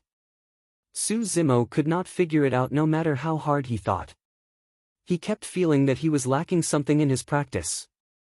Ga. At this moment, a wave of unbridled laughter came from the side. Su Zimo turned back and saw the spirit monkey sitting on the ground. It pointed at Su Zimo and grinned. Its eyes were filled with mockery and contempt. The only thing missing was the word stupid written on its face. I am despised by this damn monkey again. Su Zimo glared at it and said, "What's wrong with you again?" The spirit monkey stopped mocking and leaped up. Suddenly, it dashed toward Su Zimo. Its left hand covered its chest while its right hand clenched into a fist. It drew an arc in the air and smashed down on Su Zimo's head. Oh! Su Zimo's expression changed drastically. The spirit monkey's punch was exactly the same as the stance of the sanguine ape seal. It was even more ruthless and ferocious than his punch. It was ferocious and domineering. Previously, Su Zimo did not understand how to explain the seal in the sanguine ape seal. Now that he saw the spirit monkey's punch smashing down, he was enlightened. The spirit monkey clenched its fist tightly. Its greenish-black veins were exposed and protruding its flesh. Its fist swelled up and like a huge seal, it smashed down with a loud bang. Under this punch, there was an explosive sound in the air. So that was the case. After tendon's transformation, one would make use of the strength of the large veins to tighten the skin and flesh. The veins and flesh would be intertwined and the fist would be the seal. This was the essence of the sanguine ape seal. When a person's fist smashed down, how powerful and domineering could it be? If it was a huge seal that smashed down, what would be the effect? Su Zimo and the spirit monkey used the same move. However, it was in two completely different realms. The impact of the force was as different as clouds and earth.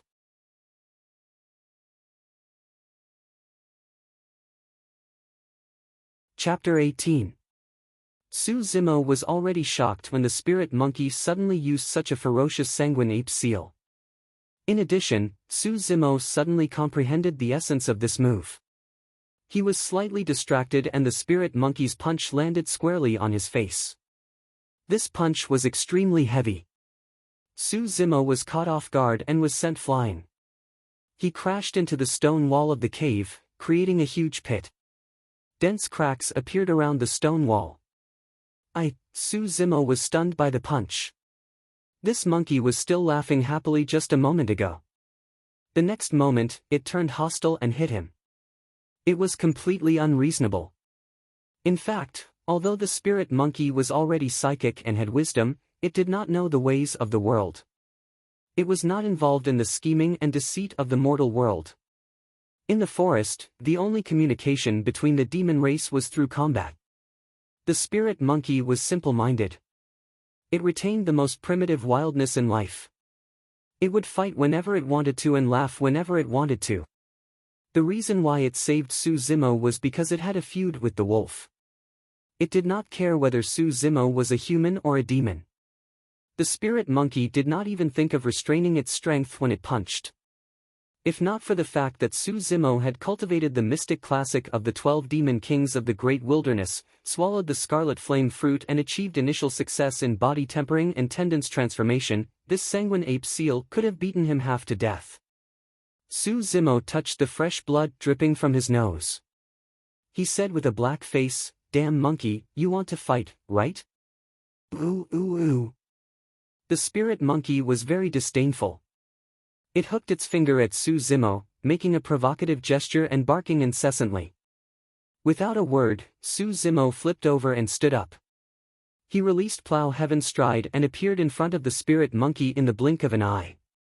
He flipped his palm and released a force that could split the ground. Boom! Boo! The spirit monkey shuddered. It seemed to be shocked by the force of Plow Heaven's stride combined with the earth-shattering palm. The spirit monkey seemed to be able to feel the power of the earth-shattering palm. It did not want to fight it head-on. It tapped its toes on the ground and retreated with a swoosh. Its speed was extremely fast and its movements were light. Su Zimo did not mind that his palm had missed, and continued to press forward. After half a year of life and death experiences, Su Zimo had not only cultivated his spiritual sense, but also his close combat strength. He had also honed all kinds of fighting skills. Su Zimo took advantage of the situation and clenched his fists tightly. Suddenly, he extended them out from under his abdomen. His knuckles protruded like a pair of bull horns and pierced the spirit monkey's chest. Seeing this move, the spirit monkey advanced instead of retreating. Its body curled up and one of its knees seemed to be kneeling. While it avoided the bovine's moon-gazing, its palms seemed to be holding a fruit as it lifted them up. Blood ape fruit offering. When this move was executed by the spirit monkey, Su Zimo could not sense any killing intent at all. The way the blood ape presented the fruit looked like a person kneeling on one knee and bowing his head in obedience. But for some reason, Su Zimo suddenly felt his scalp tingle, and all the hair on his body stood on end. The spiritual sense he had cultivated told him that there was a great killing move hidden behind this move. Su Zimo narrowed his eyes and retreated rapidly. At the same time, he paid attention to the spirit monkey's subsequent actions. Bang! Bang! Bang! The spirit monkey's body was originally curled up. However, when it came to Su Zimo, it suddenly bounced up. The tendons in its body trembled and the sound of the bowstring could be heard. Killing intent gushed out and was suddenly released. A flash of inspiration flashed across Su Zimo's mind. He vaguely grasped the essence of the sanguine ape seal. On the one hand, the tendons contracted and then suddenly extended. This would result in an explosion of stronger power. On the other hand, the sanguine ape seal was a move to show weakness first, restrain one's killing intent, and then counterattack. The ape loved to eat things like peaches and fruits the most. Now that it had offered the fruit, it was abnormal. When it offered the fruit, it proved that the ape had the intention to kill.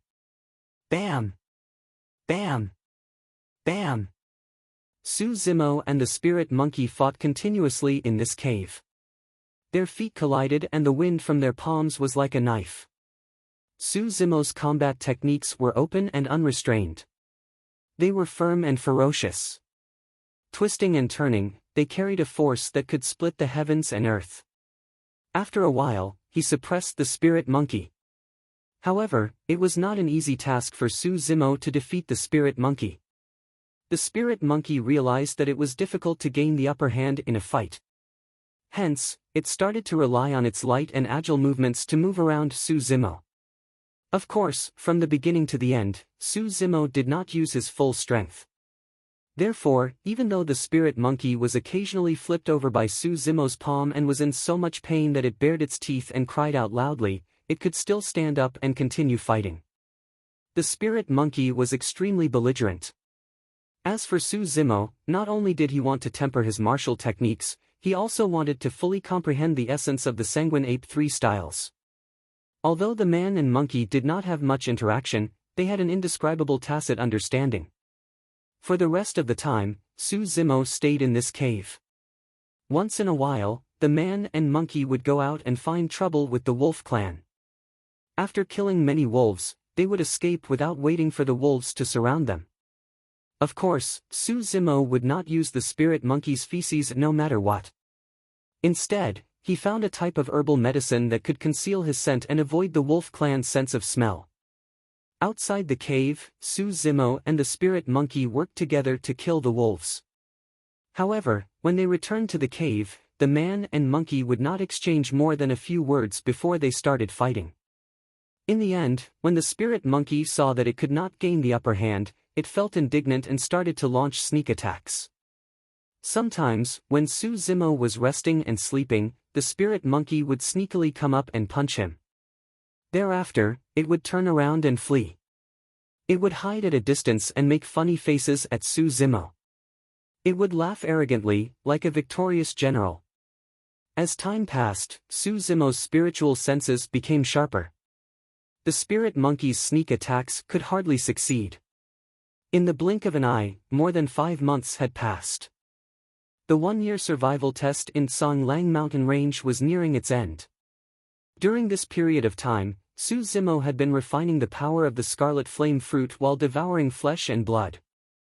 His body tempering and tendons transformation realms continued to rise and he was moving towards the realm of greater mastery. Su Zimo's body was coordinated. It could be hard or soft. His footsteps were as light as a leopard cat. He walked silently and left no traces when he stepped on the snow. He leaped and shuttled through the dense forest like an ape. With the help of the ancient tree branches, his feet did not touch the ground. Of course, to Su Zimo, his close combat ability had improved the most. In Songlang mountain range, there were not many spirit beasts that could fight with Su Zimo without being defeated. The man and monkey had already become the overlords of a region. Many spirit beasts would choose to retreat when they saw them. Su Zimo had always felt that the cold lake in the cave was not ordinary. During this period, he had dived into the depths of the cold lake several times, wanting to find out what was going on. However, before Su Zimo could dive to the bottom of the lake, the bone-chilling cold had already seeped into his body. His blood circulation slowed down and there were signs of freezing. He returned empty-handed every time. This day, Su Zimo planned to explore the cold lake one last time before leaving Songlang mountain range. Not long after, Su Zimo climbed up. He could not hide the disappointment in his eyes and shook his head. It still did not work. The body tempering and tendons transformation sections tempered the skin, flesh and tendons. In the depths of the cold lake, the skin, flesh and tendons could withstand the erosion of the cold air. However, when the cold air entered the bones and seeped into the blood vessels, Su Zimo could not withstand it. In the mystic classic of the 12 demon kings of the great wilderness, the two sections after tendons transformation were bone strengthening and marrow cleansing. It seems that only after cultivating the marrow cleansing section will I have the ability to approach the bottom of the cold lake. When that time comes, I can come and explore again, Su Zimo thought to himself. The spirit monkey was nowhere to be found. Perhaps it had gone out to find trouble with the Songlang clan again. Su Zimo was not worried. The spirit monkey was extremely alert and intelligent. Although there were many spirit beasts in Songlang mountain range, it was very difficult for them to hurt it. Furthermore, during this period of time, the spirit monkey had been fighting with Su Zimo constantly. Its abilities had also improved by quite a bit. What made Su Zimo most curious was that the spirit monkey seemed to have learned the tendons transformation section. Not only did the spirit monkey know the sanguine ape 3 styles, even its daily breathing and expiration were extremely similar to the content of the tendons transformation section. However, there were some differences. This was a little strange. Su Zimo had asked the spirit monkey before. The spirit monkey seemed to be very evasive about this matter and avoided answering. Later on, Su Zimo did not pursue the matter any further. This day, Su Zimo did not go out. He planned to wait for the spirit monkey to return before bidding it farewell and returning to Pingyang town. A year had passed. Su Zimo missed the Su family very much. He missed his elder brother and younger sister. Of course, Su Zimo was also secretly looking forward to seeing Dayu again. In the blink of an eye, the sun gradually set. It was already close to evening. The spirit monkey had not returned yet. Su Zimo frowned slightly. A glint of worry flashed across his eyes. The nights in Songlang mountain range were still terrifying. Terrifying spirit demons would often appear to hunt for food. Although Su Zimo and the spirit monkey were powerful, they were still unable to fight against the spirit demons. Therefore, before night fell, they would all return to the cave in advance. There had never been a situation where the spirit monkey did not return for an entire day. Su Zimo felt uneasy. He suddenly got up, drew out the thunderbolt saber that was inserted into the stone wall, tied it behind his back and walked out of the cave.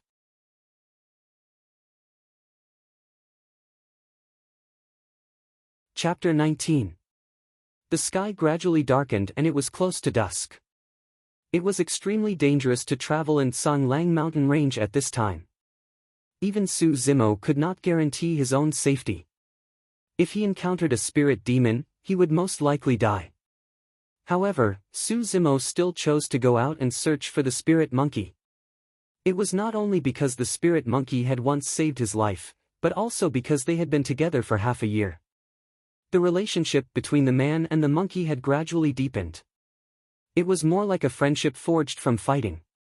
Interacting with the spirit monkey was much simpler than interacting with humans. They only needed to treat each other with sincerity. Even though the spirit monkey liked to play and tease Suzumo, it did not know how to deceive or make use of him. There was no mutual deception and intrigue. The spirit monkey's smell was pungent and unpleasant. It was very easy to identify. Suzumo sniffed outside the cave carefully before choosing a direction and dashing off. Suzumo only knew later that this monkey had a special liking for its own feces. If it was willing to smear it all over his body, it was equivalent to treating him as one of its own. Along the way, Suzumo encountered many spirit beasts. However, Suzumo did not get entangled with them. He bypassed these spirit beasts and continued to search by following the smell of the spirit monkey. Most of these spirit beasts recognized Suzumo and would not take the initiative to find trouble with him. Not long after, Suzumo stopped in his tracks. His ears twitched and he could vaguely hear the sound of metal clashing. Oh? Suzumo narrowed his eyes slightly. Why would there be the sound of weapons clashing in Songlang mountain range? Even a Khanate expert would not dare to venture deep into Songlang mountain range, much less when it was close to nighttime. Cultivator. These three words flashed across Suzumo's mind. His expression was gloomy and uncertain. If it was a year ago, Suzumo would be eager to give it a try. He would be excited like a newborn calf. But now, after a year of settling down and tempering, Suzumo was no longer immature and impetuous. More importantly, cultivators who dared to stay in Songlang mountain range in the evening would definitely not be of a low level. They could not possibly be level 1 or level 2 Qi refinement warriors. Most of the spirit beasts in Songlang mountain range were not a threat to the spirit monkey. However, if they encountered cultivators, the situation would be different. With this thought in mind, Suzumo crawled on the ground, using both his hands and feet. His body twisted and bent like a python, shuttling through the forest without making any noise. Giant python stirring the grass. This was one of the moves in the tendons changing section. It allowed one to approach the opponent silently. The sounds of metal clashing coming from the front became clearer and denser, mixed with the laughter of men and the shouts of women. In the hazy night, Suzumo lay in the grass, watching the battle 10 feet away. The trees around the battlefield had already been cut down by weapons, revealing a relatively spacious field. There were 5 men in loose Daoist robes besieging a yellow-robed woman. The 5 men each controlled a flying sword from a distance. Their hands danced as if they were connected to the flying swords by an invisible force. The yellow-robed woman was also controlling a flying sword. The sword was covered in a layer of frost, and it looked much better than the 5 men's flying swords. The flying sword in the hands of the yellow-robed woman appeared to be very elegant, agile, and swift. The yellow-robed woman seemed to have some kind of treasure on her. Occasionally, when she was stabbed by the other party's flying sword, a light shield would light up on her body. However, as time passed, the light shield became fainter and fainter. The yellow-robed woman was fighting 1 against 5. She staggered and seemed to be physically exhausted. It was obvious that she was at a disadvantage. Seeing the battle between cultivators, Suzumo felt that his horizons had been broadened. Suzumo retracted his gaze and looked to the side. At the side of the battlefield, there were 2 men watching the battle. The attire of the 2 men was exactly the same as the 5 people on the battlefield. It was obvious that they were on the same side. In the middle of the 2 men stood a spirit monkey. It was covered in cuts and bruises. However, it had an unruly expression and its eyes shone with a ferocious glint. Suzumo focused his gaze and saw that the spirit monkey's arms and legs were tightly bound by 2 metal rings. The inner circle of the metal rings had barbs that had already pierced into its flesh. The spirit monkey had completely lost its freedom and could not move at all. Suzumo had never fought with cultivators before. He did not know what kind of means they had. He did not even know what realm the few cultivators in front of him were at. However, seeing that the spirit monkey was in trouble, Suzumo's murderous intent surged in his heart. His gaze was cold and sinister. Su Zimo pondered for a while. He did not make a move immediately. Instead, he lowered his body and concealed himself even more deeply. This was because he knew that once he made a move, he had to kill the enemy in one blow. He could not give them any time to react. This was not a one-on-one battle. There were a total of 7 cultivators on the other side. A chi refinement warrior with a thin face laughed lecherously. "Young lady, your Vajra talisman won't last long. I advise you to surrender so that you don't suffer." "That's right. Swords have no eyes. It would be a pity if they accidentally cut your little face. Ah, you have been poisoned by our joyful clan's Hahuan powder. Even if you are a Foundation establishment cultivator, you won't be able to last long." The yellow-robed lady frowned. Her expression was cold as she said coldly, "You few chi refinement warriors are really courting death. I am a cultivator from Azure Frost Sect. Don't be blind. Quickly retreat." Su Zimo's heart skipped a beat. He did not expect that this yellow-robed lady was actually a Foundation establishment cultivator. The scary thing was that even a Foundation establishment cultivator who had been poisoned by the Hahuan powder would not be a match for these 5 chi refinement warriors.